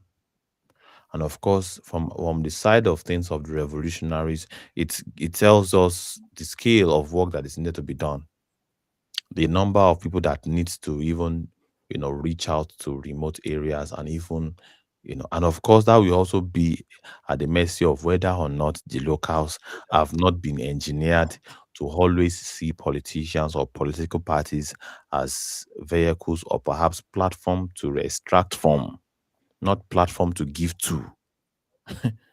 Because political platforms are platform you give to. All right, you give to it with the hope of it becoming what gives to the larger society. But at the stage where the African Action Congress is, for instance, is a stage where the people have to give to it, give their time, resources, efforts. It's part of the things why we are doing here. All right. And of course, it's the reason why we want to explore avenues where we can have more reach. All right. We can have more reach. We can actually, basically onboard as many people as possible to constitute the critical masses of the people. Because we have already figured it out that the only salvation to the Nigerian project is the critical masses of the people that knows better, to over 28 million plus Nigerians who are connected to the internet. And you're just looking at just one third of that population, right? One third of that population of Nigerians who are connected to the internet. For them to even say, okay, we want to do better this time. And of course, many analysts will also tell you that if you cannot really convince the educated ones, all right, what gives you the impression that you can convince the unlettered ones? That they're not only unlettered, they are economically cornered to the tight corner. They are economically handicapped. And of course, if you have to look at the scale of having to now re-engineer them through manual means or analog means, is a very huge investment. It's in fact more huge than the investment we'll have done in basically, concentrating our efforts on the digital digital space where you have people in their masses of their number that can also constitute a critical mass, that can constitute a force. So this is a huge project, really. I'm just trying to look at it from every angle and point our attention to it from every side, really. And I think Adege has unmuted his mic at some point. It seems as though you want to jump in. Please feel free to jump in because I can go on and on and on. I wanted to say, hold on, just 1 second. Say what? Please speak a little Can bit you hear me? louder, please. Yeah. Okay, just a moment. Yeah. No, I wanted to say, it's a lot of work. You know, people always say that if it's harder, how can we convince the ones who are actually unlearned? You know, it should be harder to convince them than to convince the learned one. Well, it definitely sounds rational. You know, that it's harder to convince the unlettered ones, really. But for the ones who are so-called learned, those ones are the biggest. They actually have, or they constitute the most compromised of us. Those so-called learned ones constitute the most compromised of us. They are the ones that are easily ready, waiting, available to sell out. So they feel like they have a few options. But you see those ones that don't have any options at all. It has to be made clear that look, there's no option for you, say. Well, how about people that are saying that it's easier to compromise people that have physiological needs than those that have psychological needs? Mm-hmm. We will not point out to their situation to them.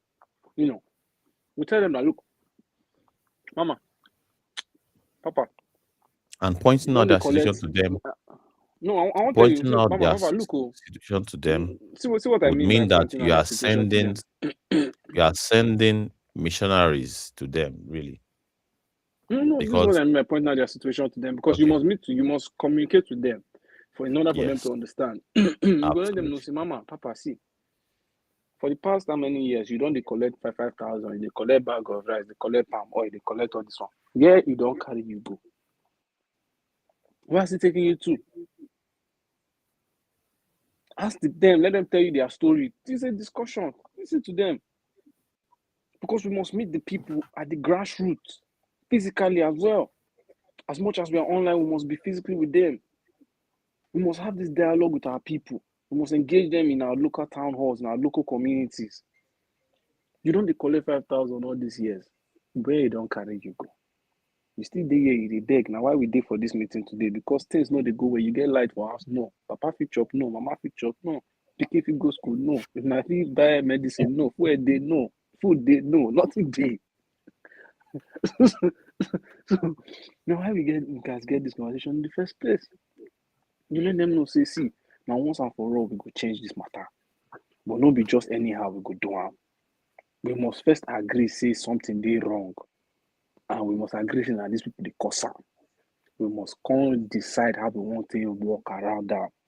If the vision is now to start around your small locality, who will be our counselor safe? You must become ideological with them. Sakara said something. A soldier who is not ideological is a criminal in waiting. It's a criminal in waiting. Because as you don't get ideology, the next day when you tell them, say, oh, this is what you need to do to make money, he will do anything it takes. Even if he means selling out his own people, even if he means stealing ammunition from the military to go and give to the thieves, the Boko Haram, the bandits, they will do that. But when the people are ideologically clear, they go even collect that money, they don't go vote for the presidency. The people will be convicted. You understand? So that's what we must do with the people. And the funny thing is that we must do this with all people, not just the people who are not lettered, even those that are lettered, that are compromised. We must continue to tell them there are some that have sold their souls to the devil right away. Those ones don't waste your time. Those ones don't waste your time. But just do your own work of putting the message out there. And that's why we go from platforms to platforms, letting Nigerians know that there are people who are standing, who are doing the work. This is not a status quo something anymore. Come and be a part of it yourself. Come and see with your own eyes. The matter they there. It is free, it is open, it is not gate kept. The way they get keep some kind of parties where we say people no fee enter, people go still pay party money to the party member, they go still scam them.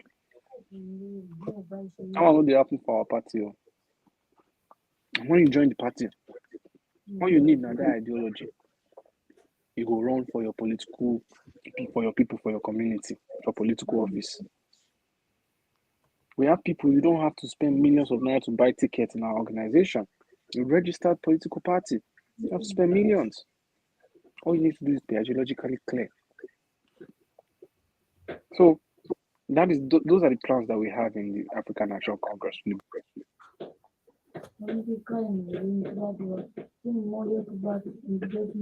Yeah, absolutely. And that sounds fantastic. That sounds very fantastic and very, very achievable plans, really. Very achievable plans. And if we can cooperate together, the cooperation they make rice full pot.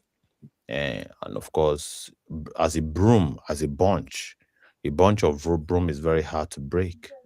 But when they are in pieces, it's very easy. So the concept of unity, the concept of bonding together as a people, it's very much a basic principle that we have to abide with. Yeah. So thank you so very much, Adege. And of course, let's take a listen to the rest of that particular soundbite. We have been streaming for the past 4 hours, 56 minutes. And of course, I think at the top of the hour of 5 hours, from my side of things, the time is 11:08, 11:08 p.m. So yeah, let's see if we can do this till 11:30 or perhaps the top of the hour of 12. Let's see if we can extract some more content or perhaps from more analysis or data from I just bookmarked so much stuff today that I think would interest us. New developments, because every day in Nigeria comes with new developments, new situations, and it is those situations that we want to bring to our people to basically put in the right perspective, really. And of course, we have done a great job, a fantastic job in that regard today. Let's take a listen. Let's continue listening to this analysis. Yeah. On cars and just 16 million naira on school facilities. This is a pattern. In Enugu State, 115 billion naira was set aside for office furniture, 21 billion naira for vehicles, and 35 billion naira for set aside for office furniture. 115 billion for office furniture. 21 billion naira for vehicles and 35 billion naira for aircraft. In Oyo, aircraft in Enugu State. 32 legislators will spend 6.5 billion naira on 32 legislators spent 6.5 billion on vehicles, 2.5 billion naira on generator fuel, that is fueling the generator. And of course, we have broken that down to over 3,600 liters of fuel per day. Only God knows what they do with that magnitude of fuel. And of course 1.6 billion on the cars, 2 billion for public enlightenment and 413 million on welfare. Right? Welfare, what happens to their salaries? And of course, an average Nigerian would hope that they have all of these pegs that comes with their salaries. An average Nigerian will wish that, well, they are able to also have other allowances that will go into fueling their generators, other allowances that talks about their furnitures. All right. Well, it is what it is in Nigeria. And of course, if we are to go over it, we may not live here today. So let's continue. All right. on vehicles for and miscellaneous items. That amount is more than twice what the state will spend building primary healthcare centers for 8 million people. In Borno, a state with about 800,000 out of school children, 30 billion naira will go to cars, buses, and furniture. Over 800,000 out of school children, but you have legislators or perhaps politicians spending 30 billion naira on cars in Borno State, a state run by a professor, all right? A professor, Professor, Professor Zulum. while less than half of that goes to basic education. Legislators will also spend 4.55 billion naira on refreshment, honorariums, Well, only God knows what these guys are drinking that will need such amount of money. and welfare, while all primary school libraries combined get just 95 million naira for books. In Because one will have to scale the sort of quality of drinks that they have to go get, to demand billions on drinking and refreshment. Let's please continue. Ondo State, 23.3 billion naira is budgeted for cars, while only 69 million is allocated for drugs for 5.3 million. Let's backtrack that a little bit. 3 billion naira is budgeted for cars, while only How many billions for cars? 23 billion naira for cars, but 69 million naira on drugs for 5.3 million people. Isn't any wonder why we have one of the highest, life expectancy in the world? Seems as though our politicians are spending the monies that should have gone into health sector on cars. These guys, they love cars so much. Cars takes priority over and of course, this is not whipping things out of the air. This is is an investigative work on the budgets of states, right? So and of course there's a pattern here. That's why I said I smell a rat, right, with this budget on cars, especially when it is done annually. There's a whole racketing going on in this car purchasing, and of course the the contractors, the manufacturers of these cars. Toyota is a very culpable, company, really, because this is it's a company that our politicians really used to patronize a great deal. And of course, there's a whole lot of things that, of course, only a revolutionary government can really dig deep and really expose some of these things, really, because it defies logic, really, with buying of cars every year, brand new cars. 69 million is allocated Not for drugs normal. for 5.3 million people. That is under 15 naira per person for medicine. At the same time, 26 legislators and clerks will spend 2.1 billion on 27 Toyota Fortuners, 4 times more than what is budgeted for educational equipment. In Akwa Ibom, lawmakers will spend 1.2 billion naira on 4 buses and 14 cars, 10 times more than what 150 health centers receive for clinical equipment. Another 300 million naira is Vehicles again, priorities on vehicles, luxuries, really. budgeted for security gadgets for legislators, 5 times more than what is set aside for vaccines.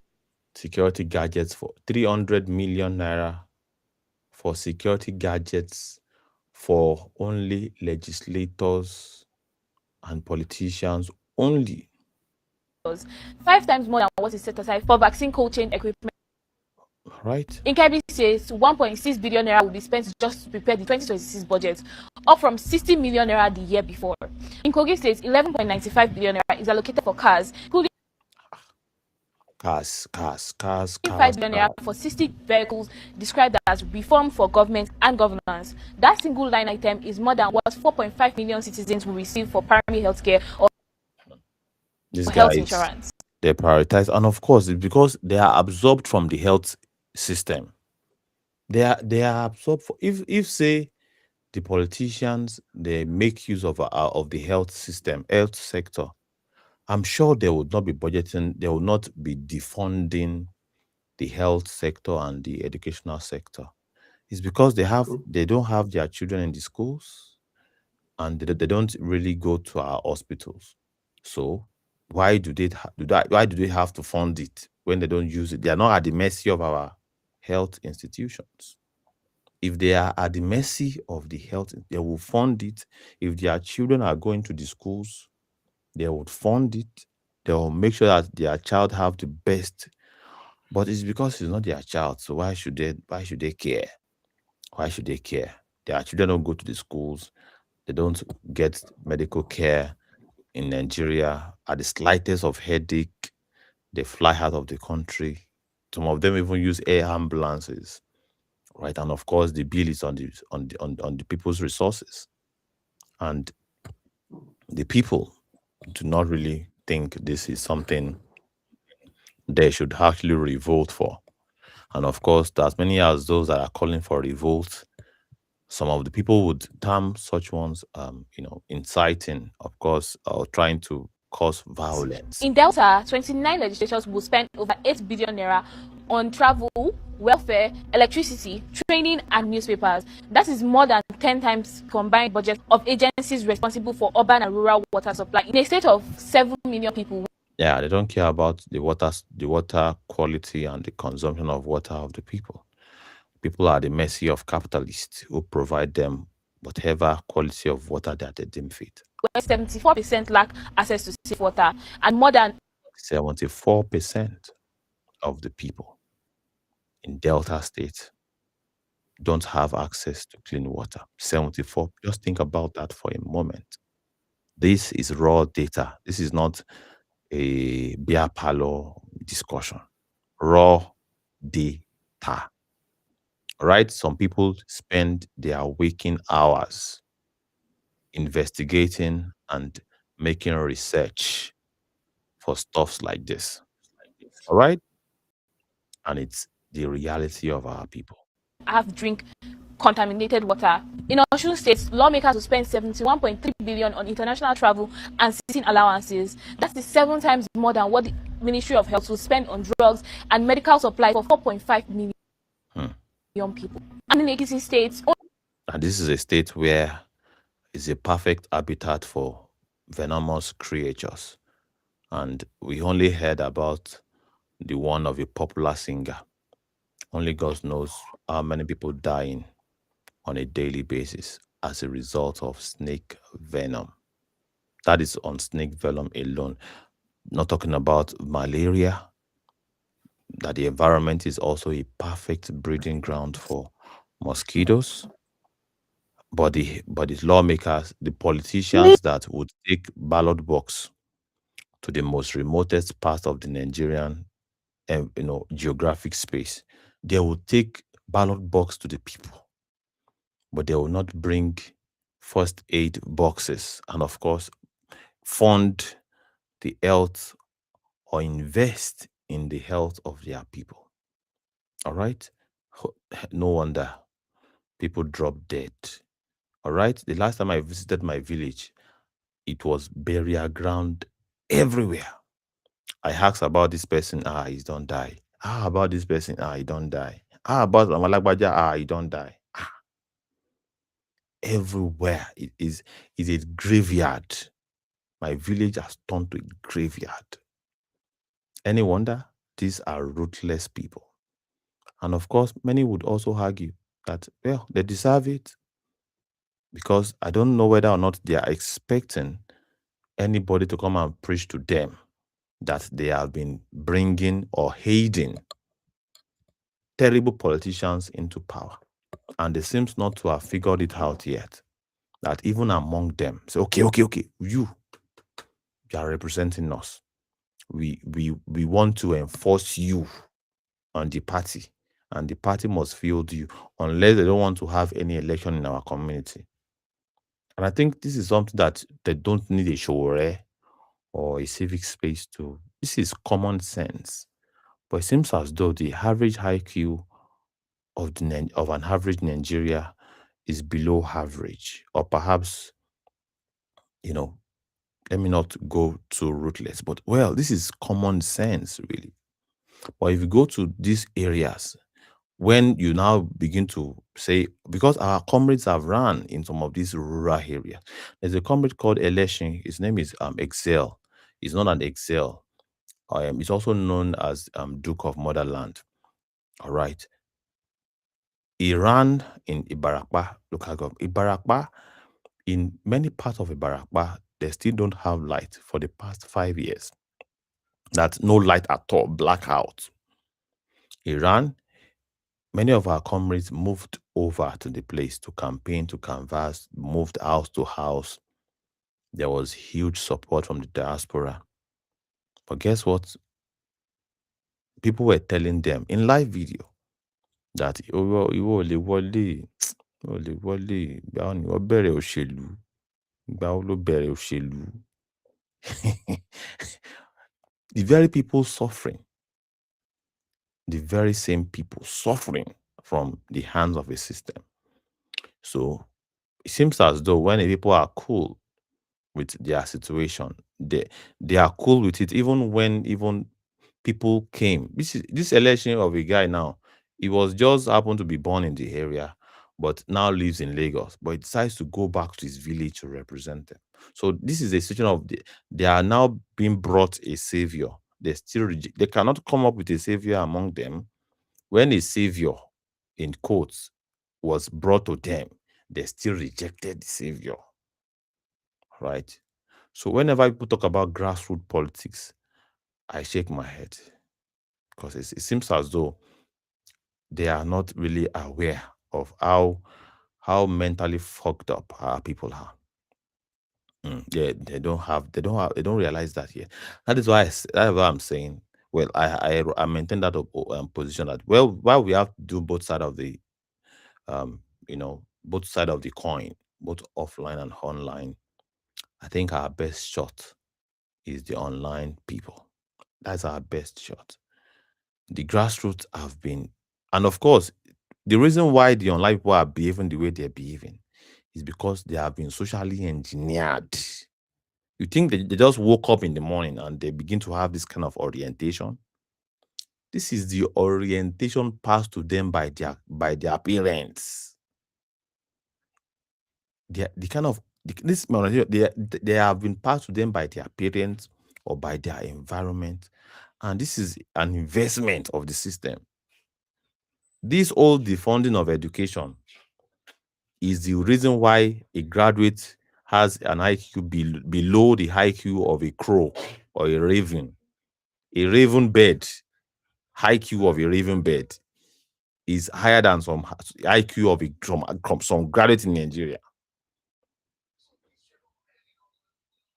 Some graduates in Nigeria, their IQ is below the IQ of a bird, of a parrot.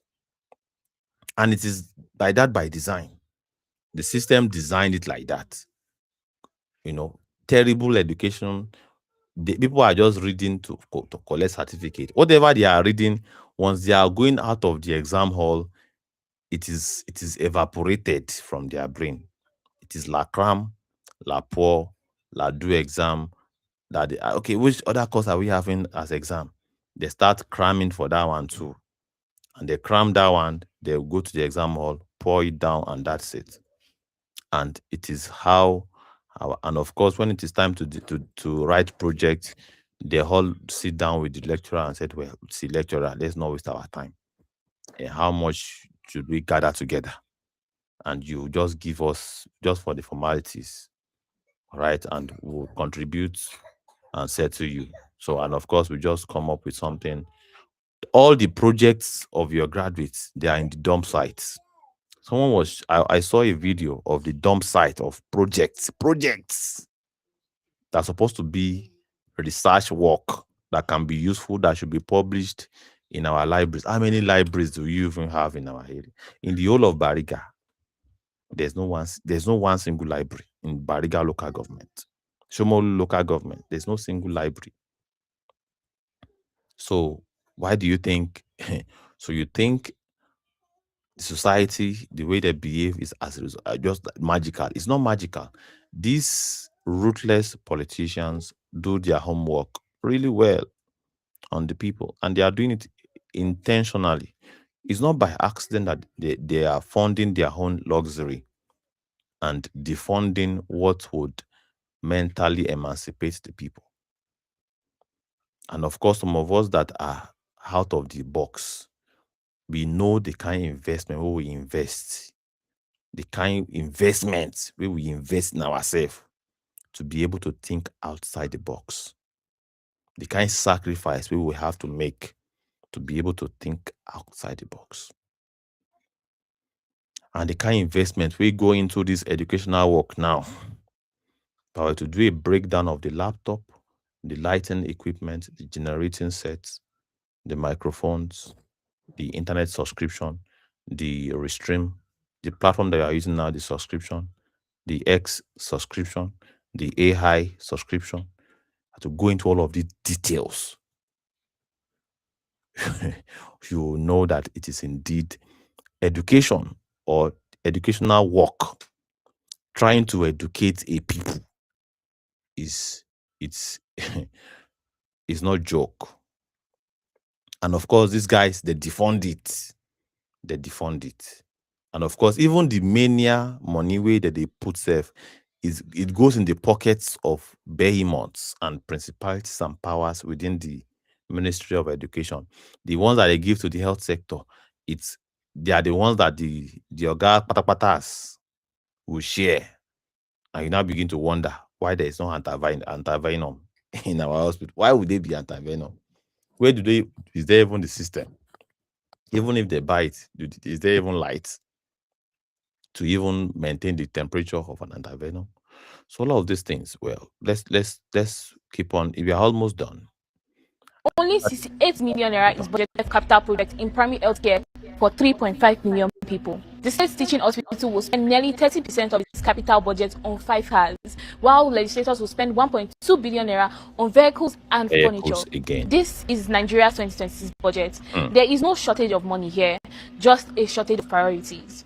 There is no shortage of money, just a shortage of priorities.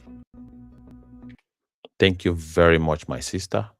And of course, to the platform that shared this, Somto Okonkwo, thank you so very much. And we have been able to use this to really, anchor on a crescendo on today's program on Civic Space.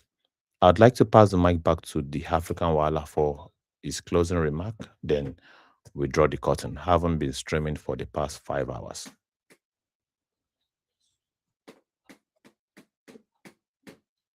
The African Wala, are you there?